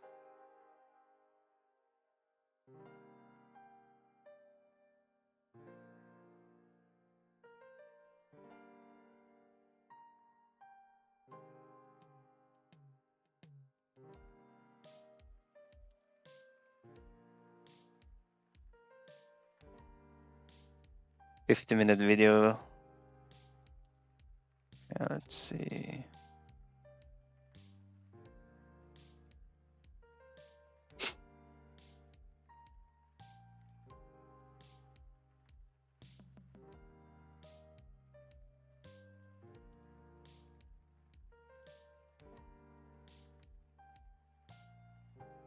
more space. So it's best if we set all of these icons to the same thing, bit width. Now we can have a look at our labels, and the labels, they're pretty tiny, so maybe we can change their font size. And we can change the font size if we go to theme override, font sizes, and then we can say maybe we do a 32 here. That is a lot better. And then we can, fonts, they're pretty tiny. Saying, oh, I don't need any more space. So it's best if we... So a grid container.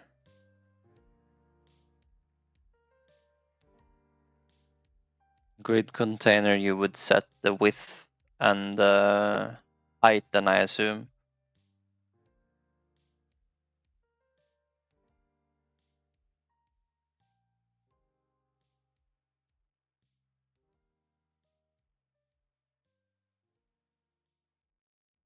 Every 2 items, just make a new row.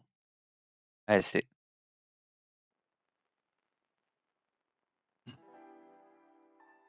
That would work for the last part here, I guess. Where there's a label and a progress bar on each line.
Using the icons was maybe a good idea as well, instead of names.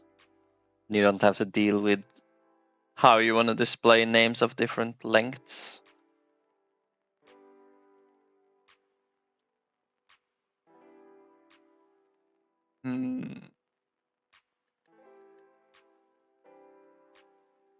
But I don't have icons right now.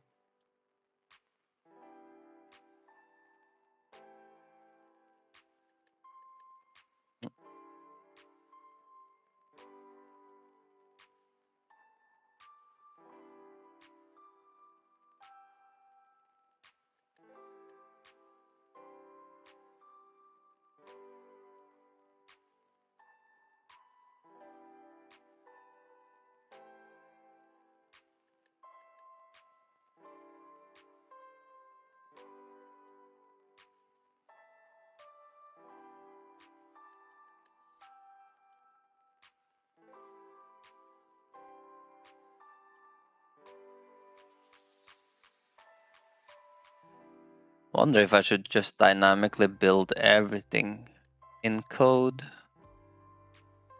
or not. It'll be harder to see how it's gonna turn out, I guess. But the thing is, for example, if I have If I have it set to only show the damage per player, then I would rather have the progress bar be here, right? In the age box together with the player.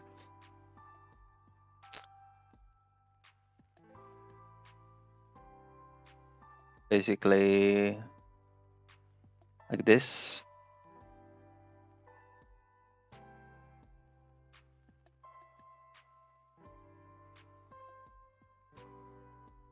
But if I want weapons as well, then I probably want to build it like this.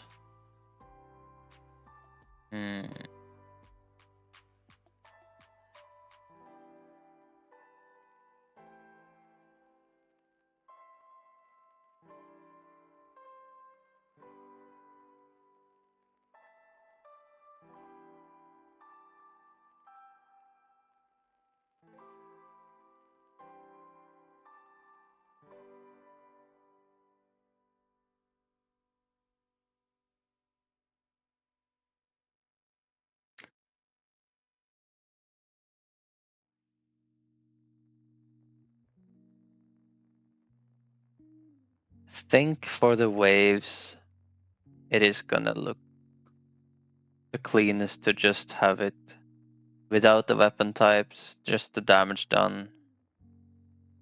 Then you can view after the wave, like which weapon did how much damage.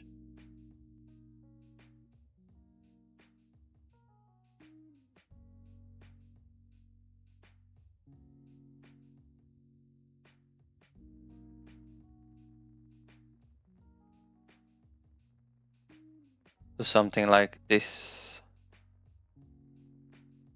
And even more information could be shown on the after wave screen, I guess.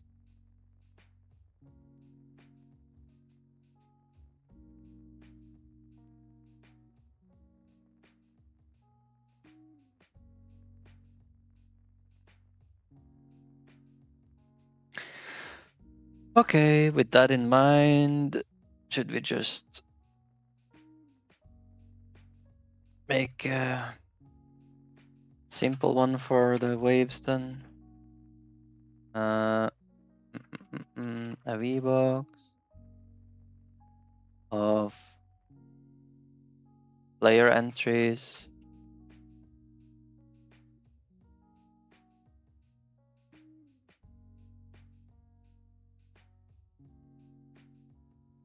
Player entry,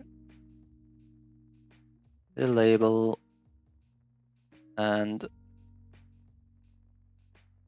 progress bar. Label, player 1, progress bar.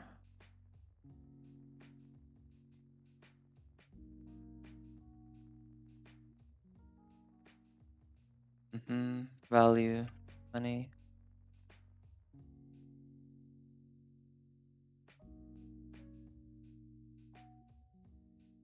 Minimum 100. But 100 pixels. That would also mean that it doesn't scale. The UI doesn't scale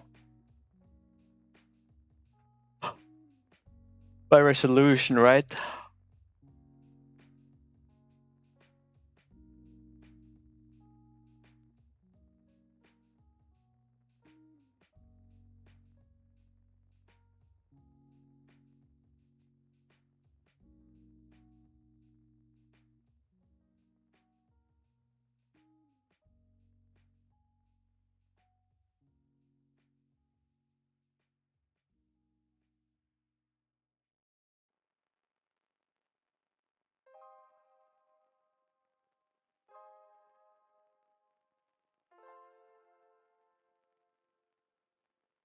Which is kind of lame.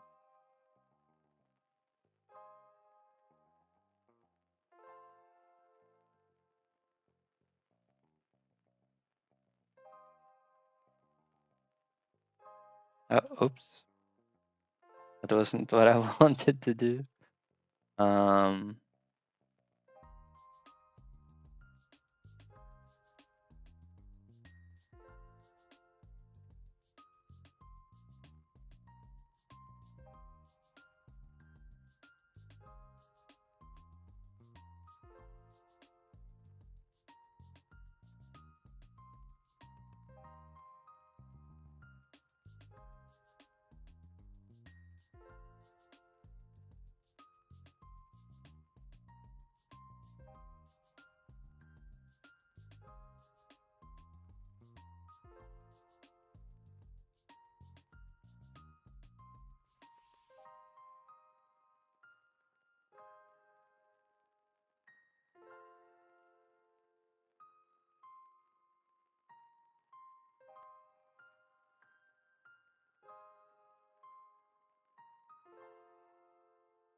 Okay, we want the reference to player entries here.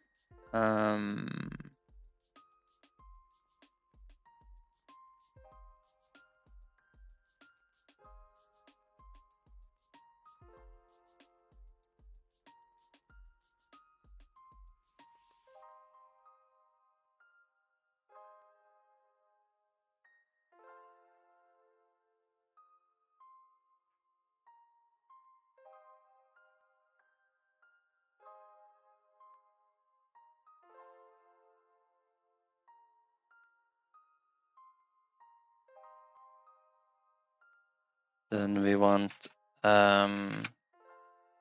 reference to player entry scene.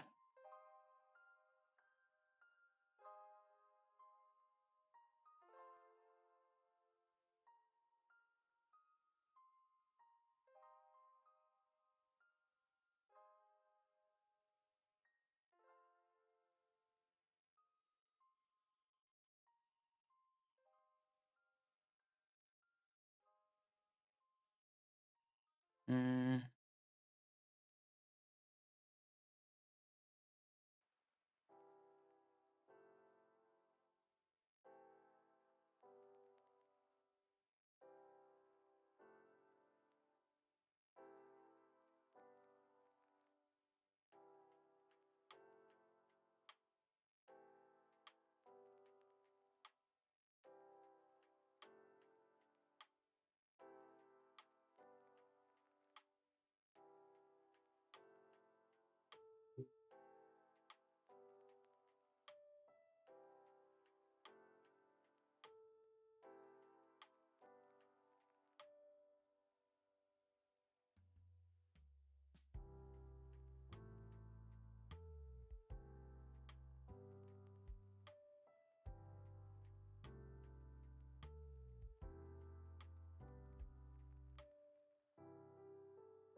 So the damage meter dictionary, it has the player name as the first part, right?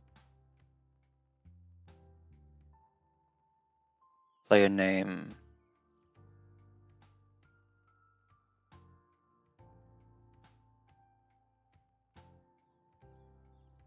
So it's basically for player name in damage meter.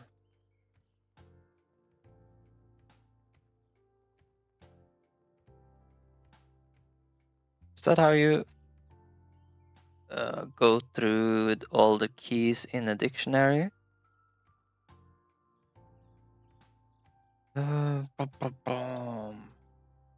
Is this how you go through each key in a dictionary?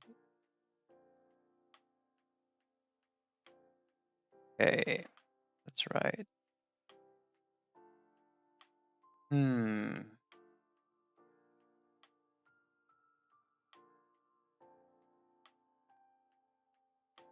Then for each weapon in their name, since player name is gonna be a new. Oh wait. Damage meter, player name. For each weapon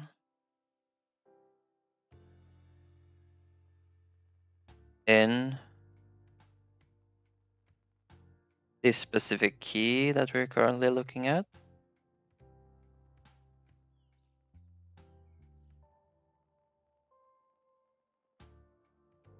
we're looking for effective damage.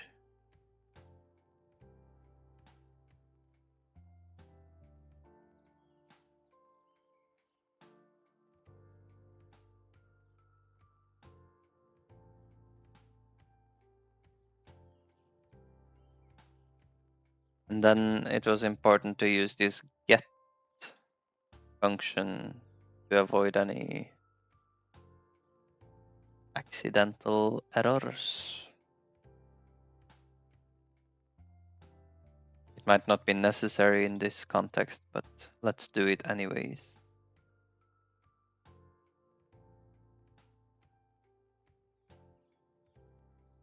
Because all the keys we are iterating through should already exist, no matter what, but whatever.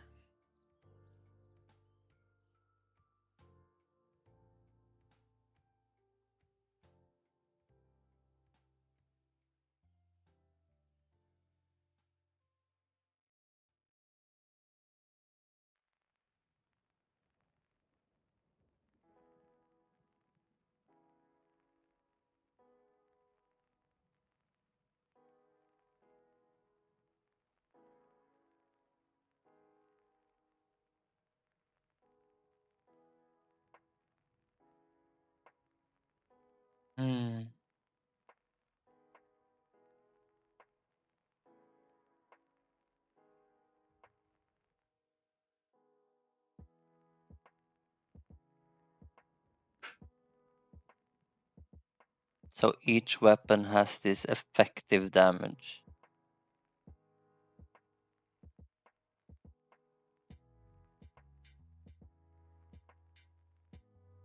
Well, actually, it has a dictionary which contains the effective damage. Damage done dictionary.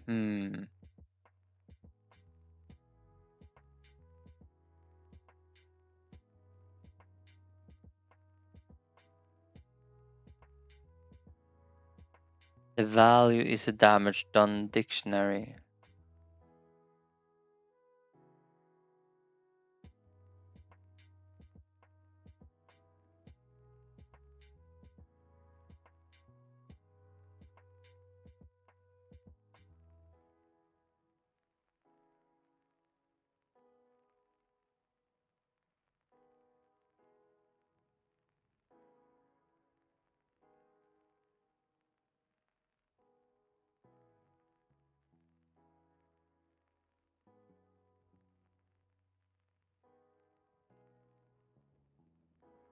Like it doesn't have a specific name or anything.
So the dictionary has these two keys in it.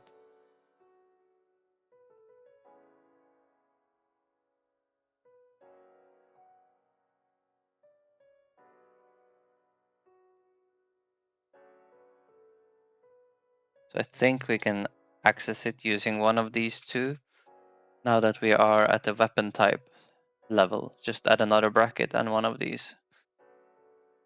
Double check.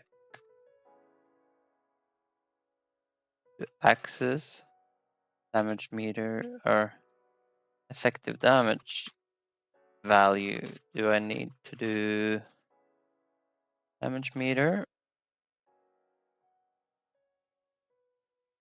Player name, weapon type,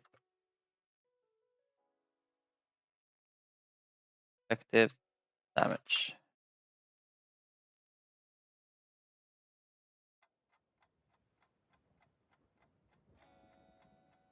Okay, so how is that gonna work for with the get?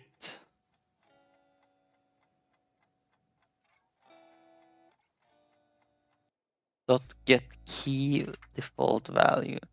Okay, so gonna be like this, and then get the key. It's gonna be effective damage. The default value gonna be 0, 0.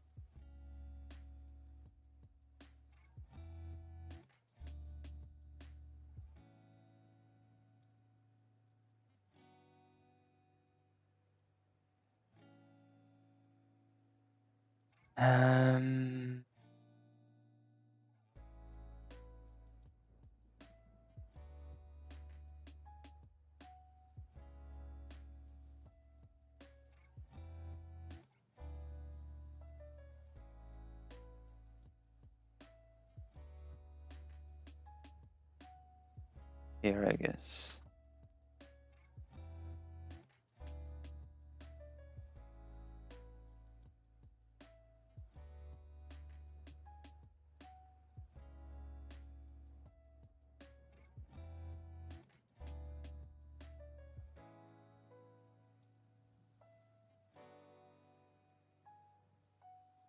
Reset the aggregated damage for each player. Then combine the damage from all their weapons. The effective damage, that is. So every time we get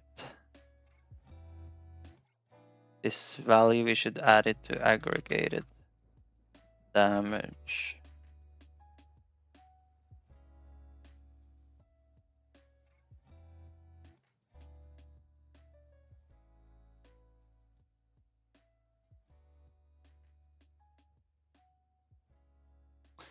Once we have the aggregated damage, we can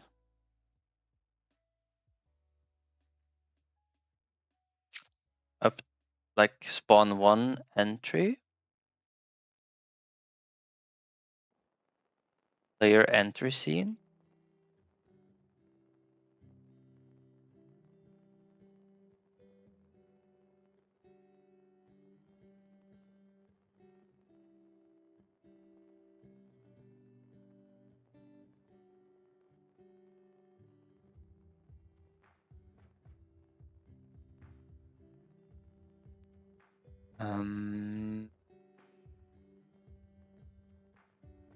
Player enters V box.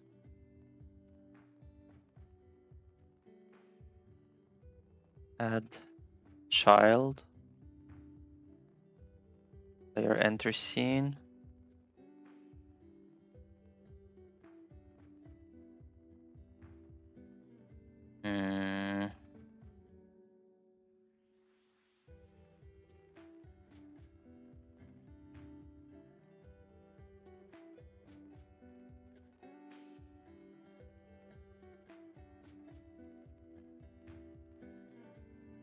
Yo, Spet, welcome back.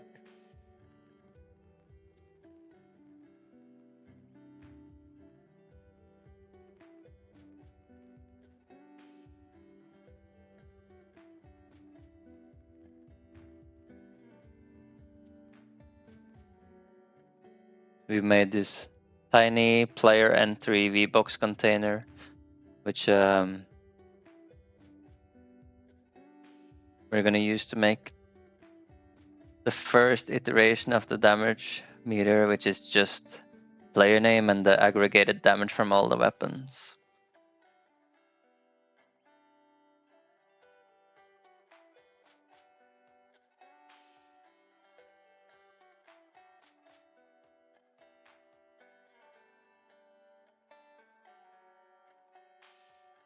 He left and he came back, and he left and he came back.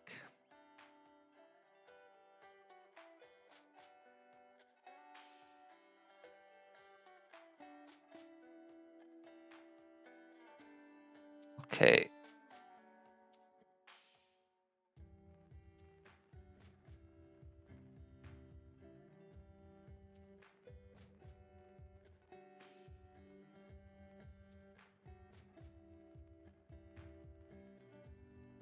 Now we want some kind of function on this player entry to set it up, I guess.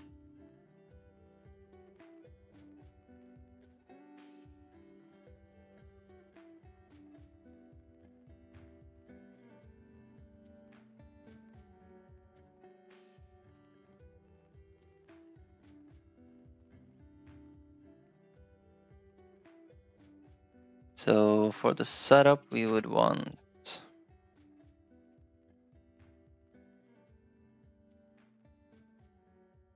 label reference.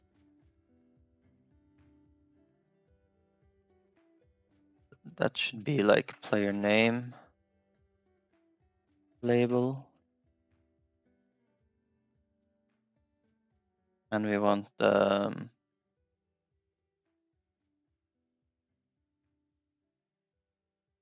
damage bar,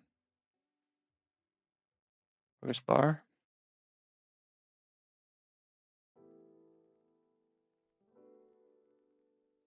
So the setup needs to receive a string for the player name.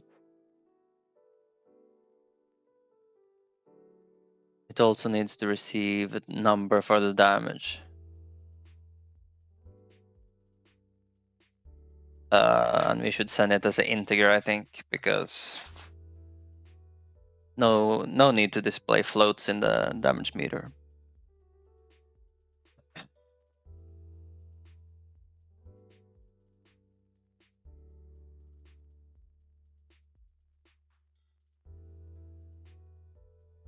I think I think he stolen ID just meant you double in size because he said I'm back ×2. That was all. I'm not a game dev at all. I just tested Unity, Unreal Engine 4 6 to 7 years ago and tested Godot last year. So my game dev knowledge is near zero.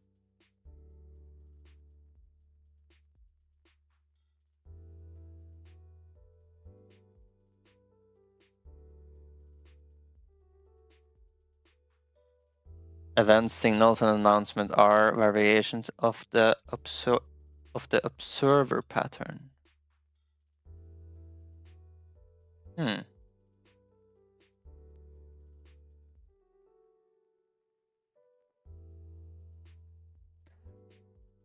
don't need to know what all of these things are. All the I'm learning every day different things here as well, so we can learn together.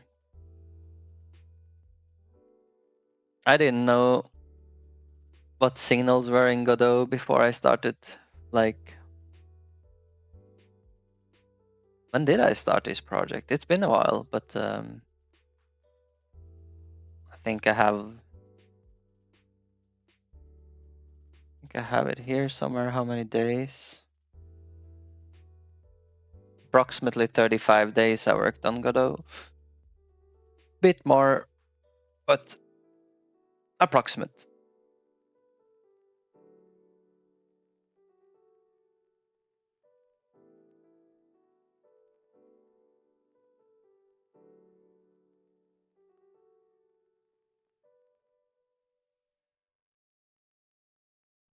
Signals is a lightweight object that other objects subscribe to.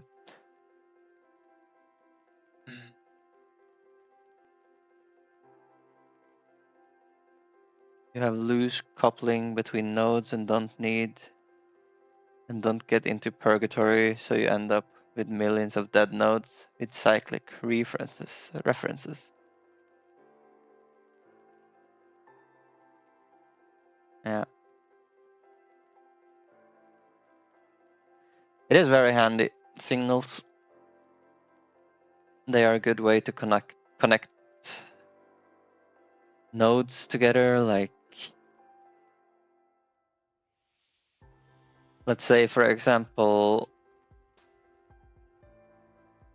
I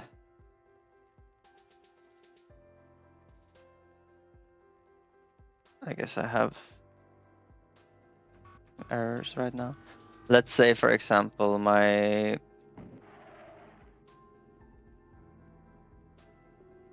mind, I need to fix my script first.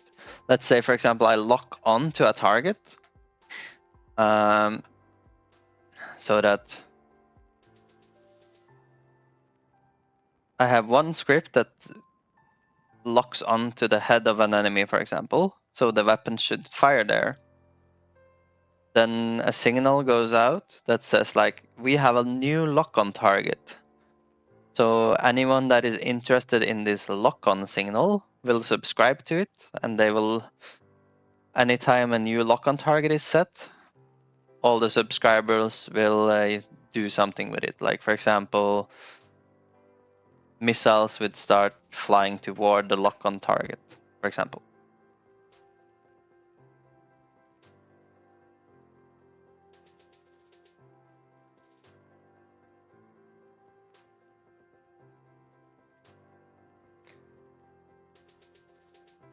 Yeah, they are very handy.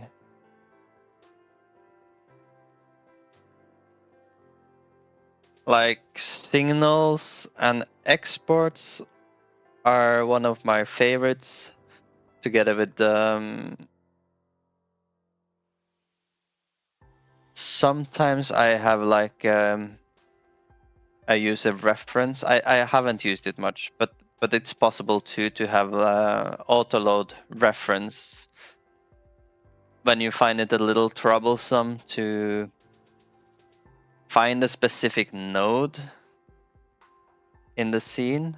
It can be hard sometimes when you spawn in a new node and it's gonna find, for example, the missile spawner. Then you can basically have an auto load, which you update with information that other nodes can access. The auto loads can be accessed from anywhere. That's the good thing about auto loads.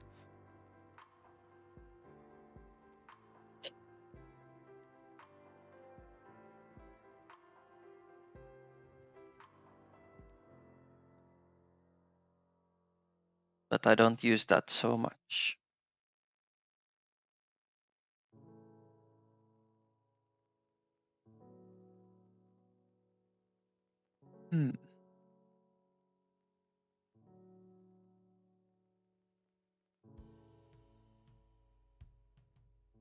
Okay, so if we are gonna set up with the player name and a damage number, the first thing we should do is update the label. Player name label.text equals player name. The second thing is to update the damage bar.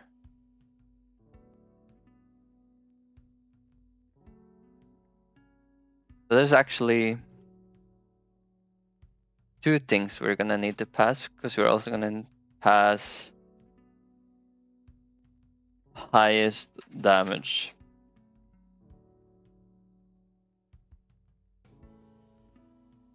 Highest damage number. Then the damage bar dot max damage bar dot max value equals highest damage number followed by damage bar dot value equals damage number.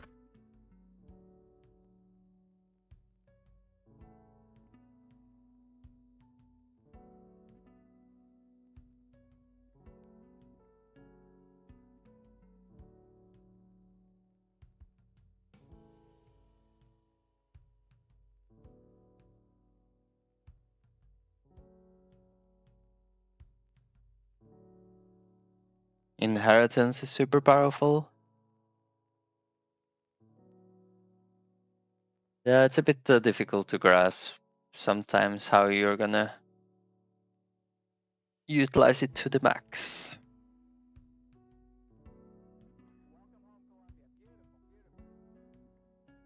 But it's very important to understand at least the basics of how if you move the enemy spawner route is gonna move as well, because they both have the position variable.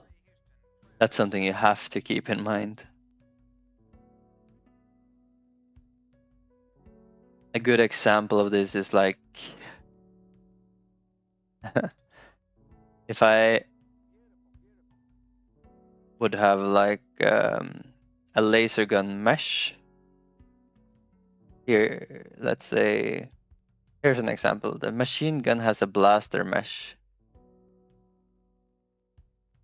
So if I rotate the machine gun node, the blaster mesh is going to rotate as well.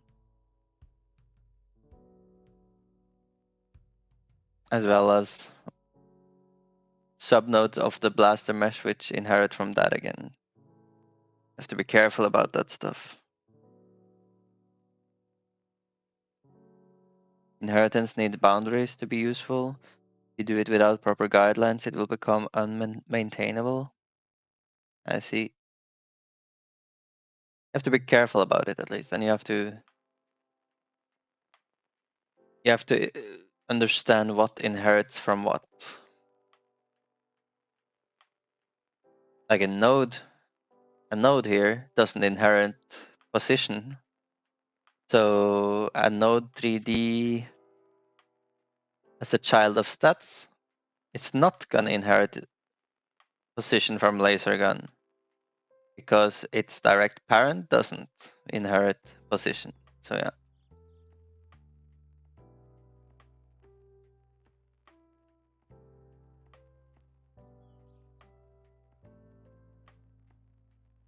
You wouldn't inherit machine gun from blaster.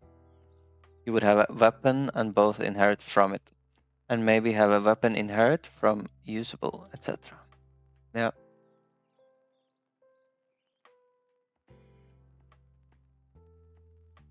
Got to have the right structure for inheritance. That's important.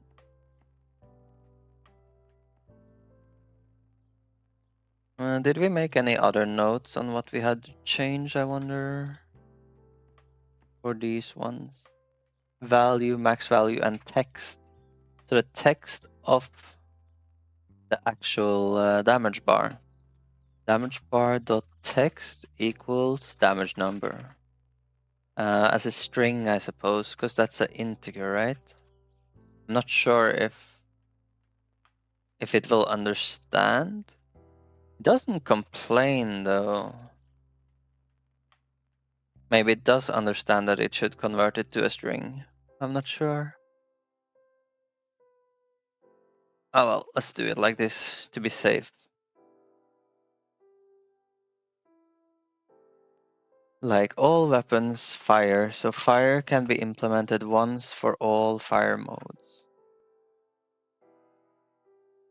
Do GDScript allow multiple inheritance? Nope. Makes it way easier then.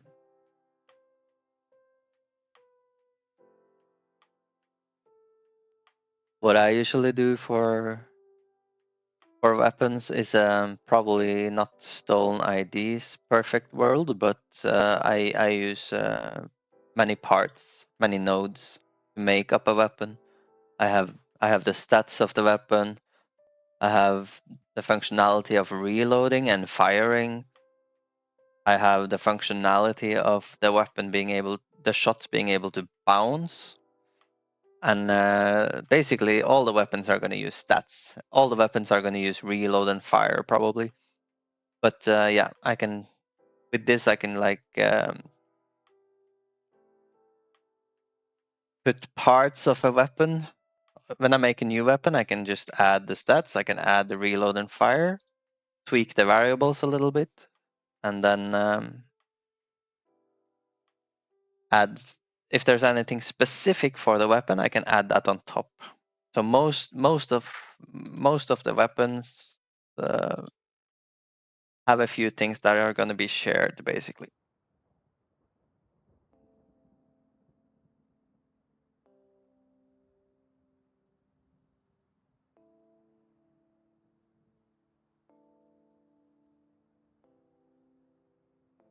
You have to do components with improper support for compositions. Is there polymorphism and function overloading? Overloading, yes, but you can't upcast.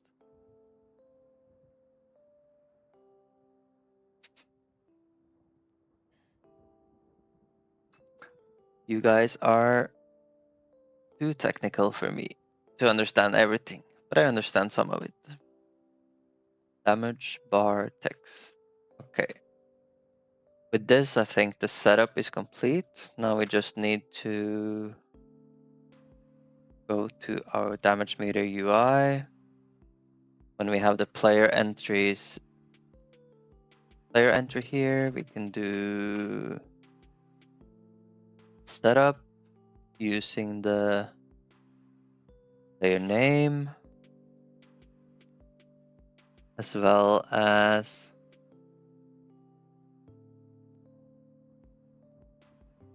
the aggregated damage.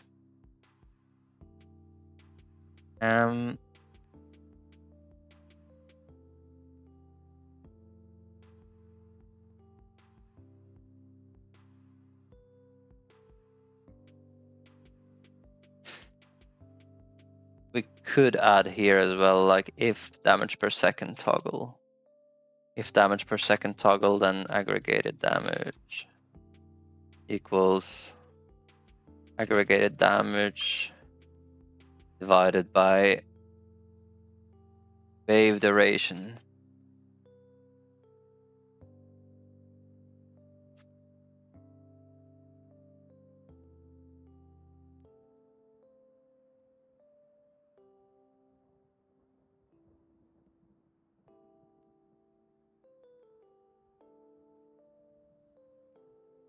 I'm not sure if I'm gonna need like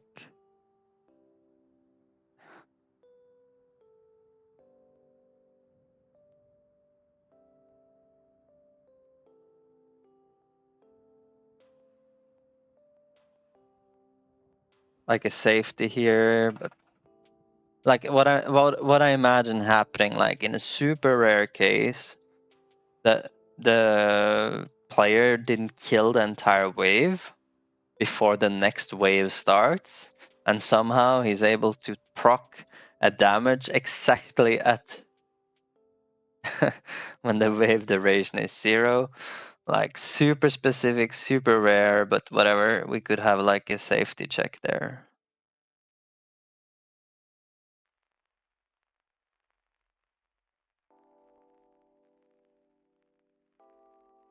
I guess we could also do like, nah, that's probably best. Yeah.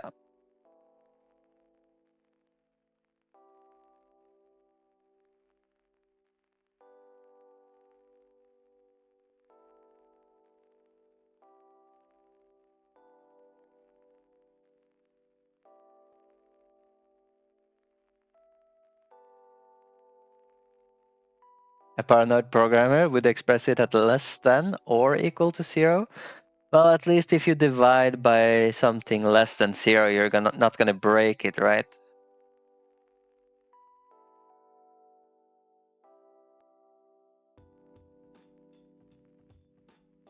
It's gonna look weird, but you're not gonna break it at least.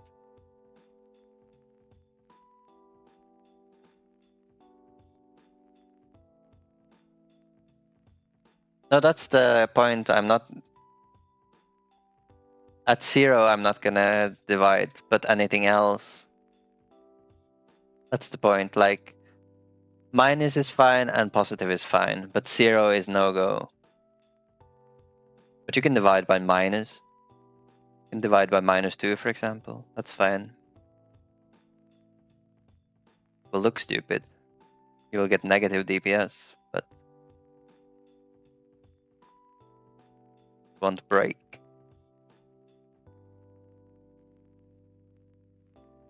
Speaking of which, this wave duration.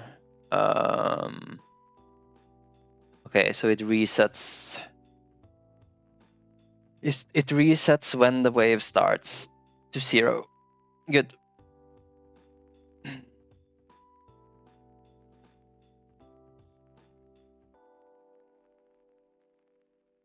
Could also have wave duration start at 0.1. That way it will never be 0. Unless it's unless a timer, when you get the timer. I'm not using a timer. No, so it's, I might, should I just do it like that?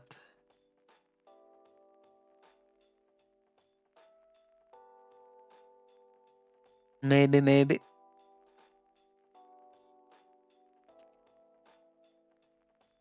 It's only increasing and it starts at 0.1.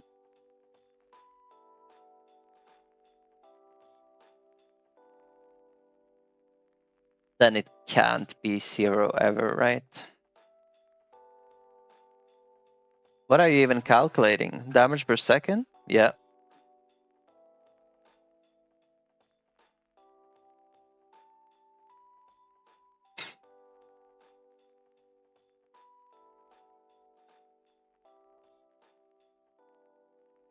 That is correct.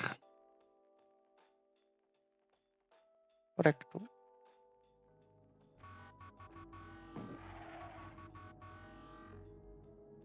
There's index 3 in a base type array.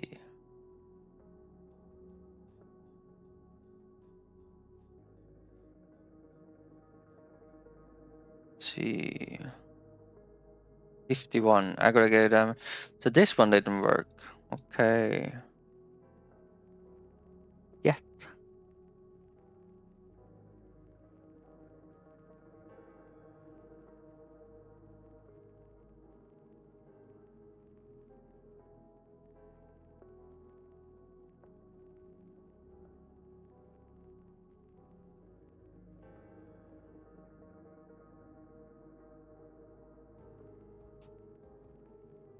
Is it an array though? I thought it was a dictionary.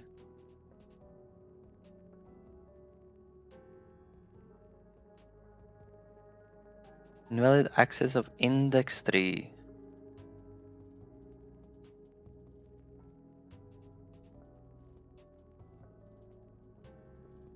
Okay, so weapon.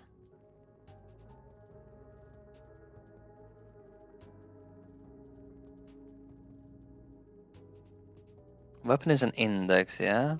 But it's not an array.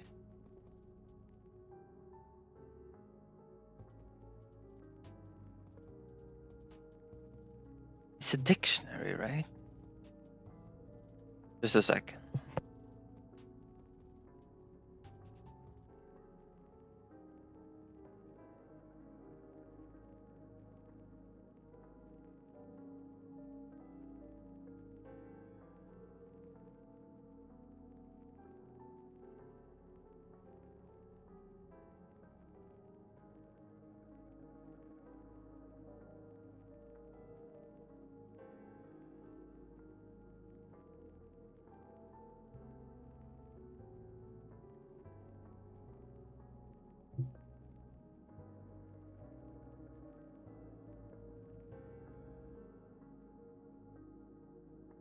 If you could have just done if timer equals 0, return guarding clause, player, weapon, player name, weapon, doesn't make sense.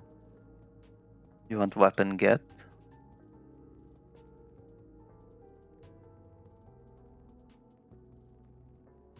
Oh, what am I doing here?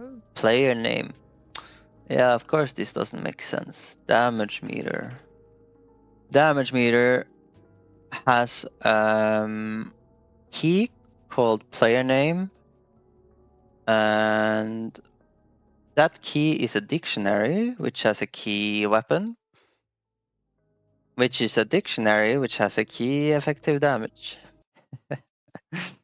A dictionary within a dictionary within a dictionary.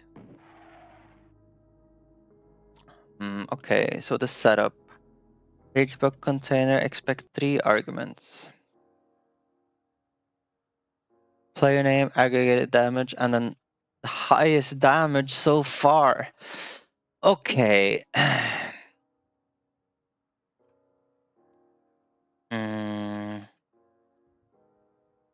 Highest damage.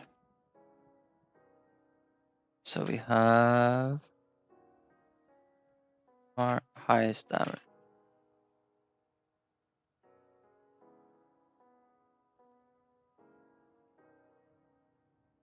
It's fine.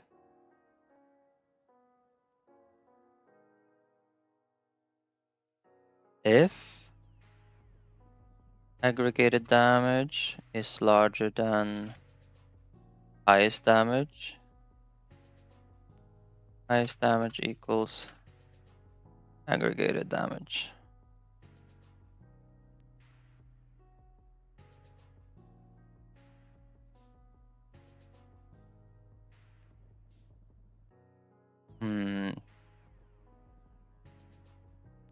I should also cast aggregated damage to a integer, I guess.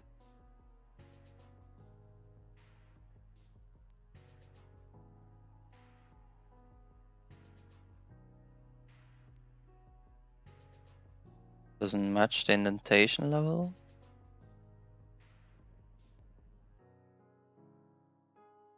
But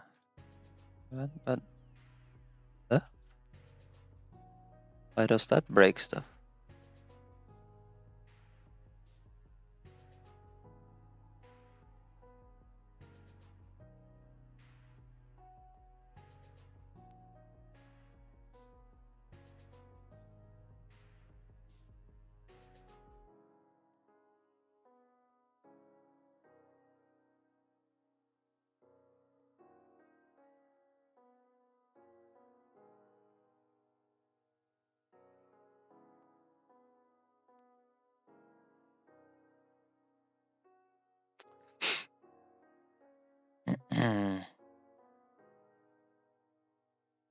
Damage meter, player name, player weapon. In line 50 is identical to just weapon.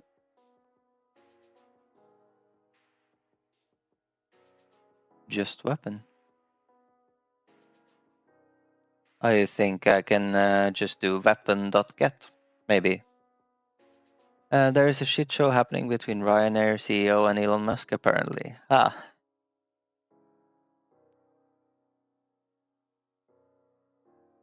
Wait, is it a dictionary? The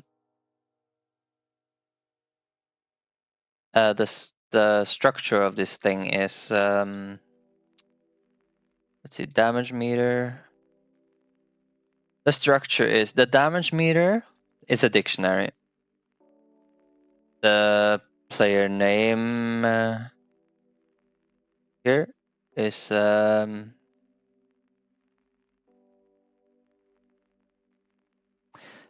let's see. The first part is a dictionary.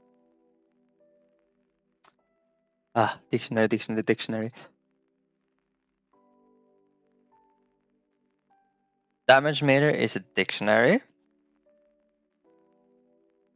with a dictionary of player name keys.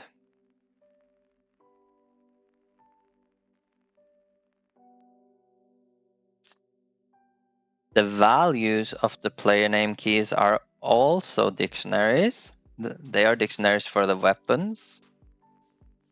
The weapons are the keys. And the damage the weapons have done is the values. But since there's 2 different kinds of damage, Those values are also dictionaries.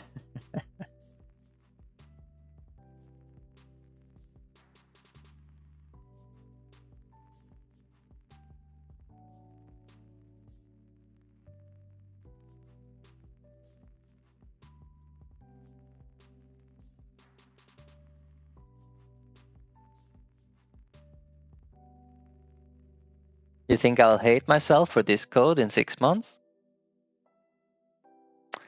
Not sure. Could be.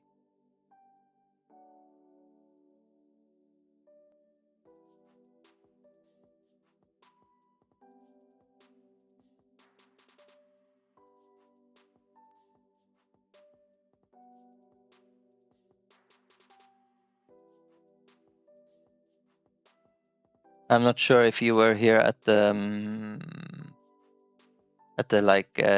start of the stream. I think maybe you were, but if you saw, then I basically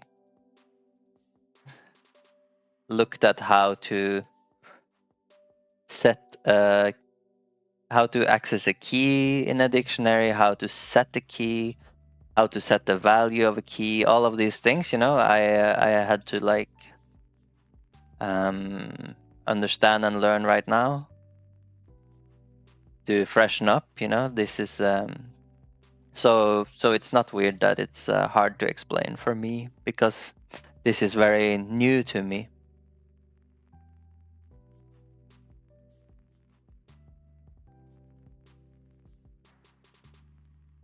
I don't think it's really that complicated if I understand dictionaries. It's this damage meter that I have, this dictionary. It accesses the key player name, the key weapon. I know that this is a dictionary now, so I just get effective damage key with a fallback to 0.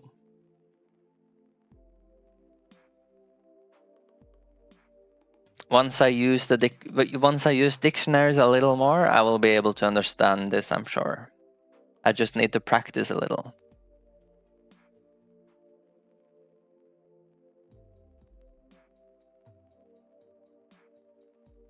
But what I didn't understand is I couldn't just cast aggregated damage to an integer like this.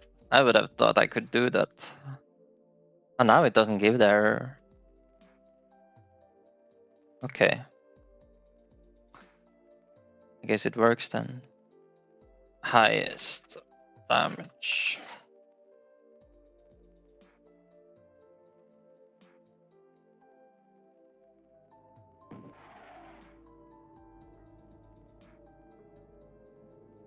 Text.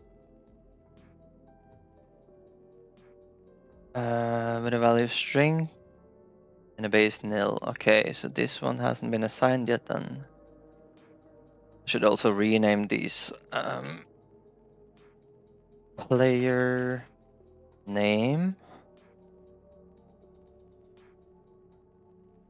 and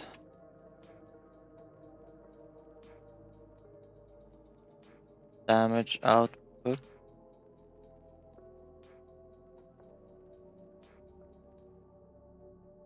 Damage done. Like so, I guess.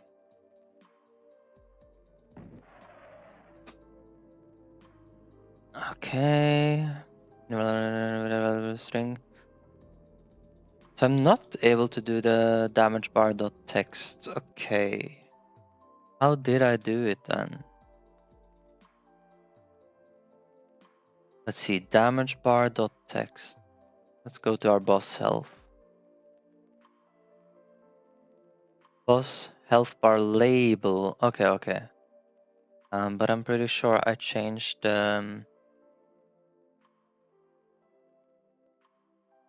text inside the health bar as well somewhere.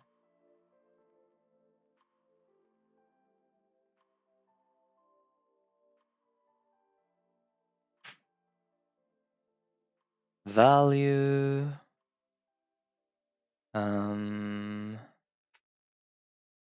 Max value.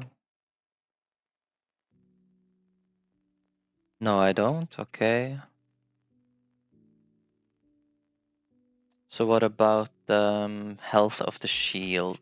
That one I think I change.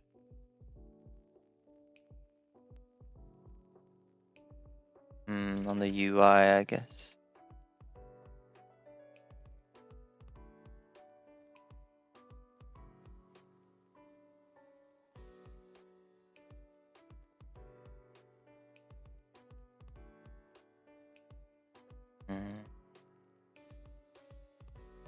Was this part, right? It's a label. Ah, I put the label on top of it. Is that how I fixed it? Okay. Makes sense.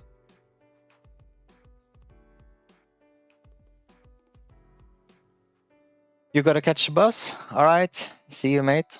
Thanks for stopping by.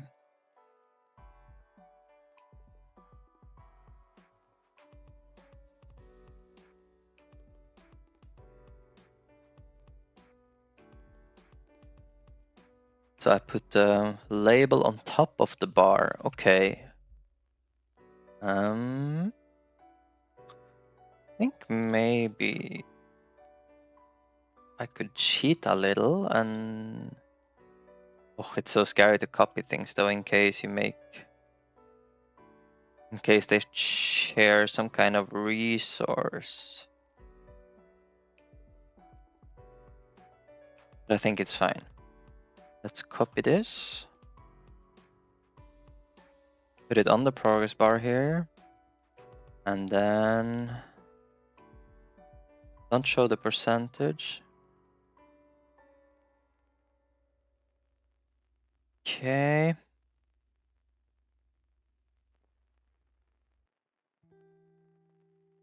And we have damage bar label.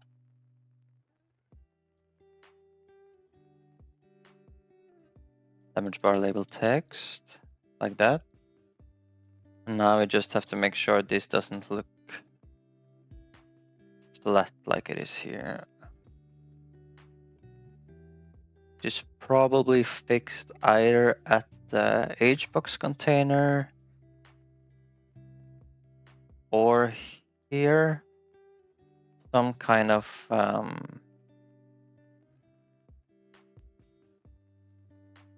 like this, basically minimal size, right? Player name label, minimal size, but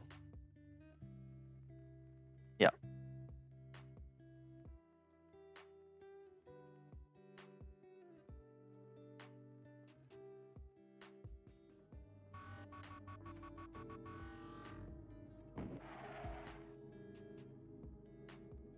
Invalid key text to type string to object nil. Okay. We assign it here.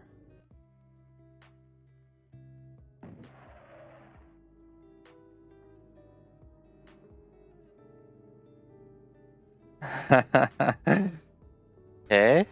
It's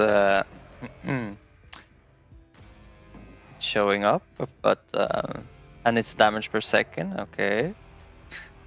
But we're making one instance.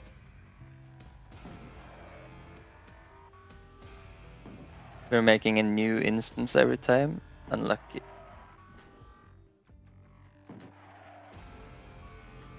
Okay, okay.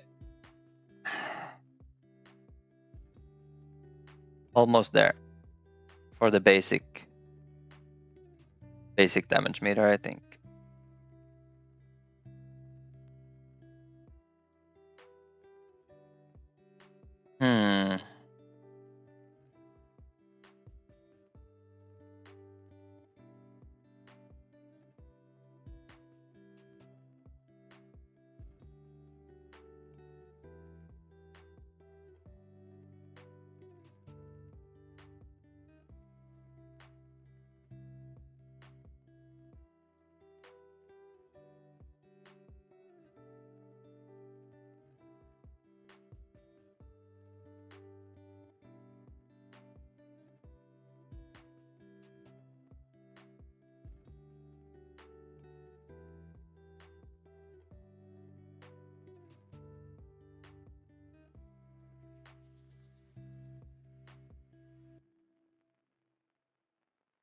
Here, player entries add child and instantiate this part.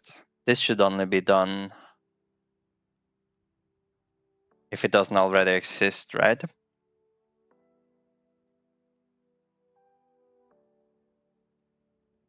So we have to keep track of whether the player entry for a current player name exists.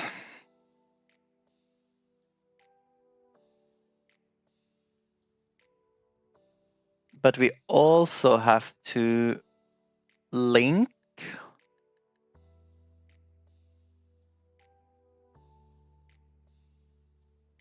this here, the player entry that we make. We have to like save a reference to it for the specific player.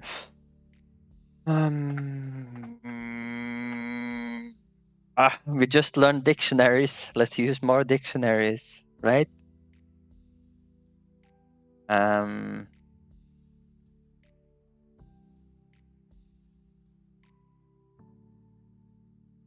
So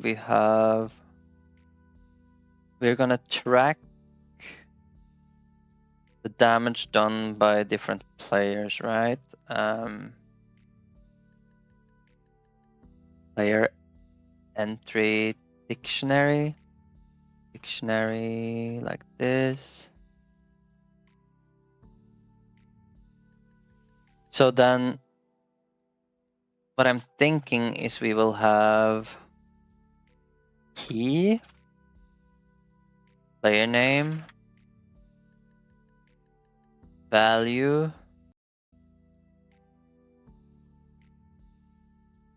the value should be the player entry here.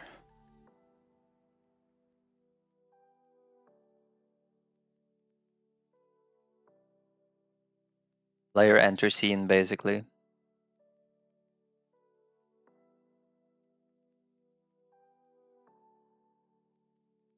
I guess it's an age box.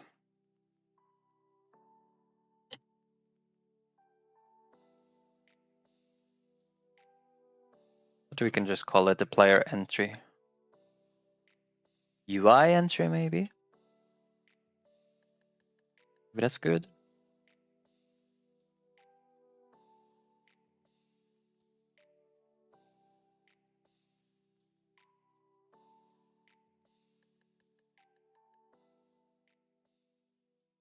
So add UI entry if needed.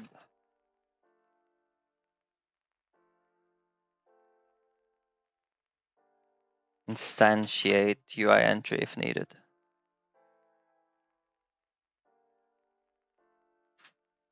We check if player entry dictionary has the key of player name. We need a player name here. Player name is string.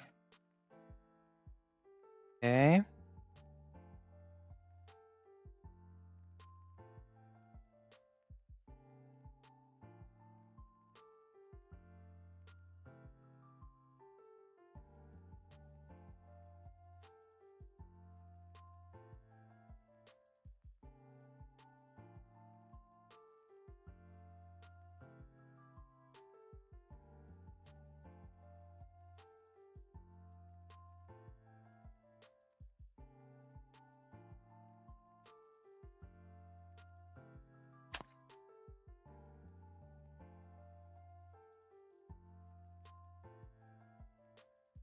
So here we're saying if the player name is already a key in the dictionary, then we don't need to do anything more.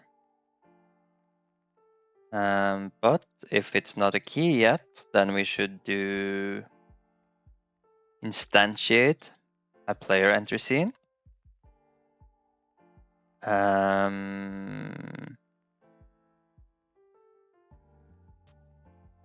add it to the player entries VBox. And then we should update our dictionary to say that we did spawn in this thing. So then we do player entry dict, and we add player name, and the value that we put there is the player entry. So we store the scene, this scene, the HBox container of the player entry. We store it under the player name of the dictionary. I think that's right. So then when we're gonna change the an entry, then we access it through the dictionary, like so.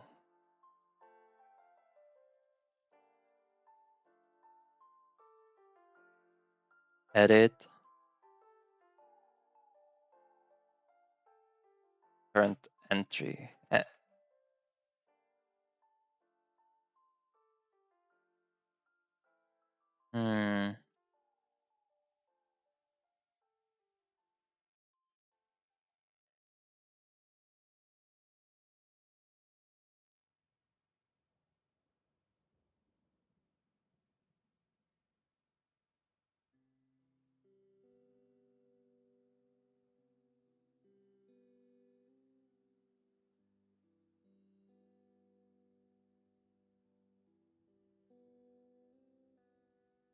We aggregate all damage. Aggregate damage from all weapons.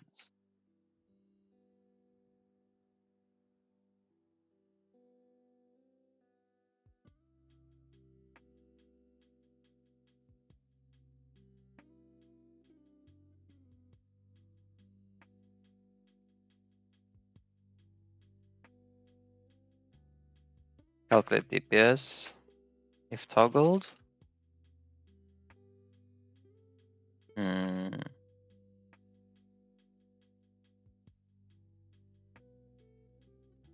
Up that highest damage.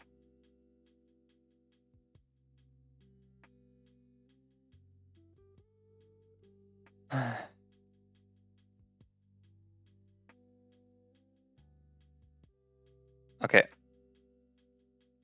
Now hopefully there will not be many entries flying across the screen. Okay, perfect. Right now the timer hasn't started. Now it's gonna start, and then we're gonna have like the damage per second. The timer is only 10 seconds right now, so it's gonna soon reset.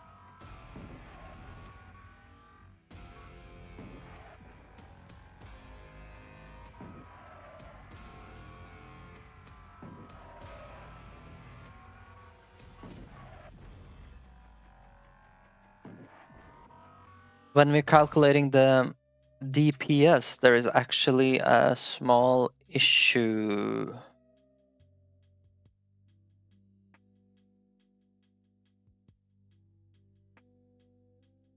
Because the damage per second is gonna spike through the roof if we shoot an enemy right when he spawns, right?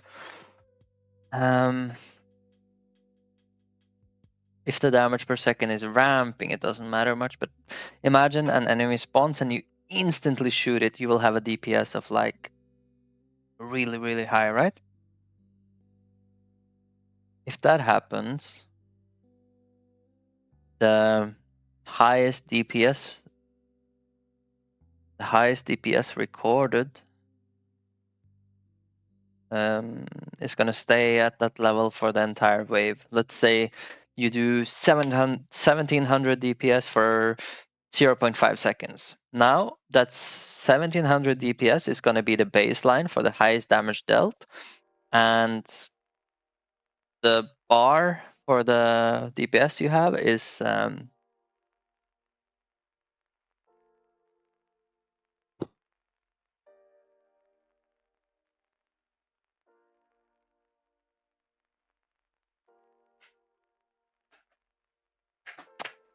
set thereafter. Yeah. Gonna think about that one for 2 seconds. I have to take a small bathroom break. Be right back.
Yes.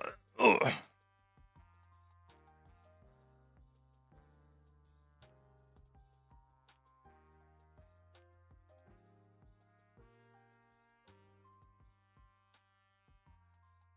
Right, so the highest damage right here. If you're doing DPS, we can look at it once without DPS. I'm pretty sure it's gonna look a lot better. Well, for a single player, it's just gonna be, the bar is just gonna be full, I guess, but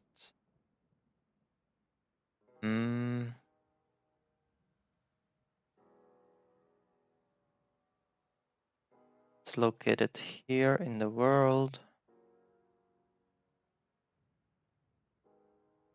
Damage meter, toggle off damage per second, like that.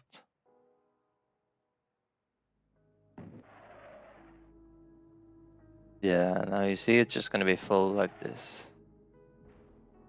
I think it's gonna reset when the wave starts.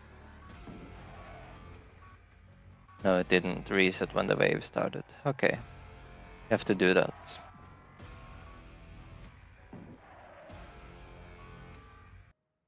Reset the damage when the wave starts.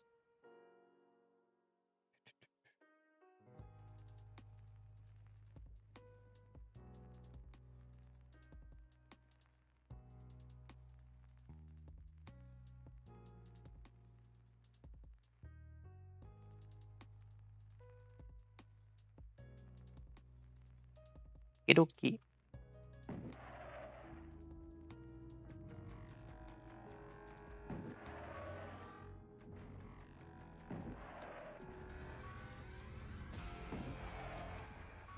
Yeah, now it got reset, right? It's new wave now.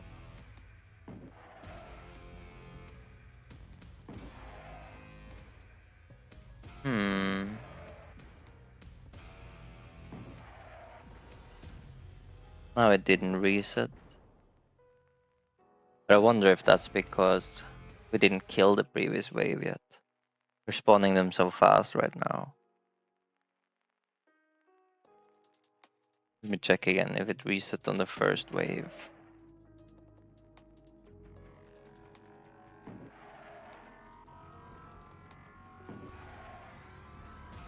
No, it didn't. Okay. Aggregated damage didn't reset. Oh, but that makes sense because that is like aggregated damage is basically just counting up all the weapons in every time the display damage meter is called. That makes sense. But the player entry.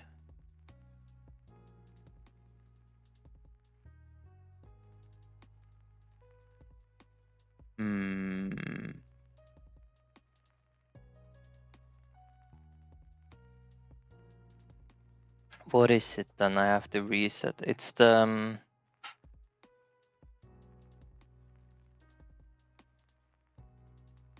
oh, it's the damage meter itself, of course. Here we have to subscribe to Signal Bus.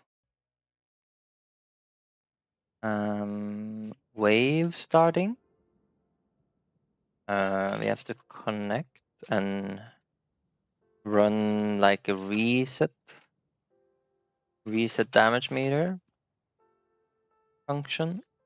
You can add it down here. Function reset damage meter.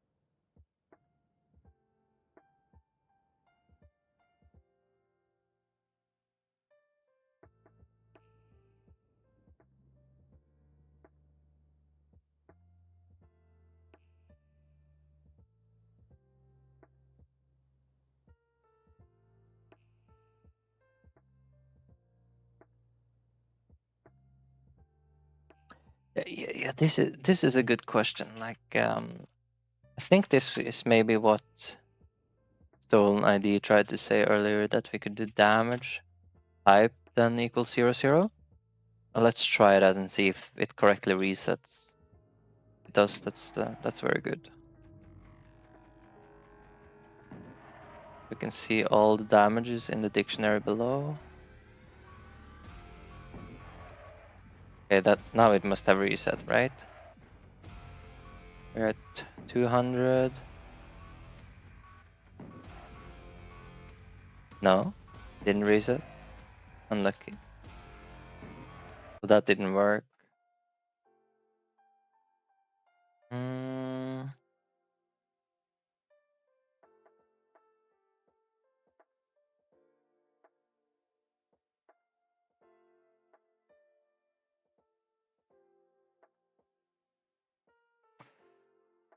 That didn't work. What if we have...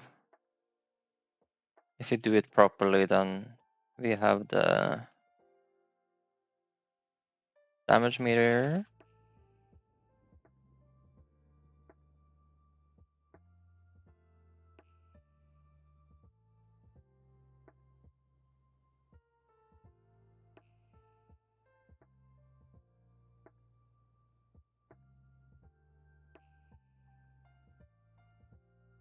Okay.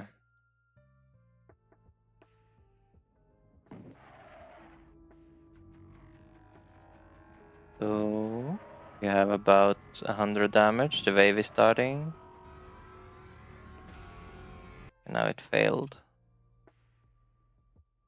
Invalid access to property or key 1 on a base object of type dictionary.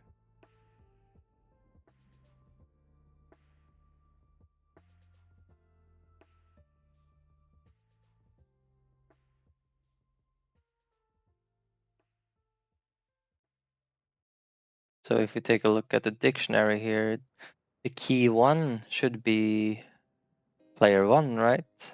Not sure why that one complains. Let's see. Invalid access to property or key 1.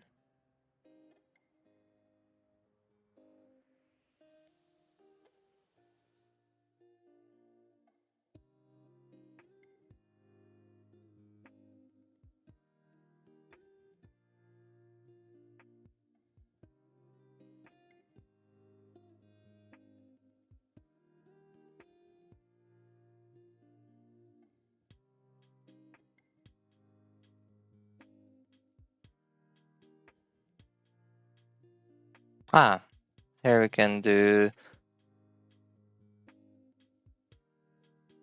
Maybe we have to do it like this.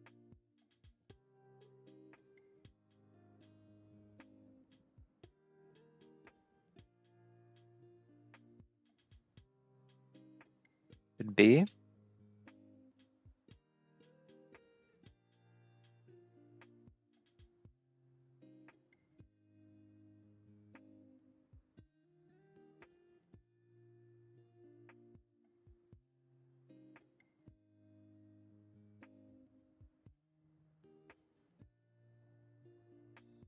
Could try that.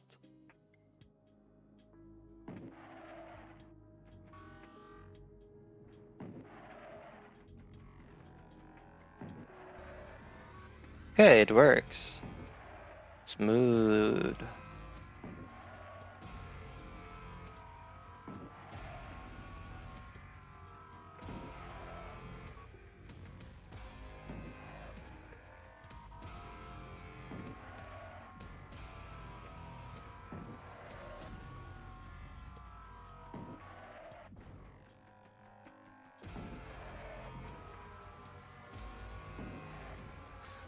Okay, does it work for multiplayer too? Yes, it does work, even though it's a bit stupid because the multiplayer guy has a lot longer name. And it's normal I didn't share it yet.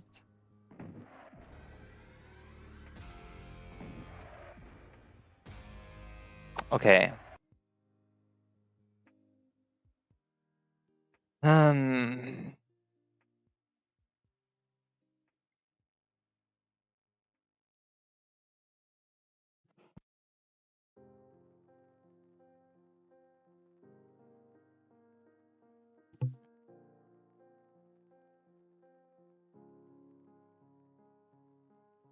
let's share it.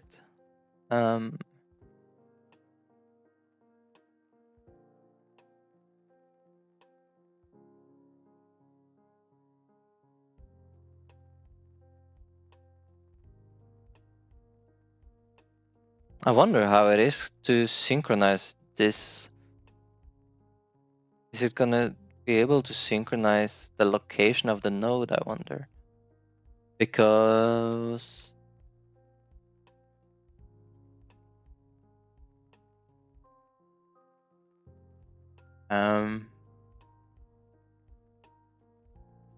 the node is gonna be placed like here, right?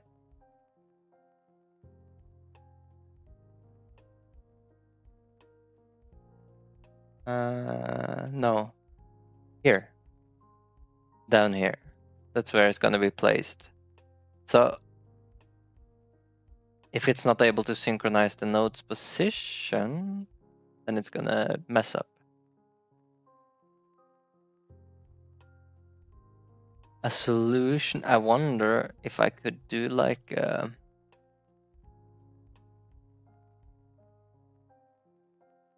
well, we're not at that point yet, but maybe what I could do is add actually a multiplayer spawner and spawn and make this the root node of the multiplayer spawner. That way it would be synchronized, the spawn location as well. We'll see how it works. Synchronizer.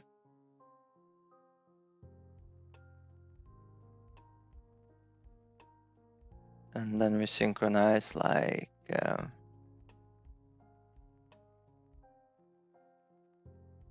I have to spawn it for everyone, otherwise it's not gonna work. Okay, but I'm almost done in my own head how I'm gonna do it.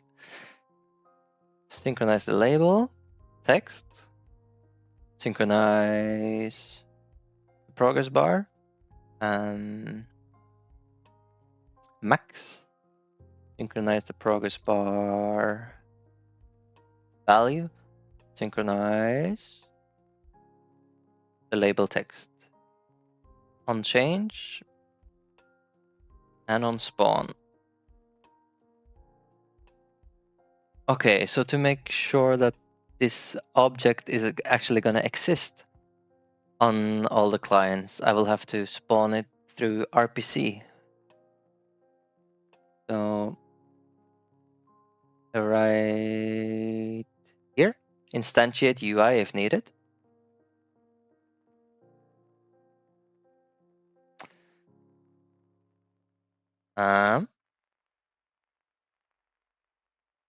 RPC instantiate UI. And we do at RPC any peer call local func instantiate UI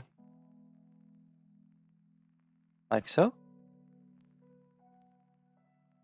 You have to pass player name as a string. And we have to do that here. Now it should spawn on the multiplayer as well, I think.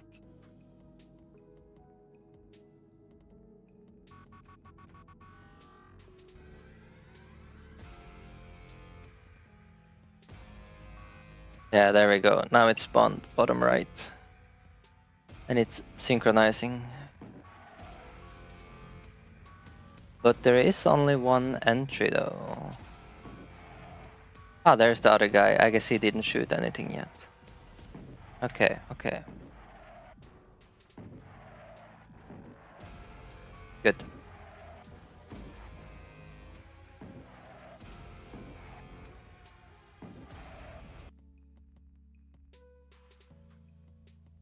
So we got a working damage meter for the aggregated damage at least.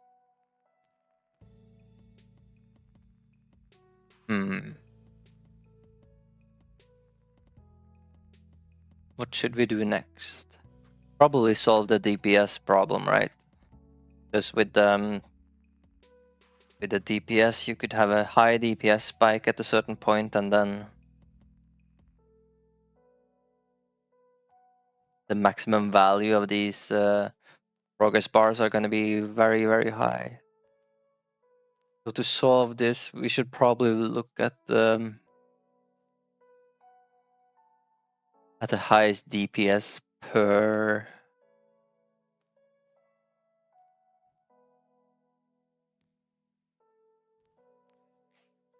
update, really.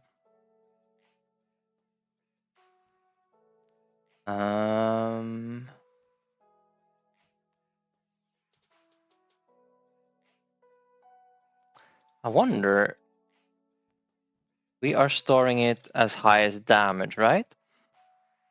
So would it be correct if we just say, if you're doing damage per second, just reset this every frame? I think that would be correct.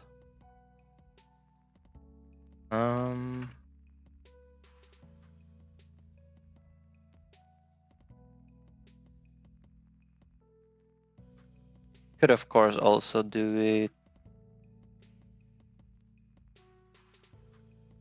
Doesn't matter if we do it at the beginning or at the end, I guess. But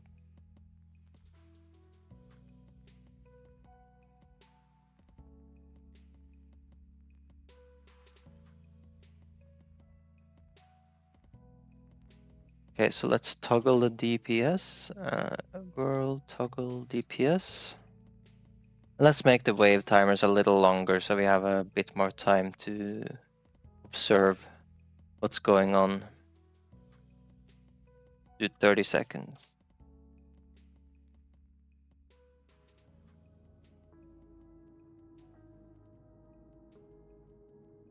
Let's give one of the players a couple of upgrades here. Maybe missile launcher double, triple, 4 times, 5 times the damage with the multi-shot. Now this guy should be doing a lot more damage.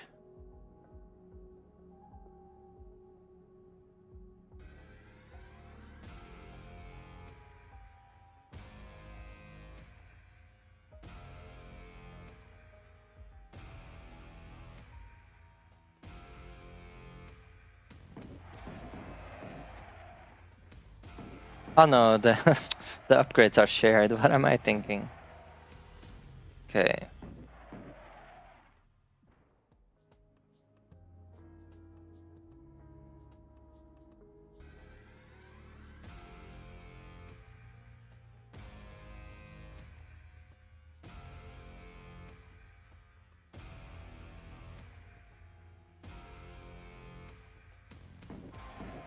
They're not lined up, so it's a bit difficult to see unless I go down here, I guess.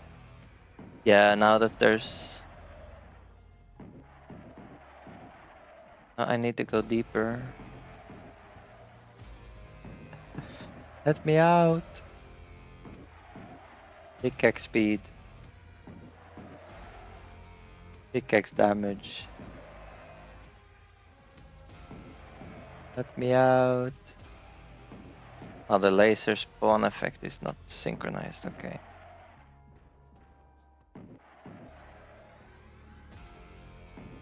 Okay.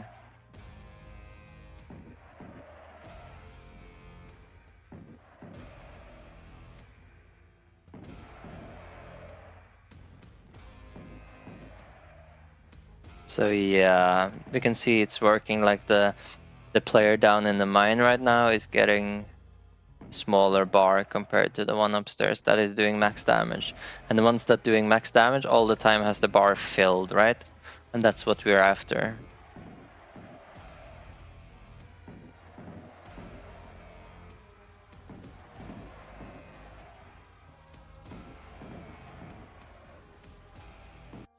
Good.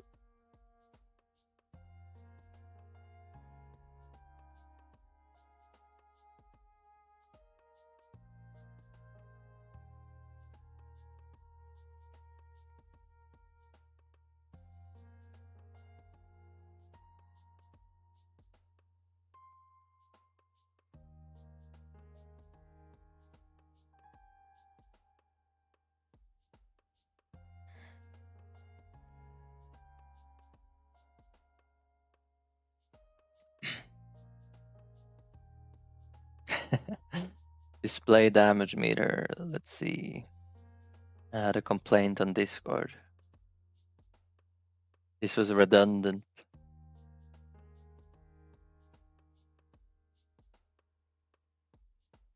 Nah, it's fine. Like if I quickly want to find, without looking at all the blue names, like these are more like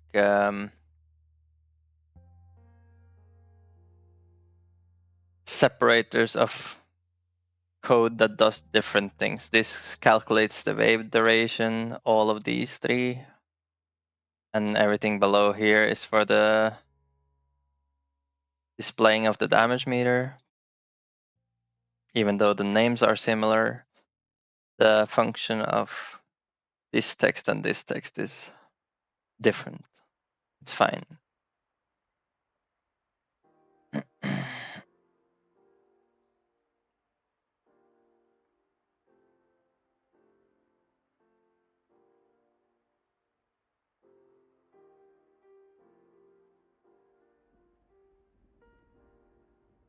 Okay. Should we maybe start thinking about showcasing a damage meter or damage recap that has a lot more information? Like all the weapon types, like what weapon did how much damage, and like overkill damage on top of effective damage.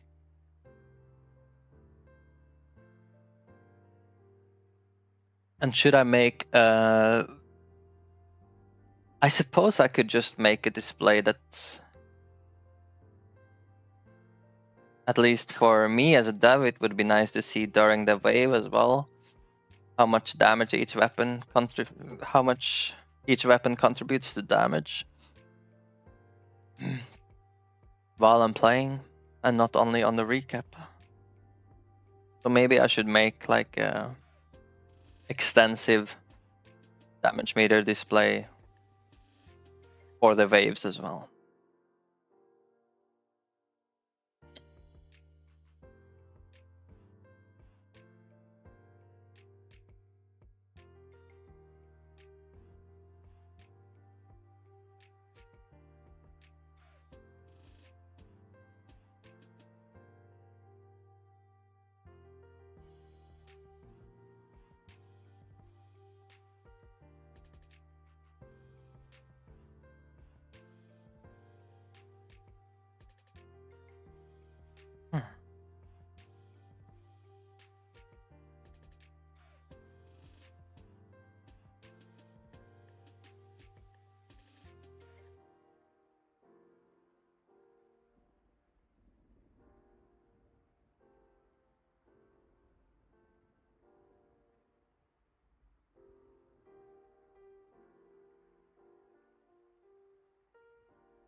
So this instantiate UI, if needed, is going to be a bit different if we're going to do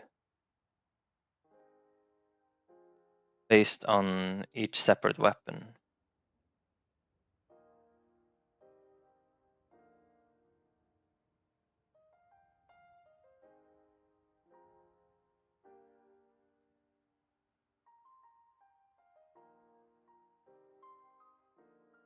I'm trying to think how I'm going to do this best then.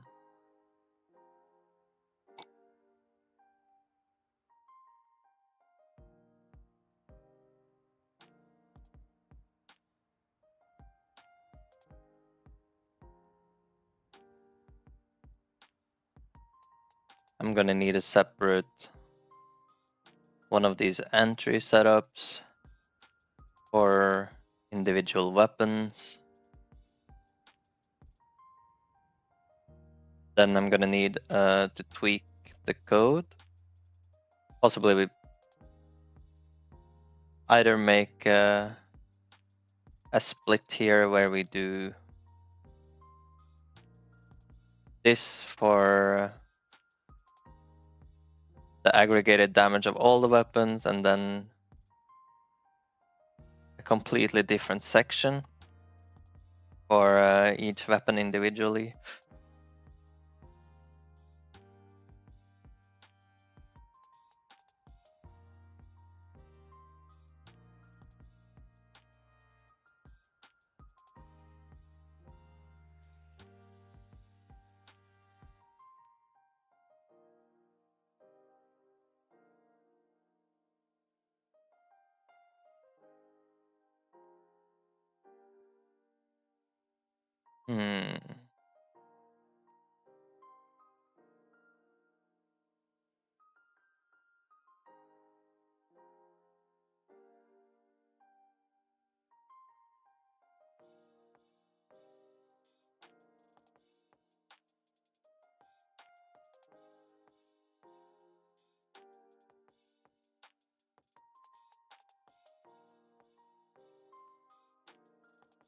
But I wonder, like this player entry could probably be reused completely.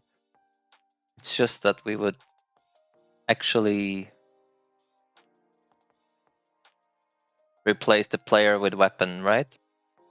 So for example, you see here player 1 does 5 DPS. It's this much out of the highest DPS damage. You would just place player 1 with weapon, right? Weapon 1, let's say laser gun, dealt 5 damage. So all of this can probably be reused.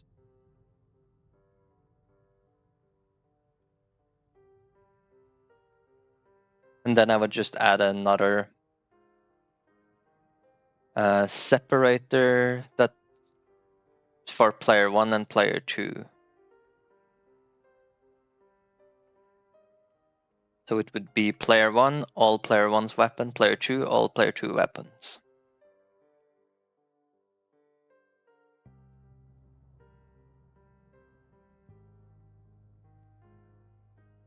So instead of player entry, maybe we could do something like damage entry.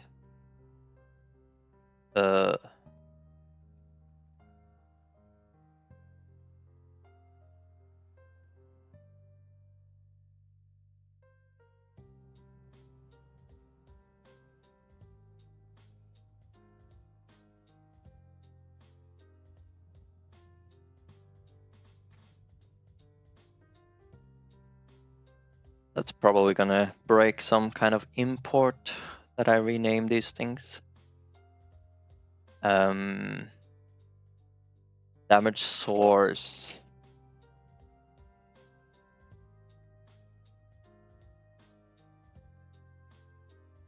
Instead of player name, we're gonna have like damage source name.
Damage meter is the one I need. Okay.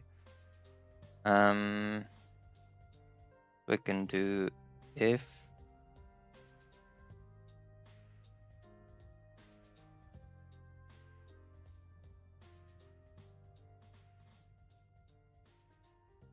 players toggle and not weapon.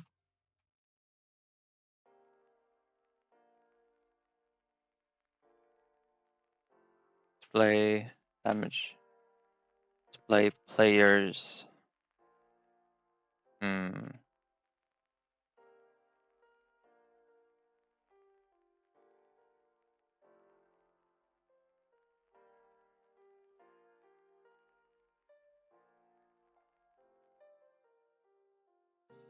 Display the damage.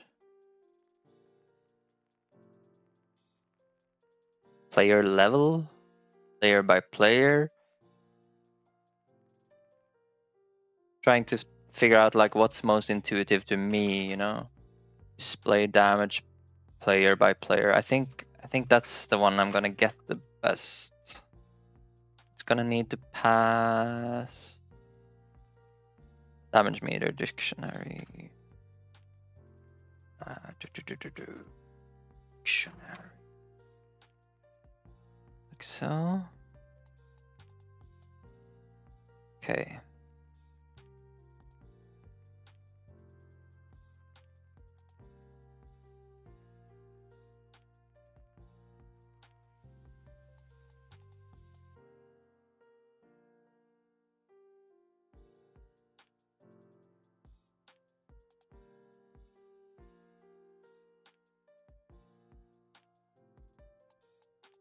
Indenting class body.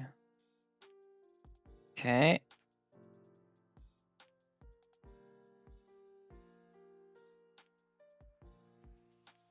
This is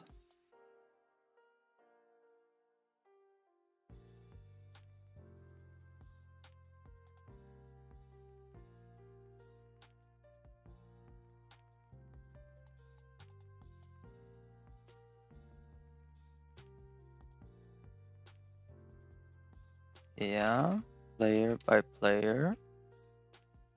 This is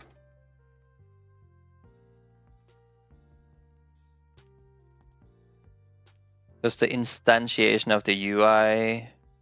It's gonna work a little differently if it's player by player or if it's each weapon individually as well.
Let's think of how we could do it for.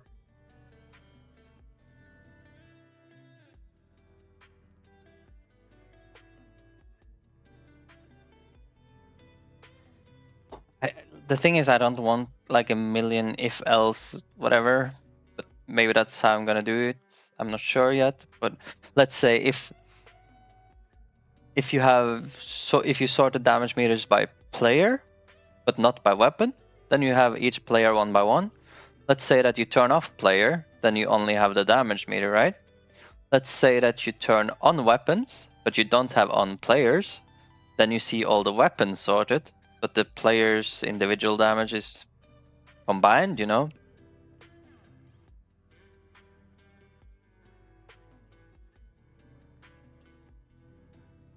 Maybe it's stupid to make all of these different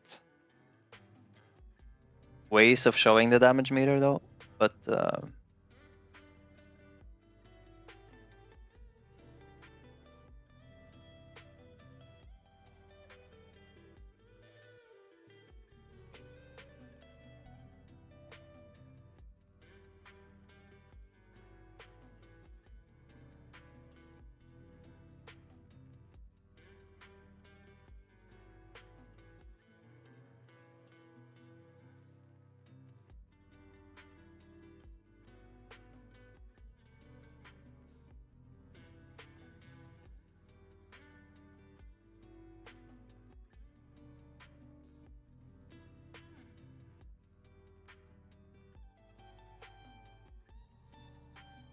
I'm thinking these toggles could like be in the game, that you could, like, let's say that the damage meter by default is damage meter is on. It's sorted by players. That's the default. Then you can turn on weapons. You can turn off players. You can turn off damage meter. Like you can tweak all of these settings as you want, like how you want it displayed or not displayed.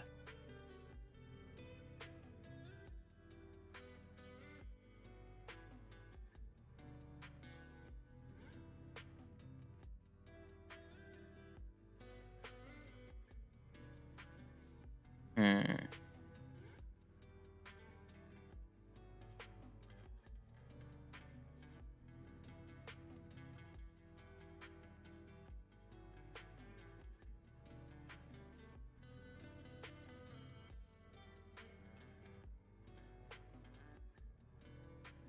But let's see, if the dictionary has the player name, that means that the dictionary stored the weapon. Hmm.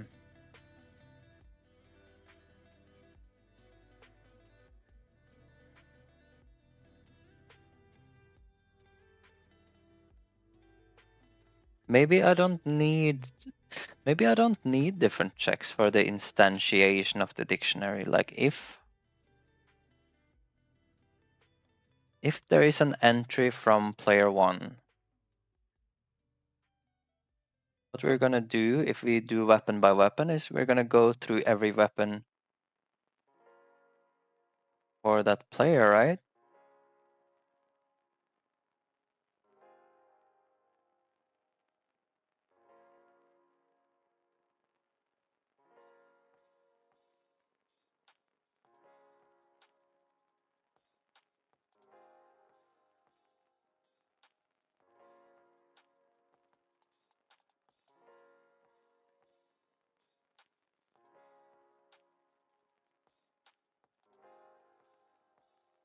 This is to instantiate the UI though.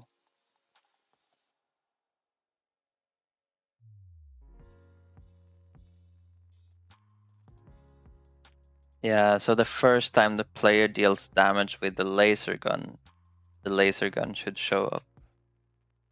That's how it works.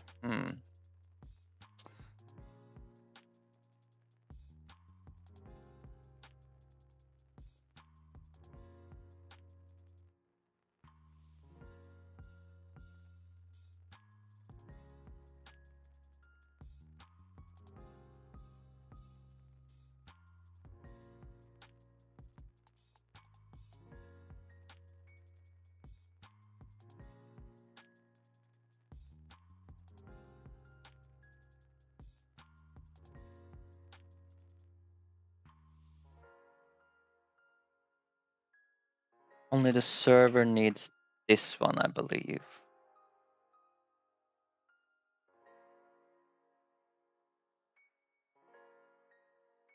Player's entry dictionary.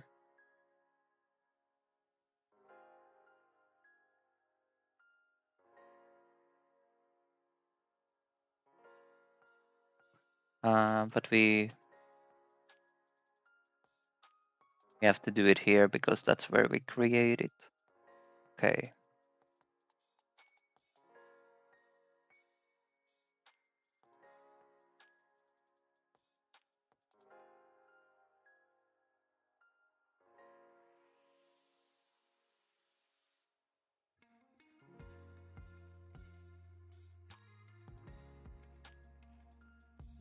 Hmm.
Let's say we're doing weapon by weapon. Player name, weapon type, something like that. And that doesn't exist.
I should maybe spawn this level as well in the script. Let me see, what am I thinking? Good.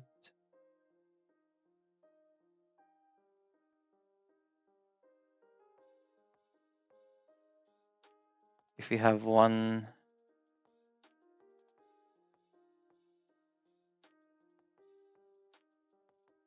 reparent to make scene root.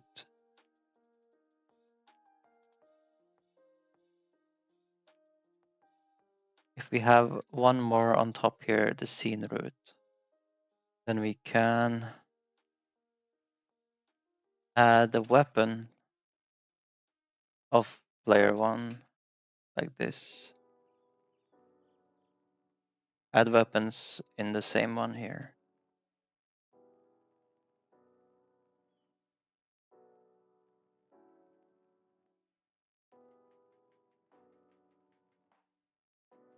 Because the issue if we would have it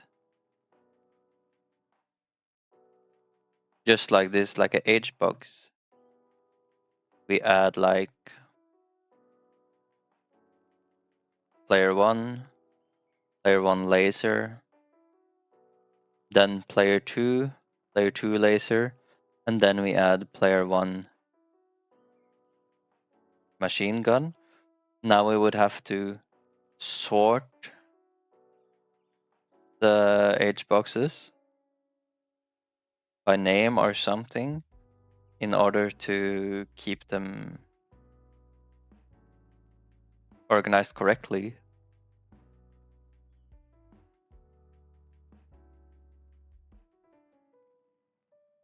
It's a bit easier if we have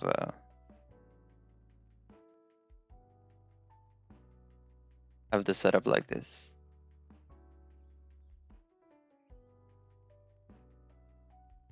Yo, Kurt, welcome back.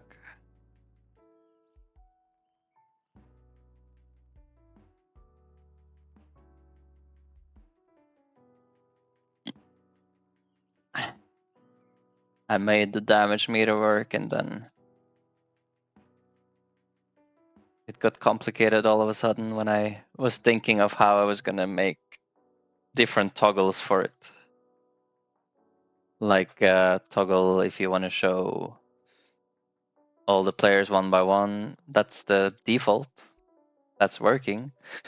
But you could maybe toggle that off so you only see like aggregated damage from everyone. You could maybe toggle so you see each individual weapon on top of the damage from the players. That's when it got a little complicated.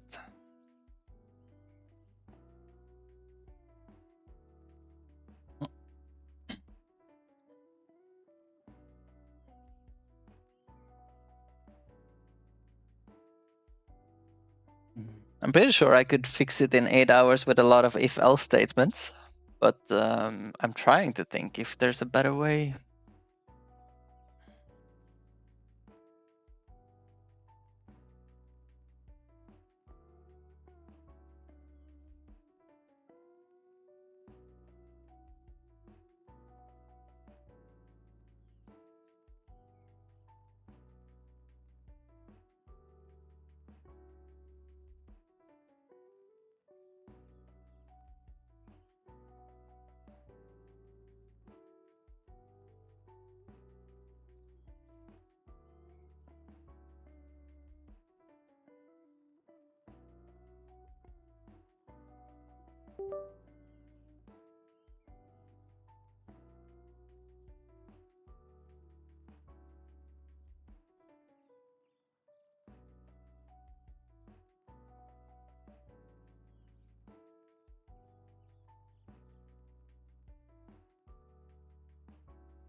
Okay.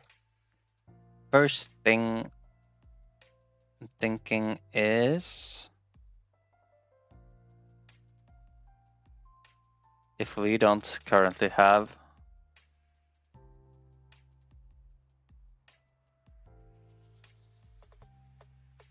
the player name in our entries, instantiate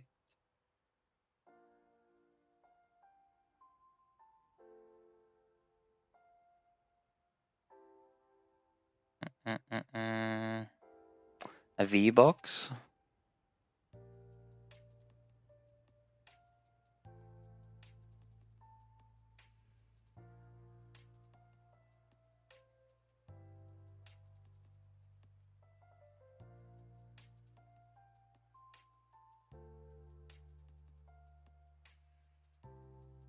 Equal.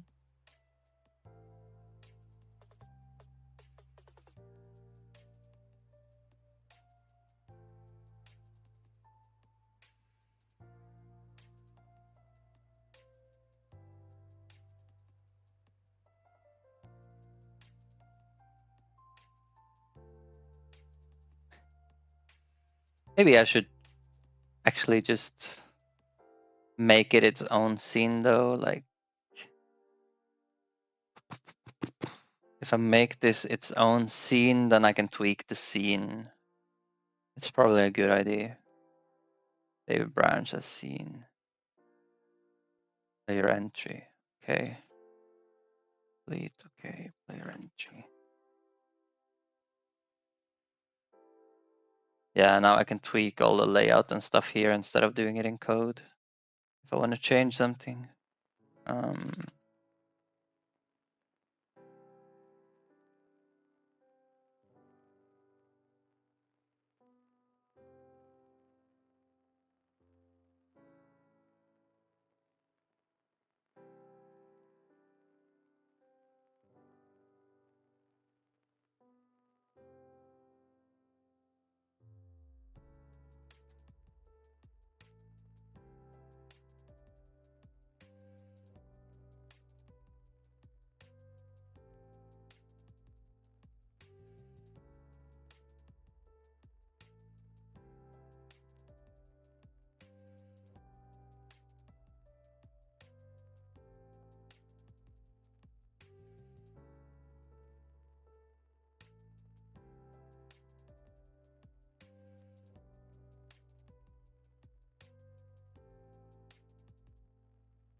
Hmm?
Very good.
Hmm.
If players toggle and not weapons toggle. Okay. Player toggles and not weapons toggle.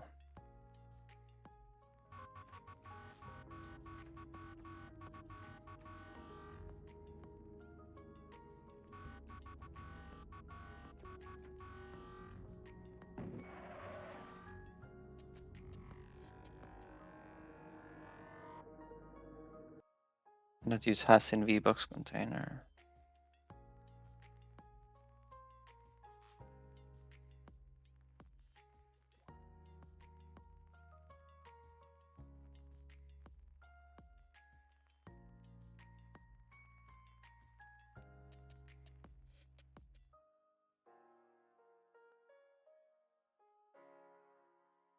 I need it to be a dictionary here.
Player entry dictionary.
So let me look at the structure we want here.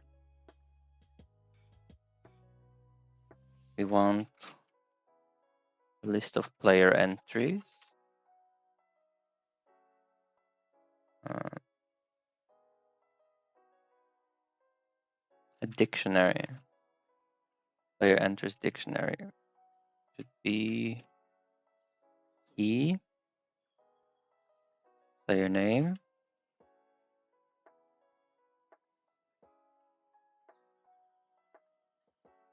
and the value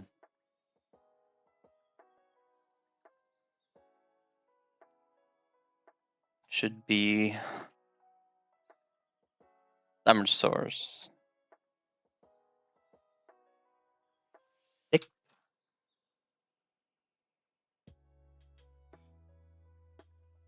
That way we can do for player 1, we have the player, total damage, weapon 1, total damage.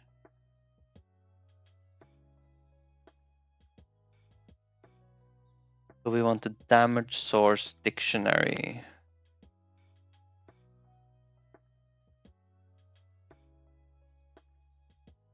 And right now we are adding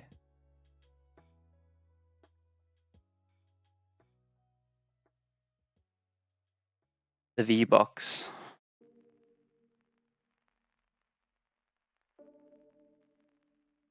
Mm.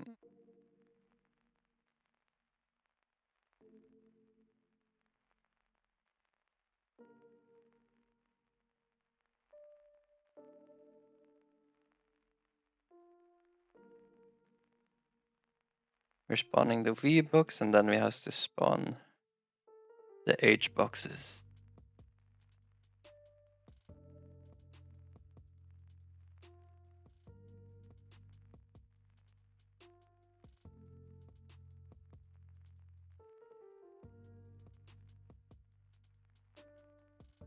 Am I thinking about this wrong? Let's see.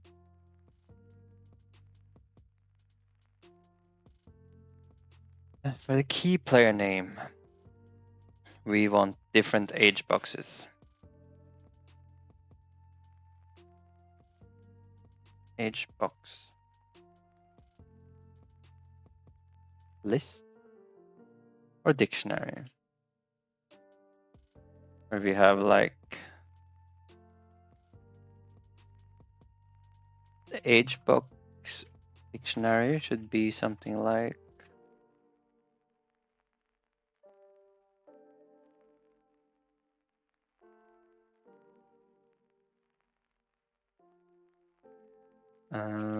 damage source.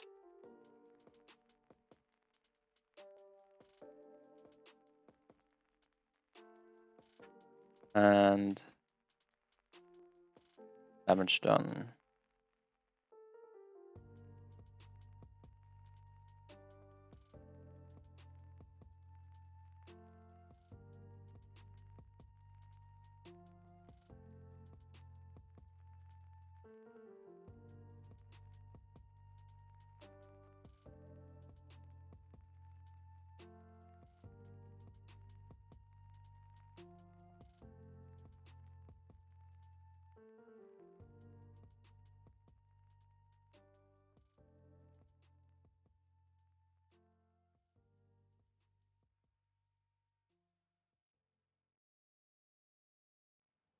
Wait.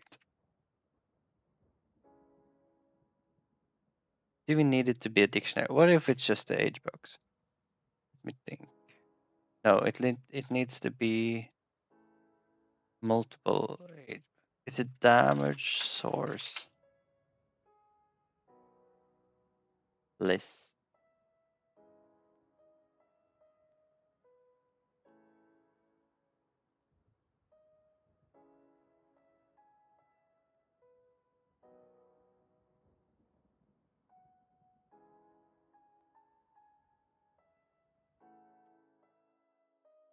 Containing things like player, weapon 1, weapon 2.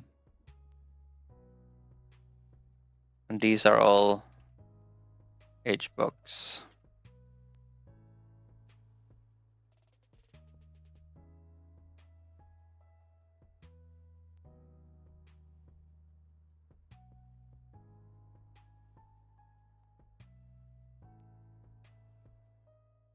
Hmm.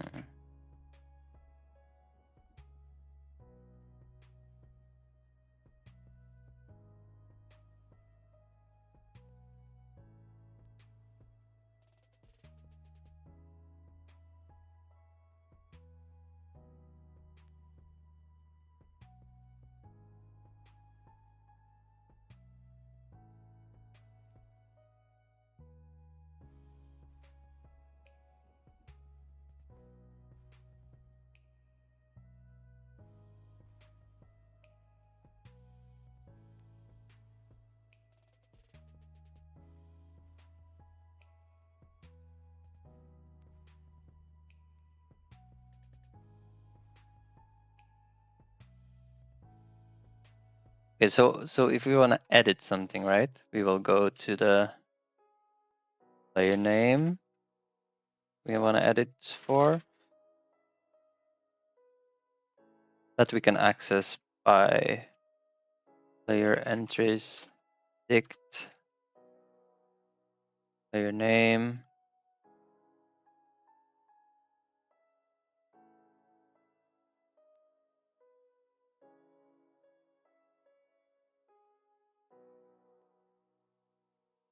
This is the V box. Hmm.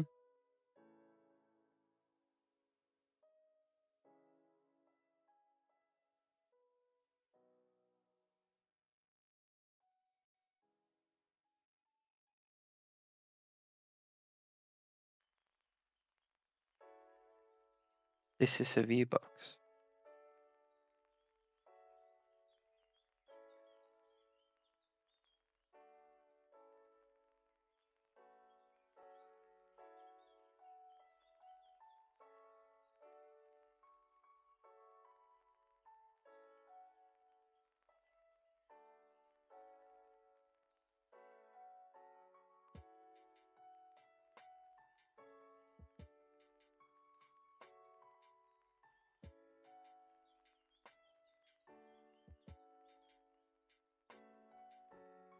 This is so difficult, right?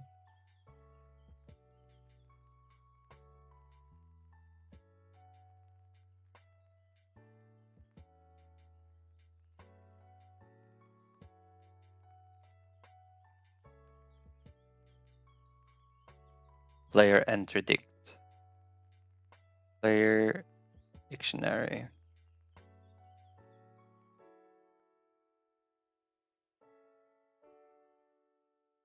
Player name.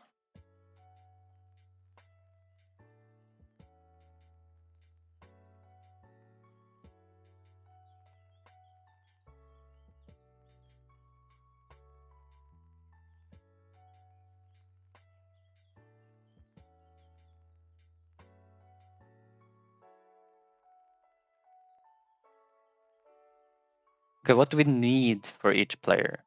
We need the V-box, right? And then we need a bunch of age boxes.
Player main V-box.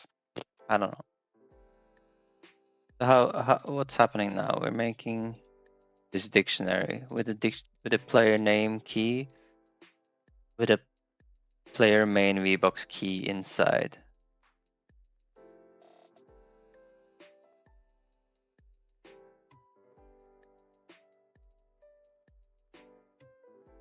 And later on, we're making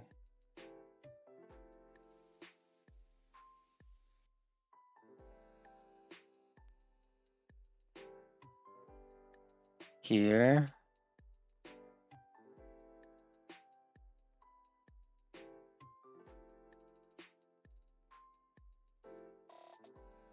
Yeah.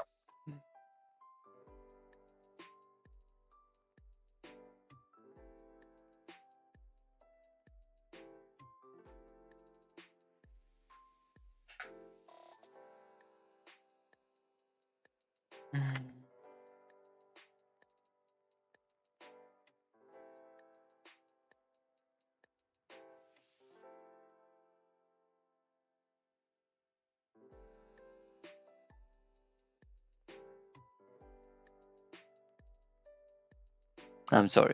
This is confusing. So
to a dictionary, player name,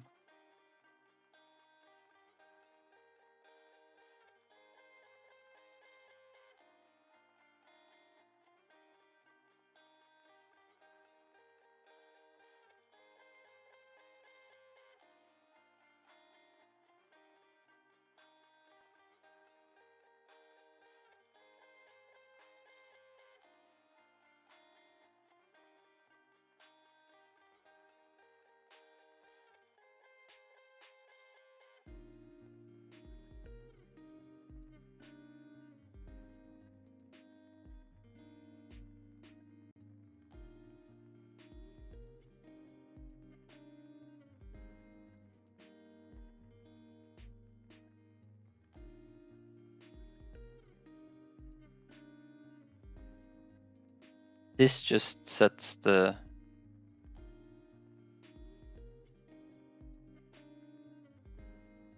key to itself.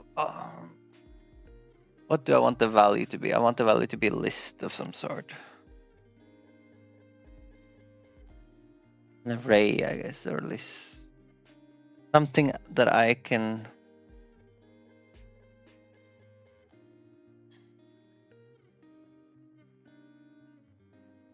add a bunch of stuff to. Like I want to add V boxes and H boxes.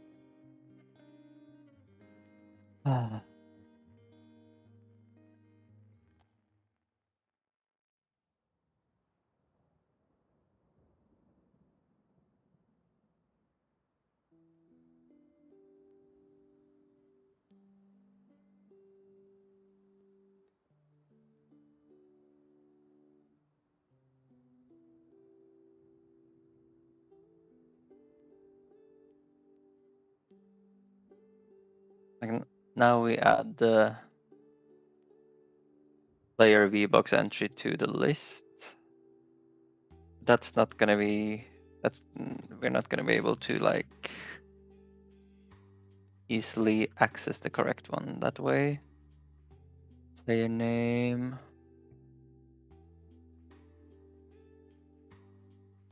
And maybe make it a dictionary.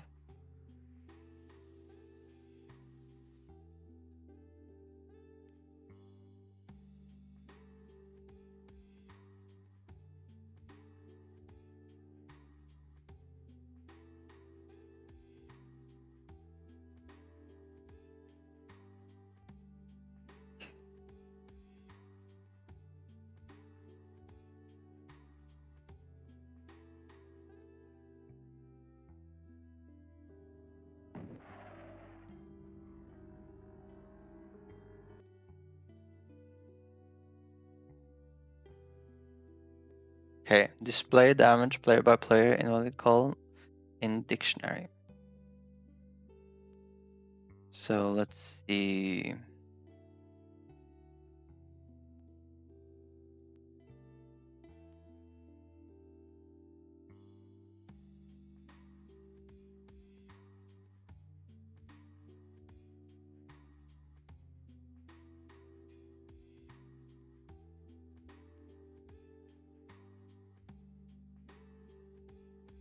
This is the V box. No, this is the V box.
Okay, and why isn't it shared, I wonder?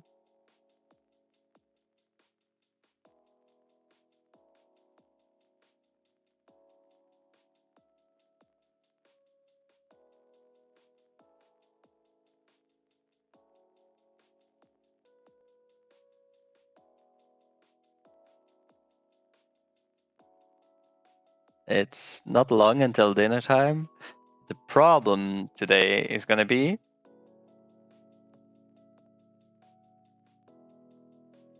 this is giving me like a headache because it's so complicated and it's hard to like write it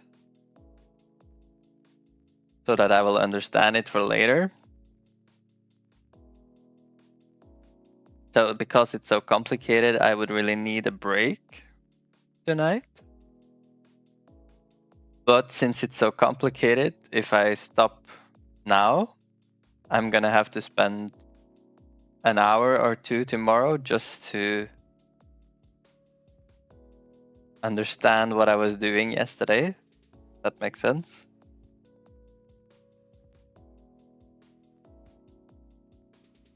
Which is why I'm probably gonna continue after dinner as well. Ay, ay, ay, ay, ay.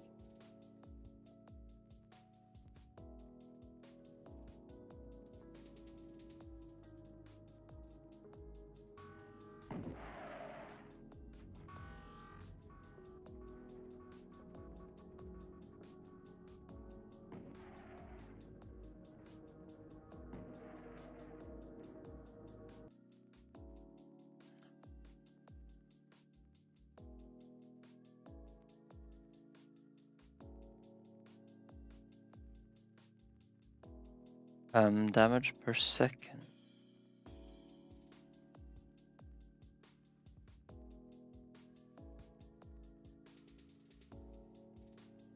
Yeah. It makes sense that the damage per second wasn't working before we spawned the first wave. That's fine.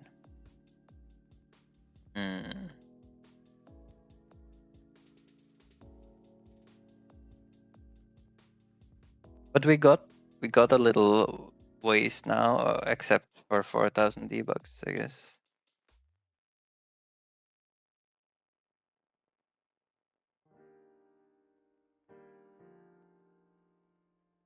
Was the are these debugs while I'm playing? Yeah, they are. Oh no.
Maybe I shouldn't use synchronizers. They are like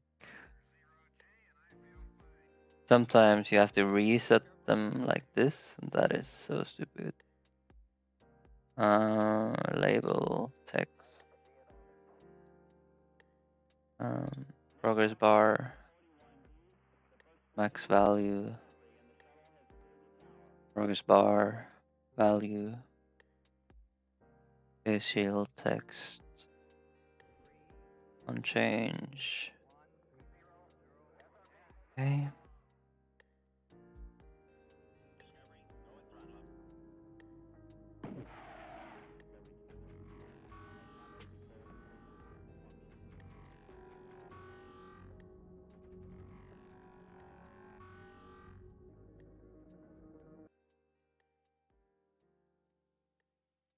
No bugs.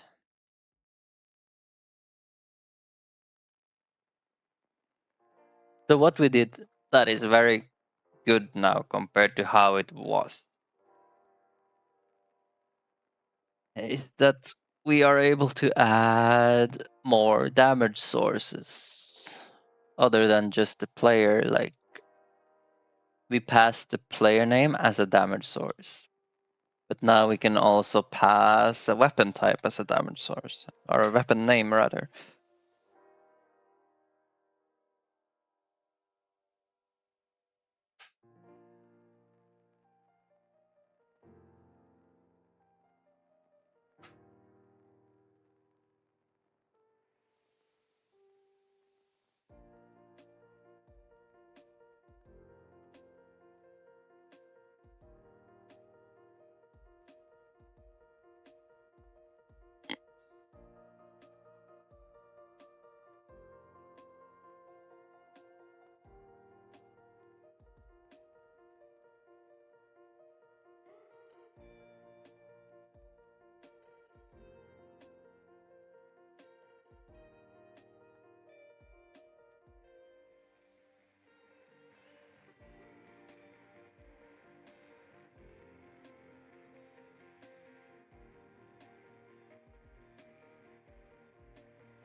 Oh no, I think I'm getting an idea of how I could have done it differently with signals. Uh-oh.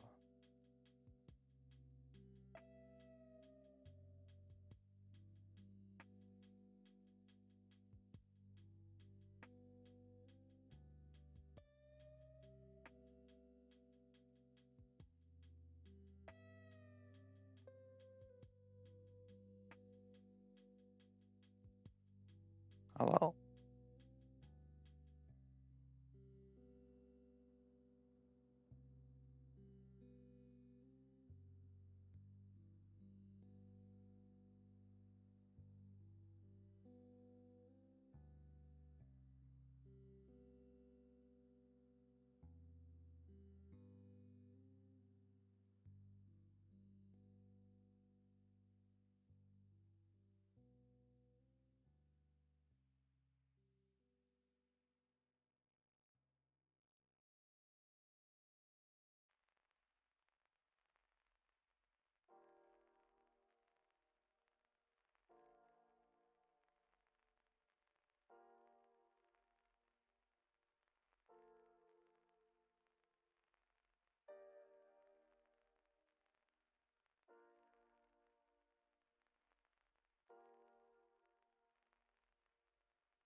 So far, it's completely similar to this one, except for the aggregated damage, which means we could do like total aggregated damage. And then aggregated damage down here. And then increase both of them here.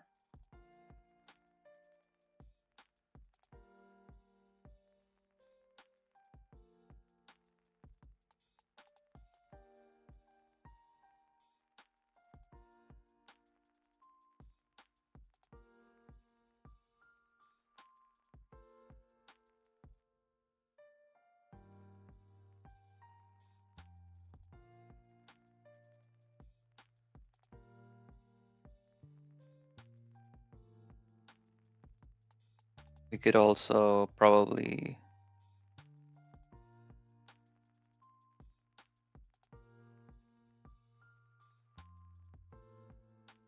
do something like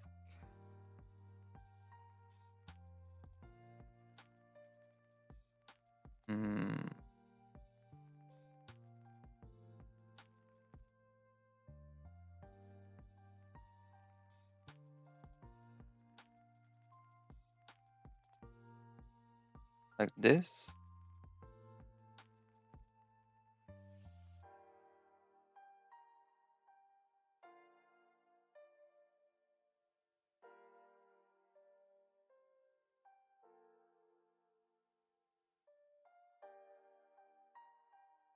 So far, so good.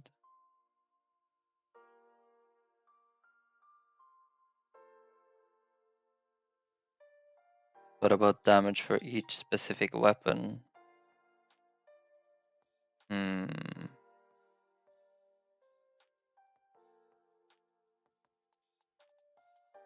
That we would have to update right here.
really.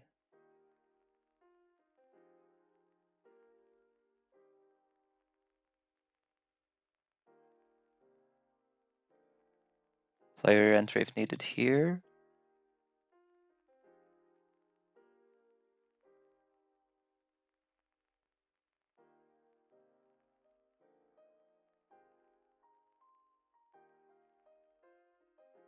Oops.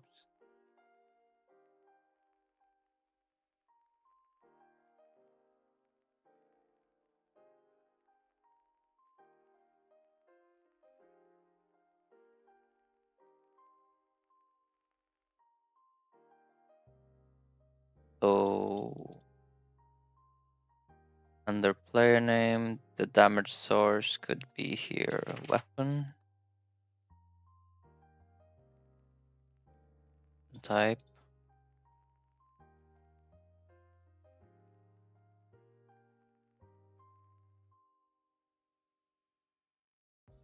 Now weapon type is going to be like a integer though. I would maybe want to change that, but I will change that in the damage meter, not here.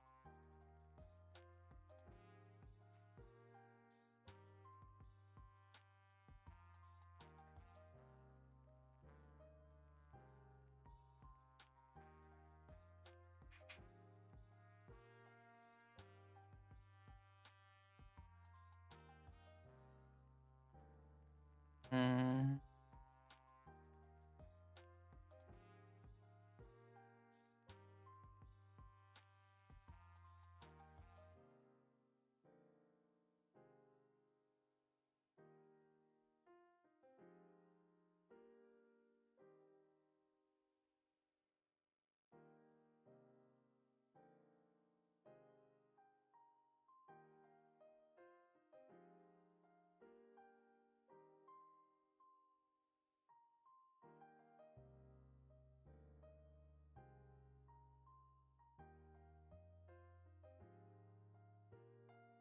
We'll probably move these things into their own functions eventually, but mm, mm, this is its own function, that's fine.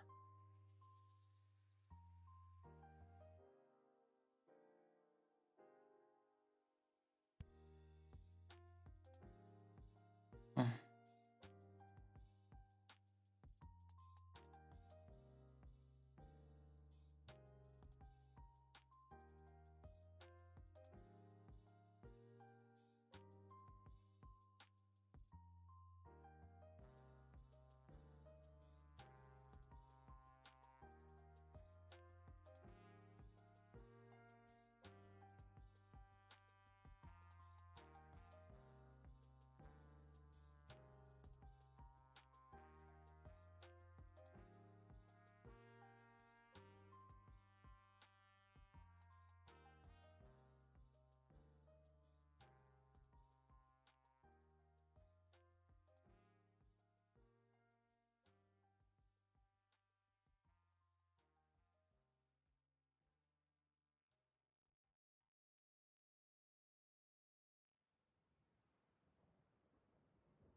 Okay, so we display the damage of each specific weapon, and then we aggregate the damage so that we can display it on the player afterwards. Um,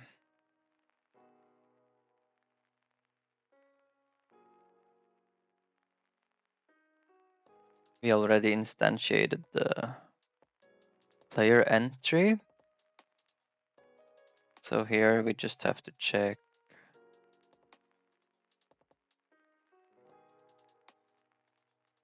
for this entry before we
trying to make like a multifunctional function out, like basically it's going to do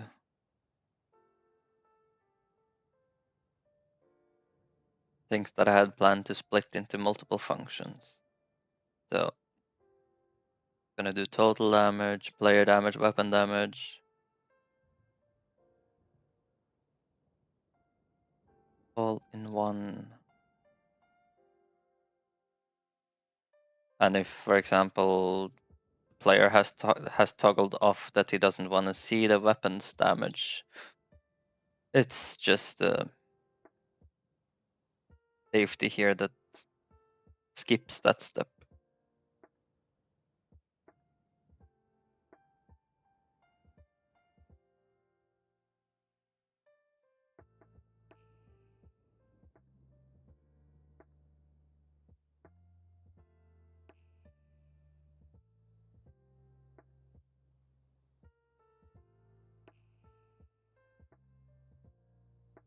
Hmm.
Alright, it's time for food. Definitely gonna try to finish this up tonight. Just gonna make a quick note that we're gonna add overkill calculations.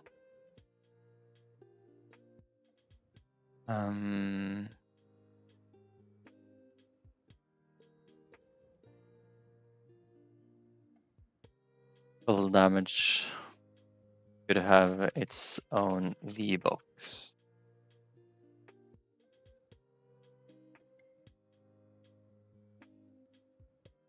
Created before any player V box.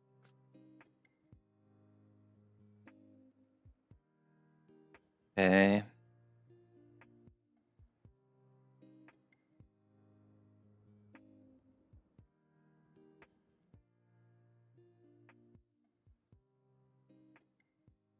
Like that. 15 minutes to 30 minutes, depending on how fast I eat.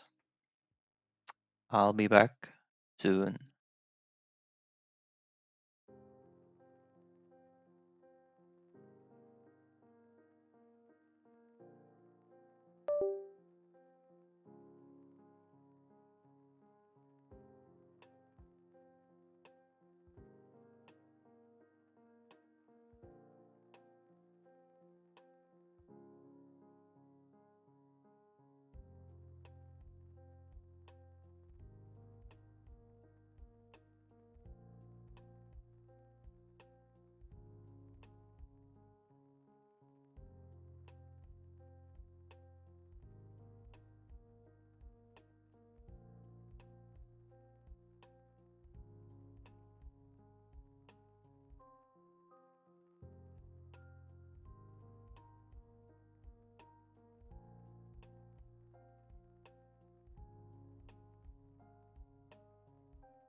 Hello.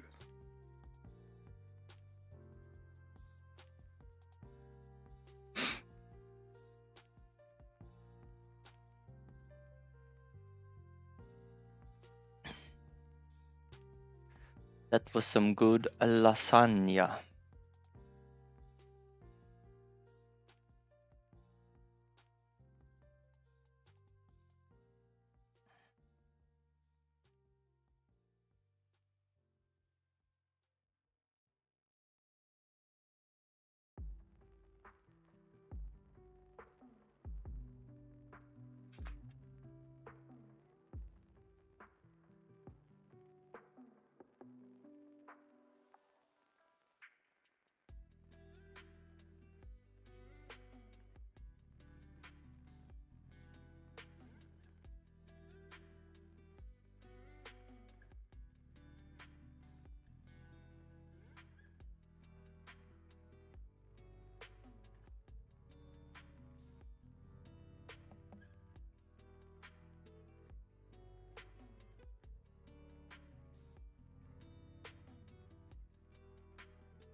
So have a nice day. I go to Godot Stammtisch, the gathering of Godot devs here near my workplace. Awesome, man. Have fun over there. Thank you for playing on the stream today. Hope you have fun.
Yo, Spet, sorry.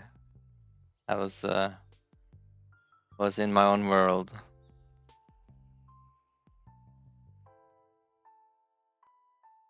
You did a simple sprite animation with Raylib. Nice. I'm sorry for ignoring your message.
So when you do sprite animation with Raylib, is that like pure code or is it like drawing pixel art?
we have the damage meter dictionary.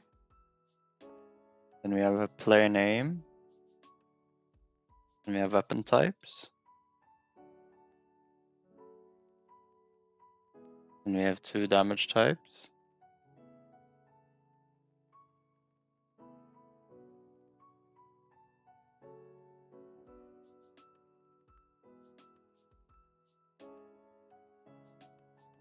And here's another player, which got all of this stuff as well. And we want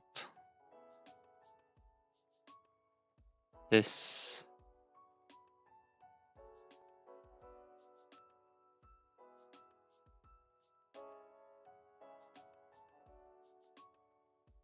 Player name. Weapon. Paint skills are amazing. Weapon type.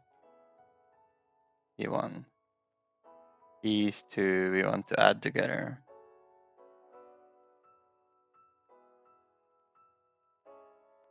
The problem is we're iterating through this one first. All the weapons. 1, 2, 3, 4. Then we are iterating through this one. All the weapons. 1, 2, 3, 4.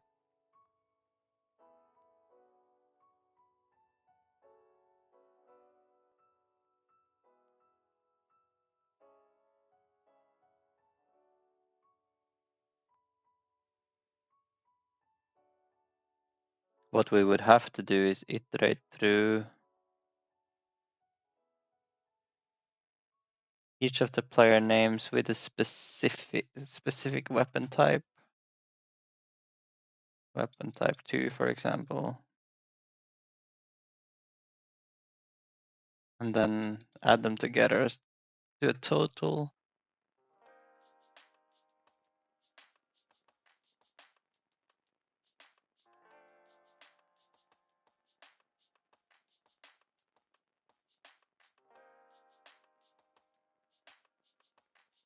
We might have to split the script if we're gonna make that happen.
Hmm.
Now that's a lot of damage.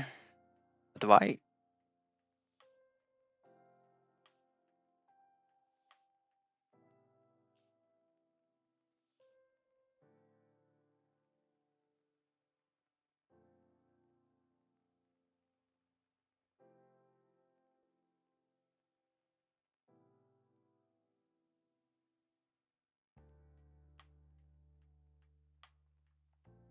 That's why. Because I'm spawning enemies outside the wave. So the DPS calculations doesn't work.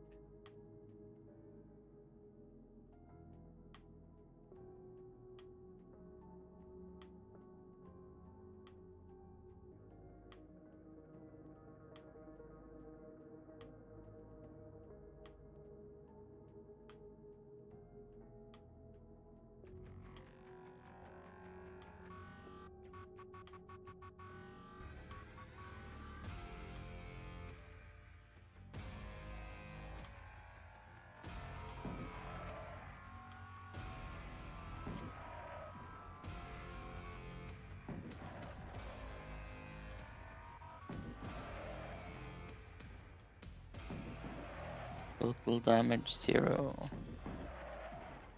Pick.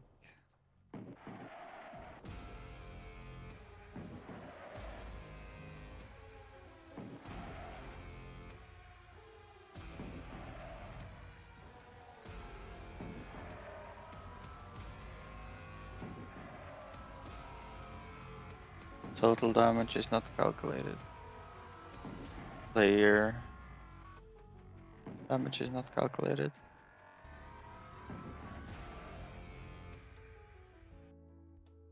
Was player toggled? Yes.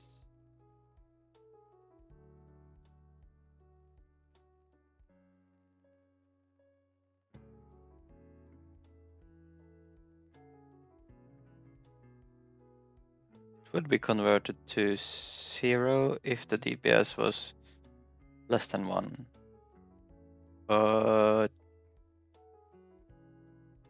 the player damage should be the aggregation of the other damages. So it shouldn't be 0.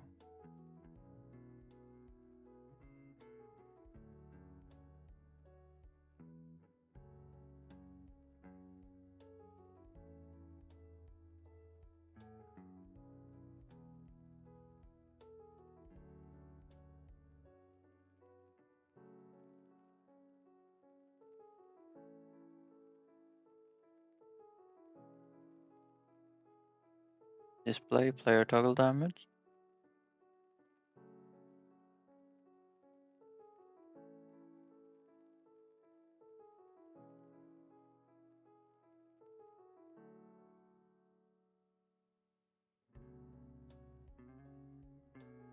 Display. Okay, I might understand why it happened. Might be because we are converting to an integer earlier here in the calculation.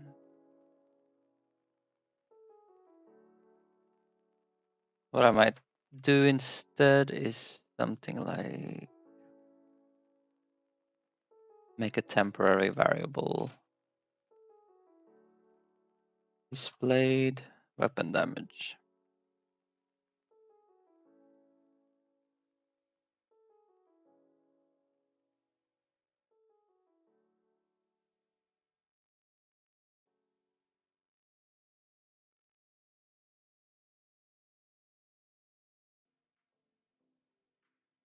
Displayed total player damage.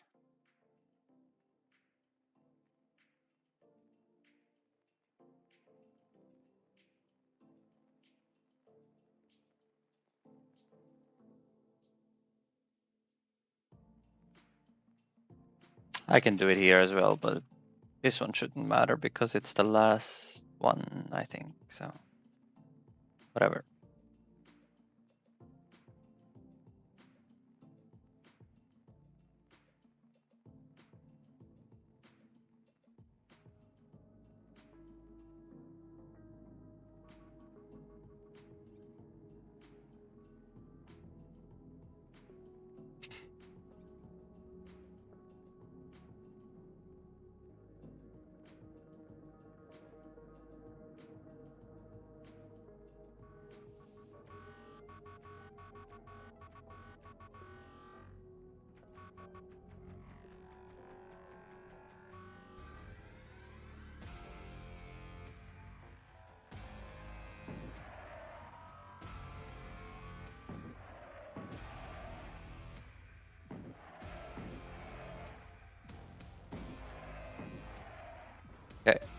Now it works.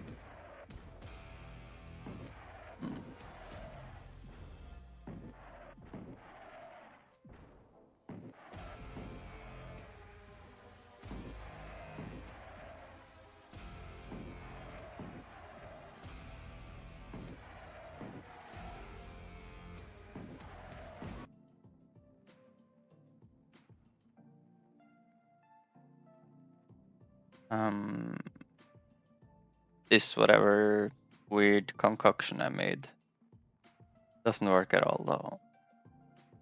Should take a look at it tomorrow, I guess.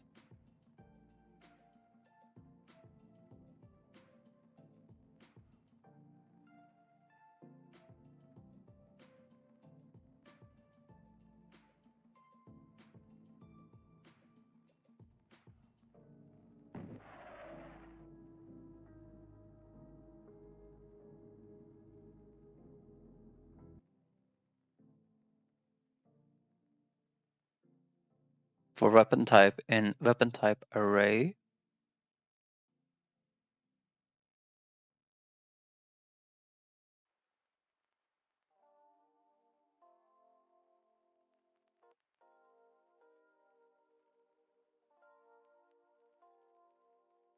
let's see, which line is it that it crashes on? 144. Total damage plus equals player damage meters.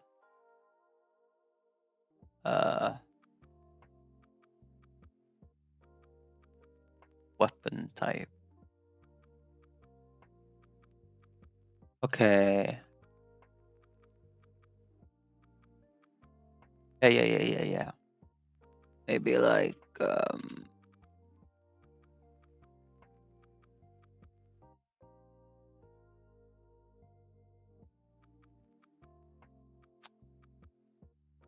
the weapon type has 2 damage types allocated to it. So damage meter, effective damage. Try that.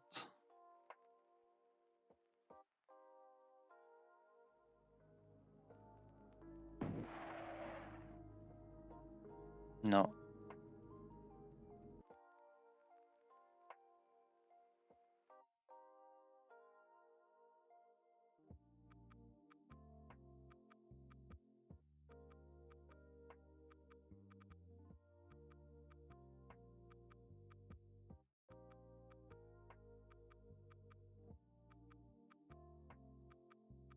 Player's damage meter. So it thinks this is a string. Okay, so it doesn't store it as a dictionary. Yeah. Has to be like damage meter.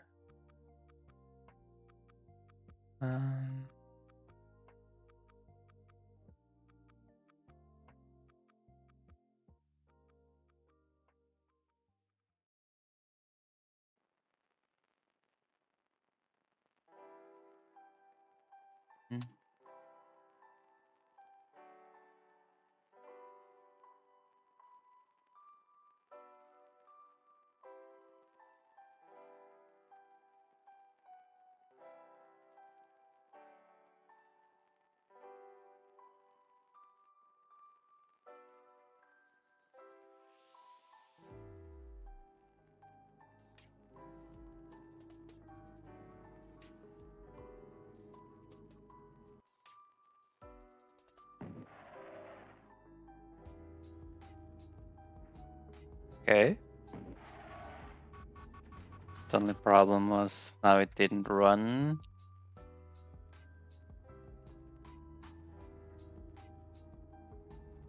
With 2 clients. Oh, maybe. Nice.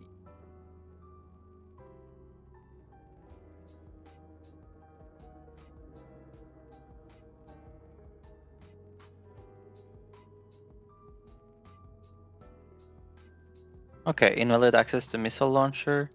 This tells me that maybe it just tried to access the missile launcher part of one of the player's dictionaries before it was created. So you might not be too far off. Tries to access e.g. missile launcher before it is created for both players. Okay.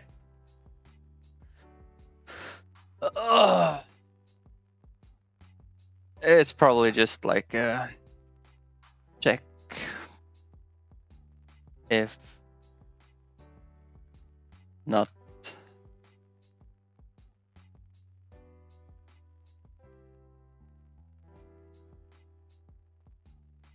has something like that. I don't know.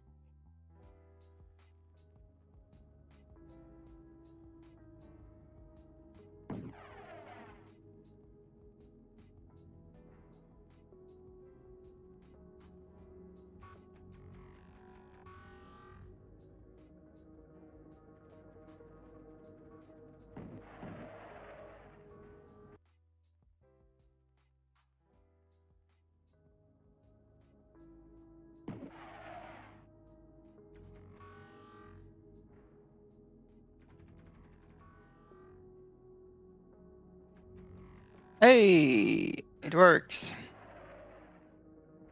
Now it's aggregating the damage of the different weapon types for each player. Just have to move the total damage on top, and it's good. It's Gucci. Oh.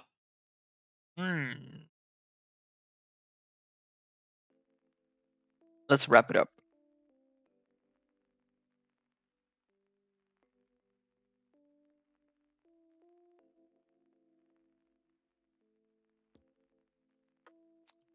So, one note.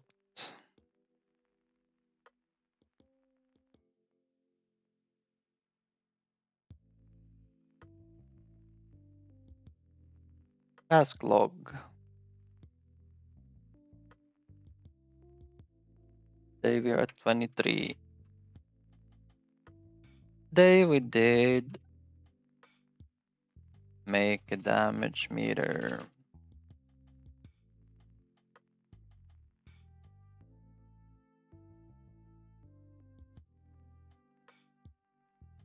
Send damage done together with information of player who dealt damage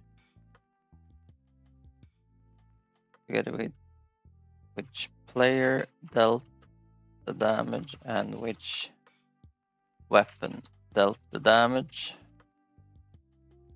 Display damage meter on screen.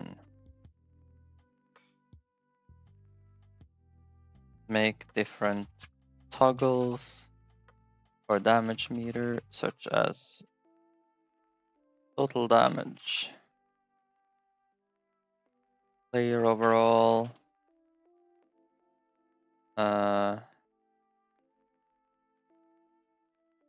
weapons, and then there was maybe a couple we didn't use.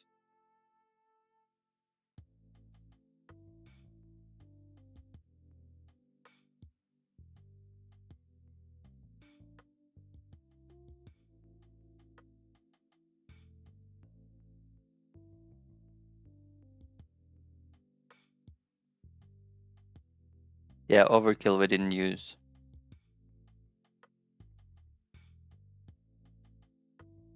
Damage per second we did use.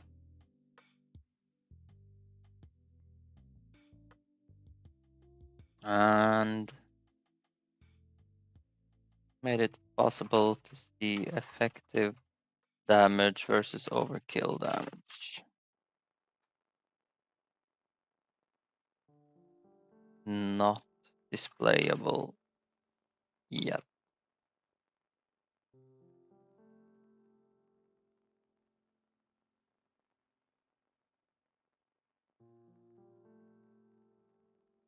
As well as overkill damage.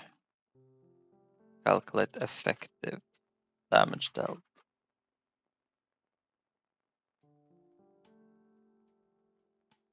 Okay.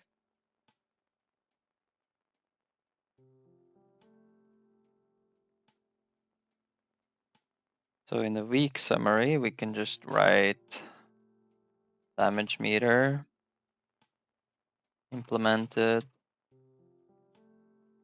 displayable with multiple toggles.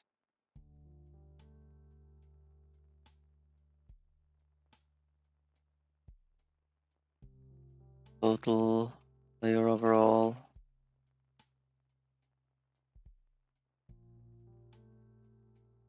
Weapon types.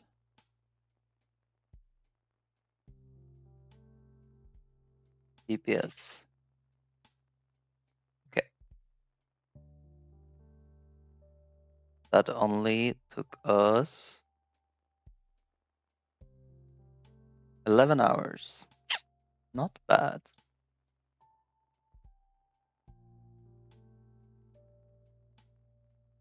I was in doubt if I would be able to finish the damage meter today. It's not completely finished though, but it got pretty far. Let's take a quick look if there is someone cool online.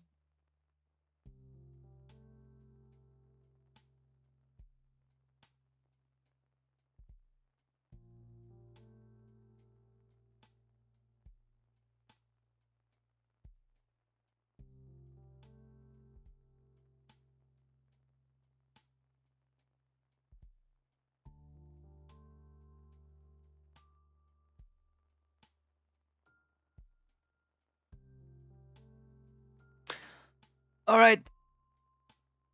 I'm gonna send you over to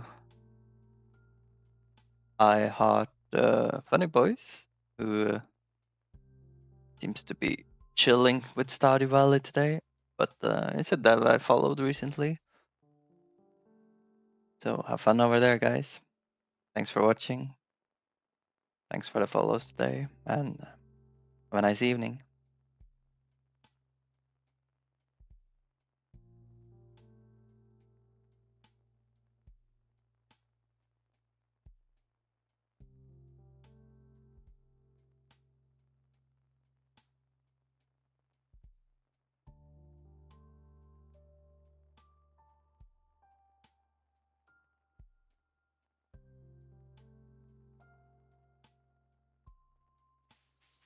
Nope. Okay. But I'm fine. Okay. I'll probably get it after we get through the event with the springs event with the strawberries. Cause I'm okay until then. You want to save up for strawberries? Swabby, welcome in. Thank you for the raid. Hello. Hi, Swabby. How was your stream? What'd you get up to? You really inspired me with your devlog as a short. I thought that was a really cool way to do it. And now I've been thinking about doing the same. Wait, the short? Swabby made he's doing a devlog series for YouTube, but he's making them in shorts. So they're like really brief, but like just like really like compact with information. Nice.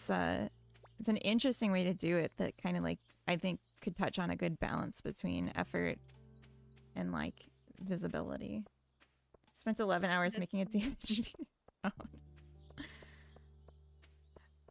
like just the UI for it, or like is it juicy? Is it a juicy meter? Mezu, you're back to doing dev on stream too, right? Like yeah. I saw some blender, some blending. I'm totally back. It was hectic. It was crazy, but I'm totally back. Good. Welcome back. Yeah. Thank you. I miss doing everything. Yeah. But now hopefully you're comfy and settled in your new place. Yeah, 99% is there. Like there are still things to do in the old apartment because we haven't yet like fully cleaned it up, but it's better than, I guess, nothing. Yeah. and at least we have internet here, so I'm happy about that. Finally. Yeah, I just need a kitchen, exactly. Oh yeah, kitchen's like optional anyway. Yeah, I mean, I purchased one of those stoves that only have like one place where you can cook, and I put that on my table to cook. It works. I mean, it does the job, right? If I want something a bit more fancy. And you have a microwave, I assume? No. No. I have one, but it's that kind of microwave that needs to go inside the kitchen's furniture, like it's integrated with. Like a built-in. Yeah, exactly, like a built-in, and I can't use it. Yeah, lots of one-pot meals. That does sound nice, though. I like one-pot meals. They I mean, are it doesn't sound nice to very be limited, but yeah, it's still better than nothing. yeah. And a lot of orders, so that's good as well. Take out. Yay. But yeah, it's been nice.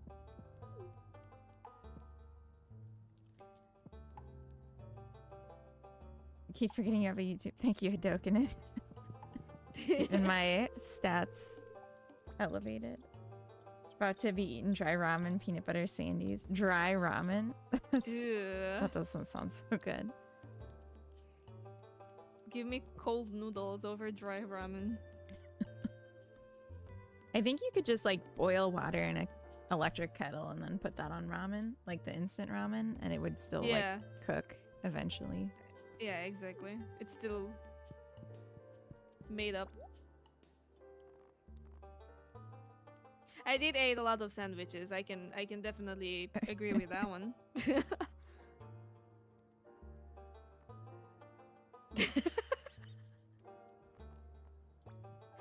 Chug the boiling water and snort the powder.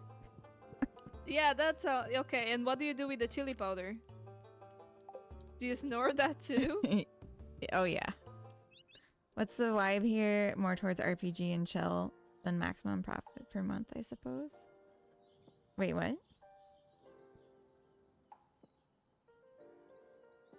RPG and chill? Oh, for Stardew. I don't know. Just kind of feeling it out. I'm just, at least right now, doing what I like, which is mostly foraging. And I'm trying to learn how to use the keyboard controls for the first time. Because I've only ever used game controller, and I want to get better at keyboard. Hi, Tom. Welcome in, Tom. Personal war against touch stuff. What? That's how the package tells you to make the ramen, to snort it. Everything these days are touch and smart. Oh. I see. I can recommend you a nice microwave, Hado, if you want.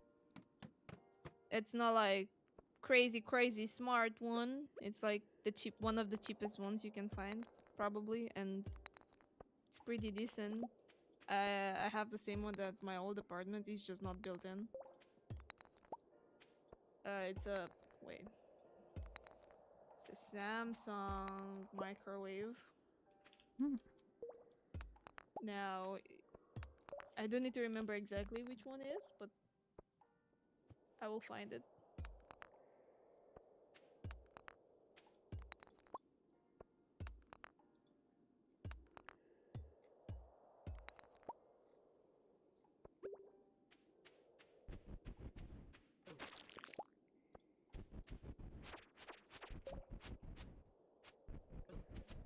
Okay, I found.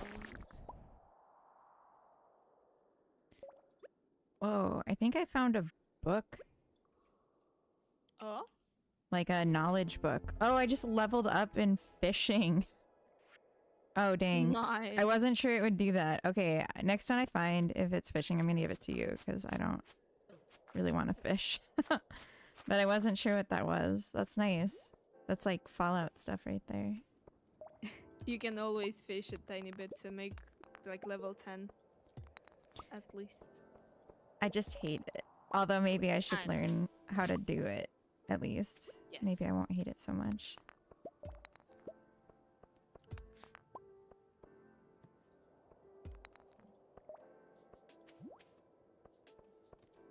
Buy all my shit from the middle aisle of Lidl. Yeah. We love Lidl. I only fish for compliments. Thank you, TV9. Played Starview for a weekend with a friend. We basically spent 24 hours fishing, getting rich, and then the weekend was over. I think it was fun. We had beer, so it was like a normal fishing trip. That's awesome. I mean, if you could do it for that long, it must have been fun. At least for the time you were doing it, right? Or enjoyable, at least.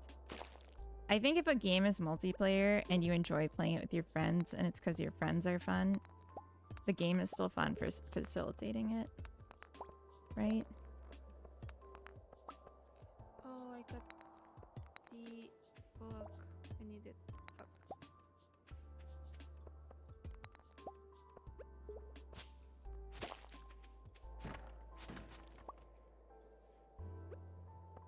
I mean, Lidl is based. It's not only cheap, but it's also damn good. Like, most of the things that you get from it, it's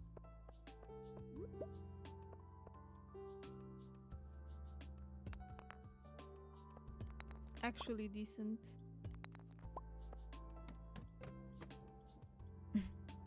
Ruthless heart. Wait, what? What did I say? Hi, Vango! Bongo, welcome. I'm here for the streak. Sorry, not sorry. I'm at the skate park right now. Don't have audio, but have fun valleying the stars.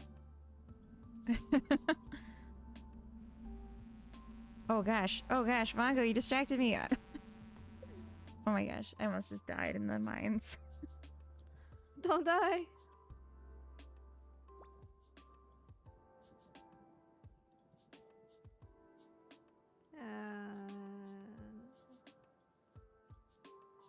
Okay. Okay.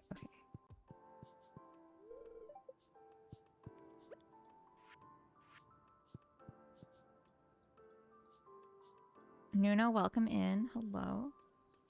Temptic, hello. Almost falling asleep. Help me. I don't need to sleep yet. I'm drinking a coffee and I have a stack of Oreos because I was also tired and I wanted to be up for this. Oh my god. No, I need a biscuit. I highly recommend it. It's Saturday. Friday. Yeah. So, YOLO.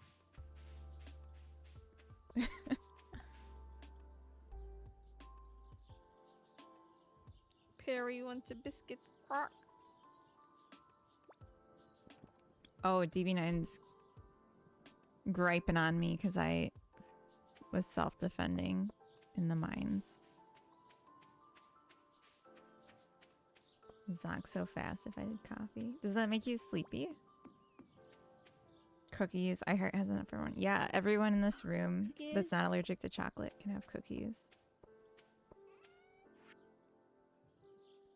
Are we saving things? Like a slime and some bug meat and quartz. Should I just save everything? If you have enough space, you can definitely. Quartz is good. You can save the quartz, definitely. I guess bug meat can be steak, right? Yeah. The bug meat can be passed on if you need like a room. Okay.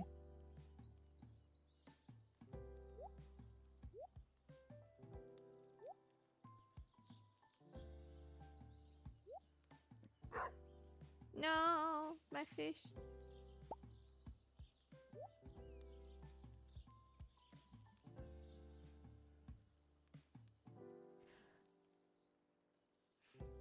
We have a bunch of these melon seeds.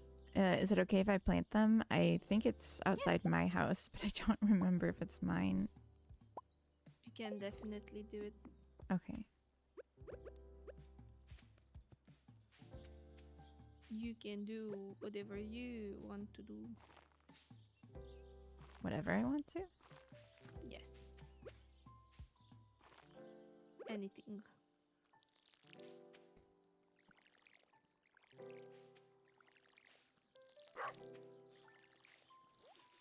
So, how's the game going? I've seen your devlogs turn out to be extremely successful over like few months now. The devlogs, Mm-hmm. they kind of died down. As far as interest, I think that there's definitely like a thing with like devlog 1 and devlog 2 Mm-hmm. that just sound appealing to people. And then beyond that, it's like, well, I don't know what this is about, or like it's boring now, you know? Okay. But I'm optimistic that it's still better than it was, even like at the lower response I'm getting on the later devlogs. And I'm really excited. The game is fun. I want to make you play it at some point, but I'm going to let it get a little bit more Definitely. developed, a little more together. Because I'm thinking it's probably going to be like 2 months at least before I'm ready for more playtesters. Just because like I want to have a lot of new stuff added and like extra value like to the playtest. Wait, what am I did hear the song, yeah. Tempting showed it. Oh.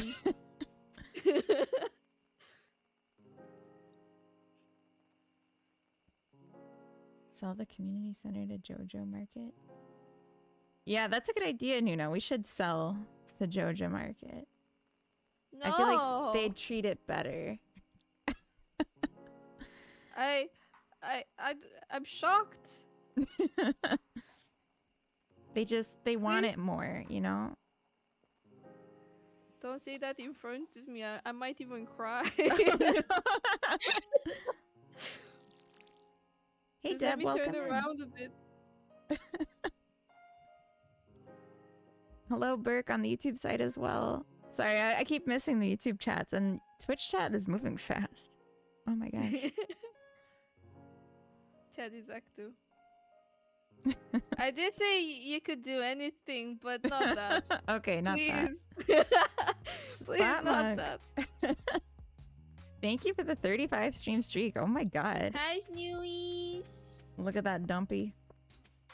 Maybe punchy devlog titles without the episode number is something worth trying. Yeah, I tried taking off the title, or the number in the title, but I think in general I need to like have more clickbaity titles too.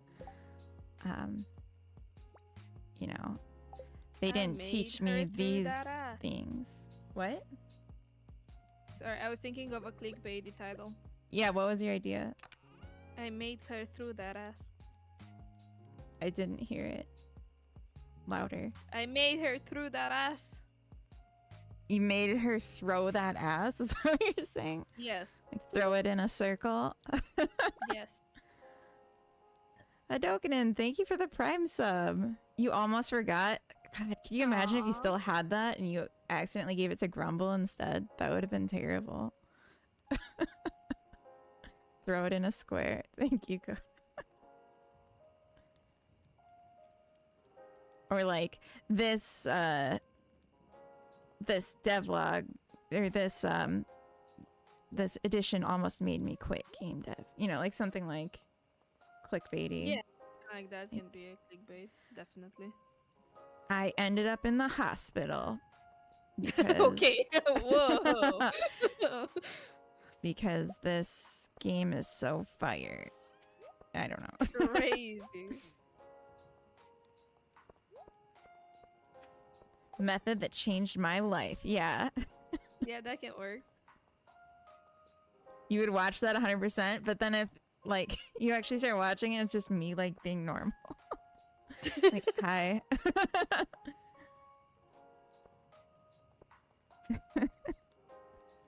Do this in 3. No, wait. Watch this so you don't have to do it yourself.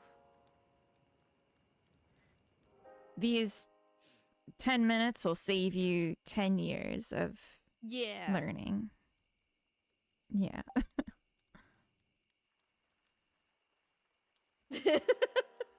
uh, This guy. wait, hemorrhoids plural? That's even crazier. Hi, Candy Cupcake on the YouTube side. Thank you for the lurk. Have a good lurk. I wish we could share the YouTube chat too because it feels I mean, awkward. I can pop into your on your YouTube. Do you stream on YouTube? No, No. I do want to start doing it. I would recommend it. It's nice. I want to do multi-streaming on different platforms. I've seen multiple streamers doing it. Huh? Oh. We have a shared hype train? Hype train. What the? You streaming together, Becca? Welcome in. Yeah, we're doing some Stardew. Yes, hi Becca. As you see, it started as a normal week. You won't believe what happened next. What happened next will shock you. I thought I knew everything there was to know about blank until the Fire Nation attacked. Hi, Carrot Cake. Damn, are we turning into Ang now? Yes. Nice. Every Been a woman's while. fantasy. How does a shared hype train work? I assume if you give either of us presents, it counts? I think? Yeah, I think it's just like personal revenue, but it's just like a shared hype train, so like there's like bigger chances, I guess, of leveling up quicker. Oh, nice. Nice. Like shared game dev stream someday. I think we should. Like, especially if you could teach me some Blender. Like, or just like, yeah, watch me do Blender and then tell me how I'm doing it wrong. That could be really nice. That could be definitely. We could try and do like a future game jam. That would be really cool. That would be And- really cool. Plan it out. Okay. I was actually thinking about doing a little personal jam tomorrow. Okay. And just like for my normal stream being like, can I make this game concept just in like the 7 hours or whatever I stream on Saturday? Mhm. And I'm just thinking I'm gonna remake Pac-Man, like really simple. But I'm gonna like make it really meme-ified. Mhm. Was the idea. Thank you, Tom. But that's for tomorrow. I shouldn't have said anything yet today. Because I was gonna be like, surprise, here's the idea. Oh, You well. reminded me of Danny Dev with his videos of I made this game in 24 hours. Yeah, it's definitely for content. Yeah. It's definitely for content. Spoilers. I know, I'm sorry. Welcome over here, Swappy too. Oh, I got fertilizer. Oh, Nuno said, top 20 features of my dev sessions this month. But then it's just a normal devlog. That would piss people off so much. Not even a This list. reminds me a lot of those videos over on like shorts or like TikTok saying something like 20 things to like clean your bathroom, and like Oh my after God. 2 seconds the girl says something along the lines of like, now that we removed all the men from this place. Hi girlies. That's amazing. Oh my God, I love that. Oh my God. It's crazy concept. And sometimes That's it just amazing. works.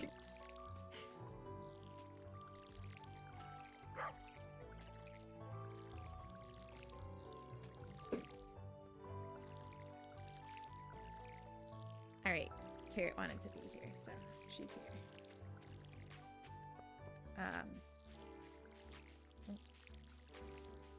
Oh, yeah, I have water. Water. Carrot cake? I do want some carrot cake. Oh my god. Carrot cake is so good. Like the food. So good. The dog is okay. There go.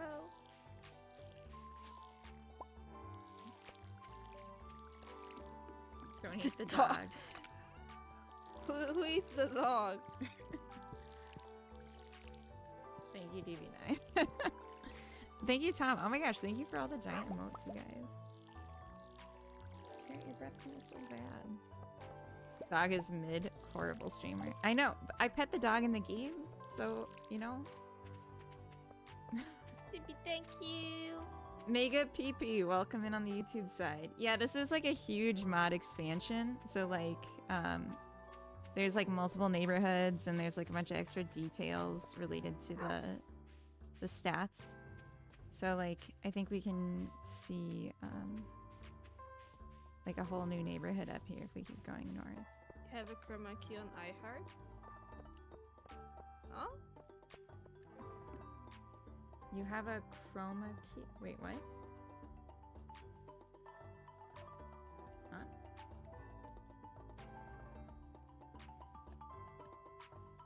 Was the dog named Carrot? Yeah, the Carrot is the dog in my lap right now. Carrot Cake, we call her. I don't know where I am. I just like wandered away. Oh. I'm in a cutscene. I didn't agree to this cutscene. Welcome to Ridgeside Village. I imagine she doesn't talk like that, but okay. Oh yeah, Simbi, we did not. I mean, it wasn't complete the level 1. Huh? It was halfway through. Oh no. Simbi, you But should I have still thrown more appreciate money. you. Yeah, exactly. No. Cindy.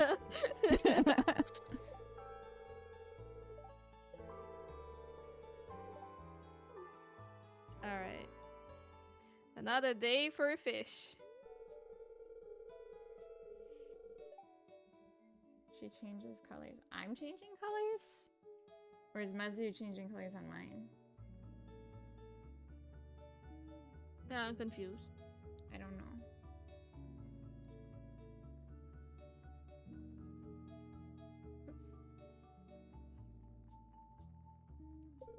Fish. I wanna make level 10 on fish so I just stop fishing afterwards. I'll take the harder thing out. You're just like taking your fishing medicine. Yeah. Log Cabin Hotel. This is cute. Chroma key going on. Is it from me? I don't have any filters on.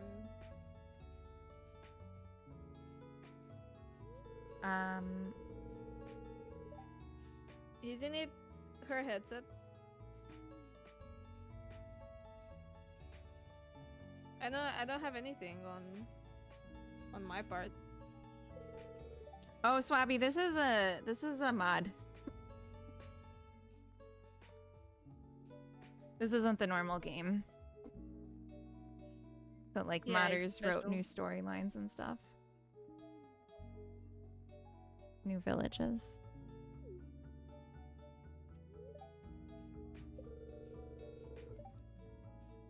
My lips did too. Well, that's okay. I'll just be I'll be party just on my colors. stream. It's okay. Oh wait, I can see it. Why are you transparent? Yeah, the chatty old lady is like giving me the intro tour to a town that I just wandered in, and I wish she'd let me be. I am transparent on the source. Okay, I'm So done. it's No, probably it was that. my chroma key. I forgot I had one. And it was due to Temtic and Pemi's background, so I had to take it. I forgot.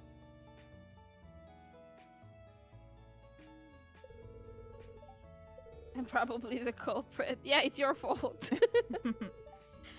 I'm joking. Good measure, pets the Romanian. Why am I getting pets like I'm an animal? I appreciate it though.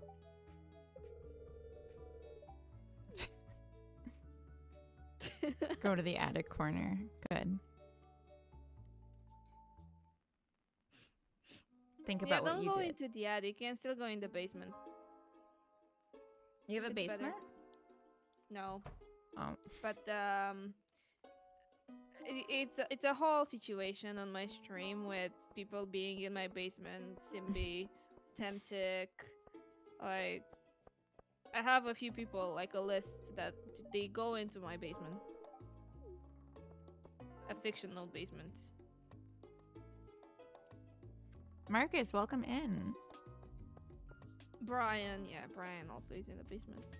Brian lives in your basement? Yeah.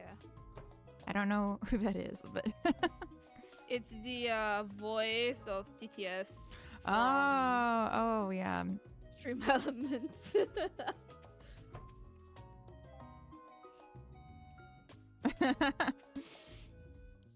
Hello.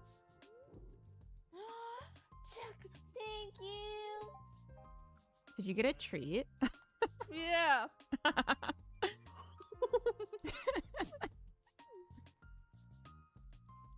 It was so random. I guess I'm a dog now. Woof. Did you get pats with No. your treat? Oh. I also did not hear good girl, so. Oh, good. Well, I assume you are good, but he just wasn't telling you. Because the treat is also Definitely. saying you're good. Yeah. She was hungry, had to feed her. Coda, do something. I'm eating Oreos right now.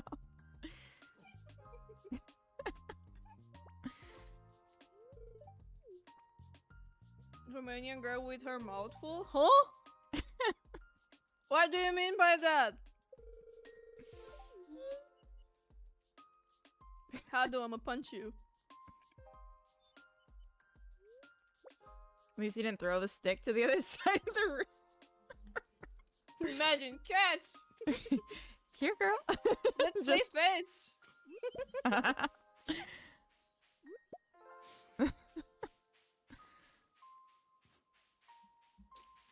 You read too far into it, not me. Mm.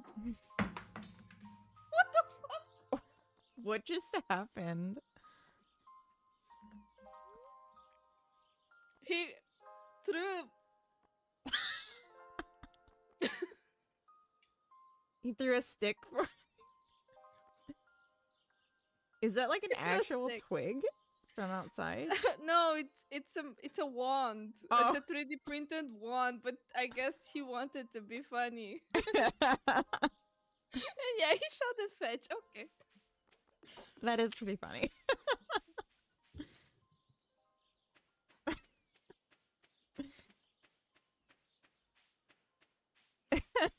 Hadokinen, get your mind out of the gutter. No! Tempted, no! I'm banning you. Oh. Get banned. Poop on the carpet as revenge. That's a good point. That's a good point. Not only I will poop, but I will also like you know how usually dogs like scratch their butt also on the carpet? Mm-hmm. Yes. I'm gonna do that as well. You live in the gutter. All right, Hadokinen, you stay there then.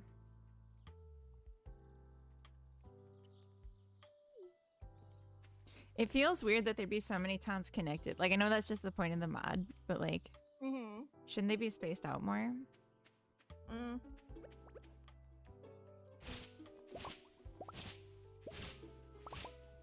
Be a nice story to tell your doctor afterwards. Like, why do you have rug burn on your butt, you mean? She needs the class definition. Oh no. Wait, what is that? The one that fixes your hemorrhoids from the clickbait title. Yeah, but I guess you are unemployed, Hadokinen. Or like to be unemployed. soon to be unemployed.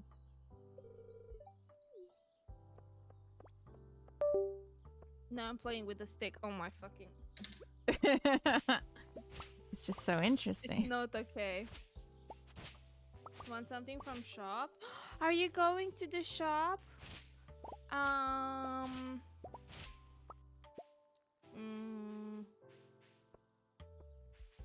Yeah, I want to be an unemployed billionaire as well. That sounds really nice.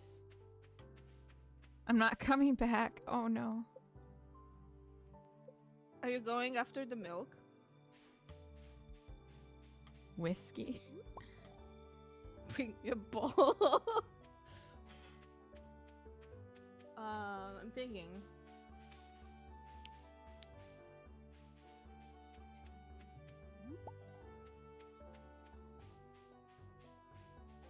Maybe some chips for later today. Big Whisker.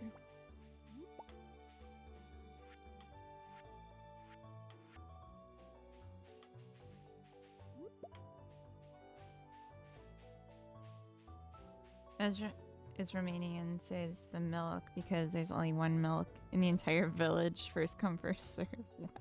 We are we are not that what's the term?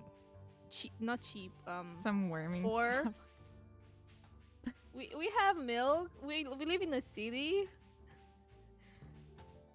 There's lots of things here. We have Lick also means multiple dead types of body. milk. Oh. You have multiple types of milk? Yeah. Do you have chocolate milk? Yes.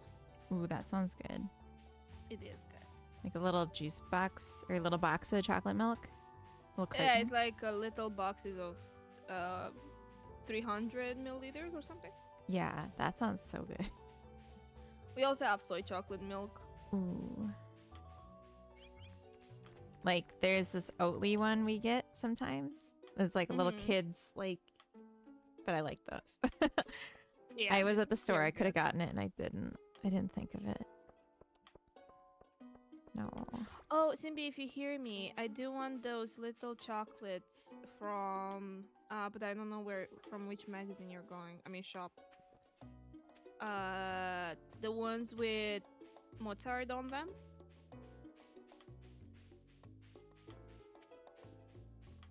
They are so good.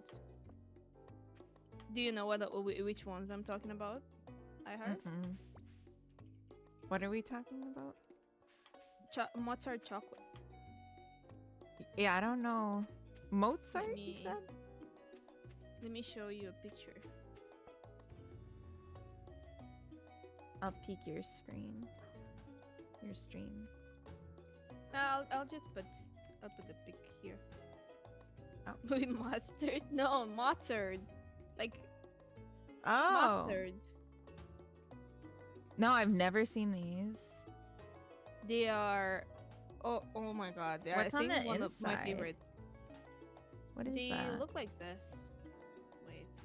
I think this is a good picture. Yeah, they're Mozart ball. They are not with soy. They are with Ooh. almond and like Pistachio. pistachio, yeah. They're so good. The texture is very good.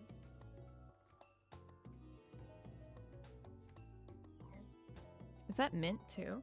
Or no? No, they are not. There's like a minty. leaf, so I didn't know what it was. Yeah, no. Rodrigo, you don't like soy?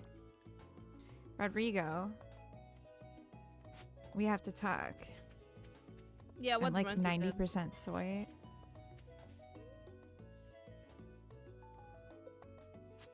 Oh, you can't steal fruit from other people's fruit trees. That sucks. Buck balls. have a better ring, I guess. What do you get for Bach? You get depression on the box too? Oh, a new starfish.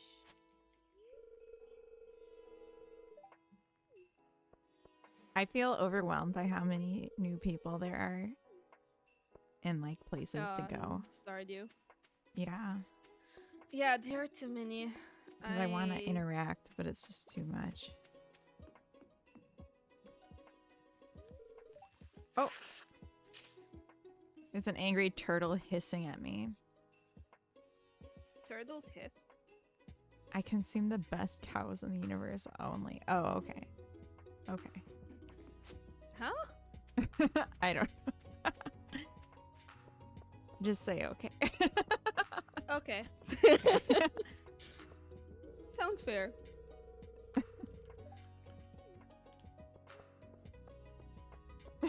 Thank you, Rodrigo.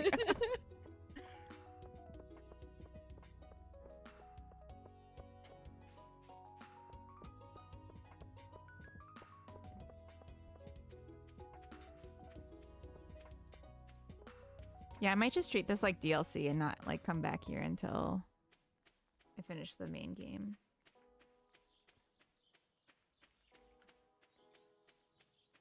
Because it's just too much. It is overwhelming, but you can just ignore. Mhm.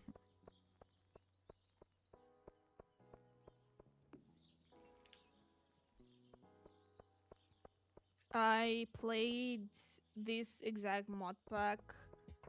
I'm still playing this exact mod pack in the morning when I wake up most of the time for like 1 or 2 days. And I'm like in winter, end of like year 1, and I still did not greet all the people from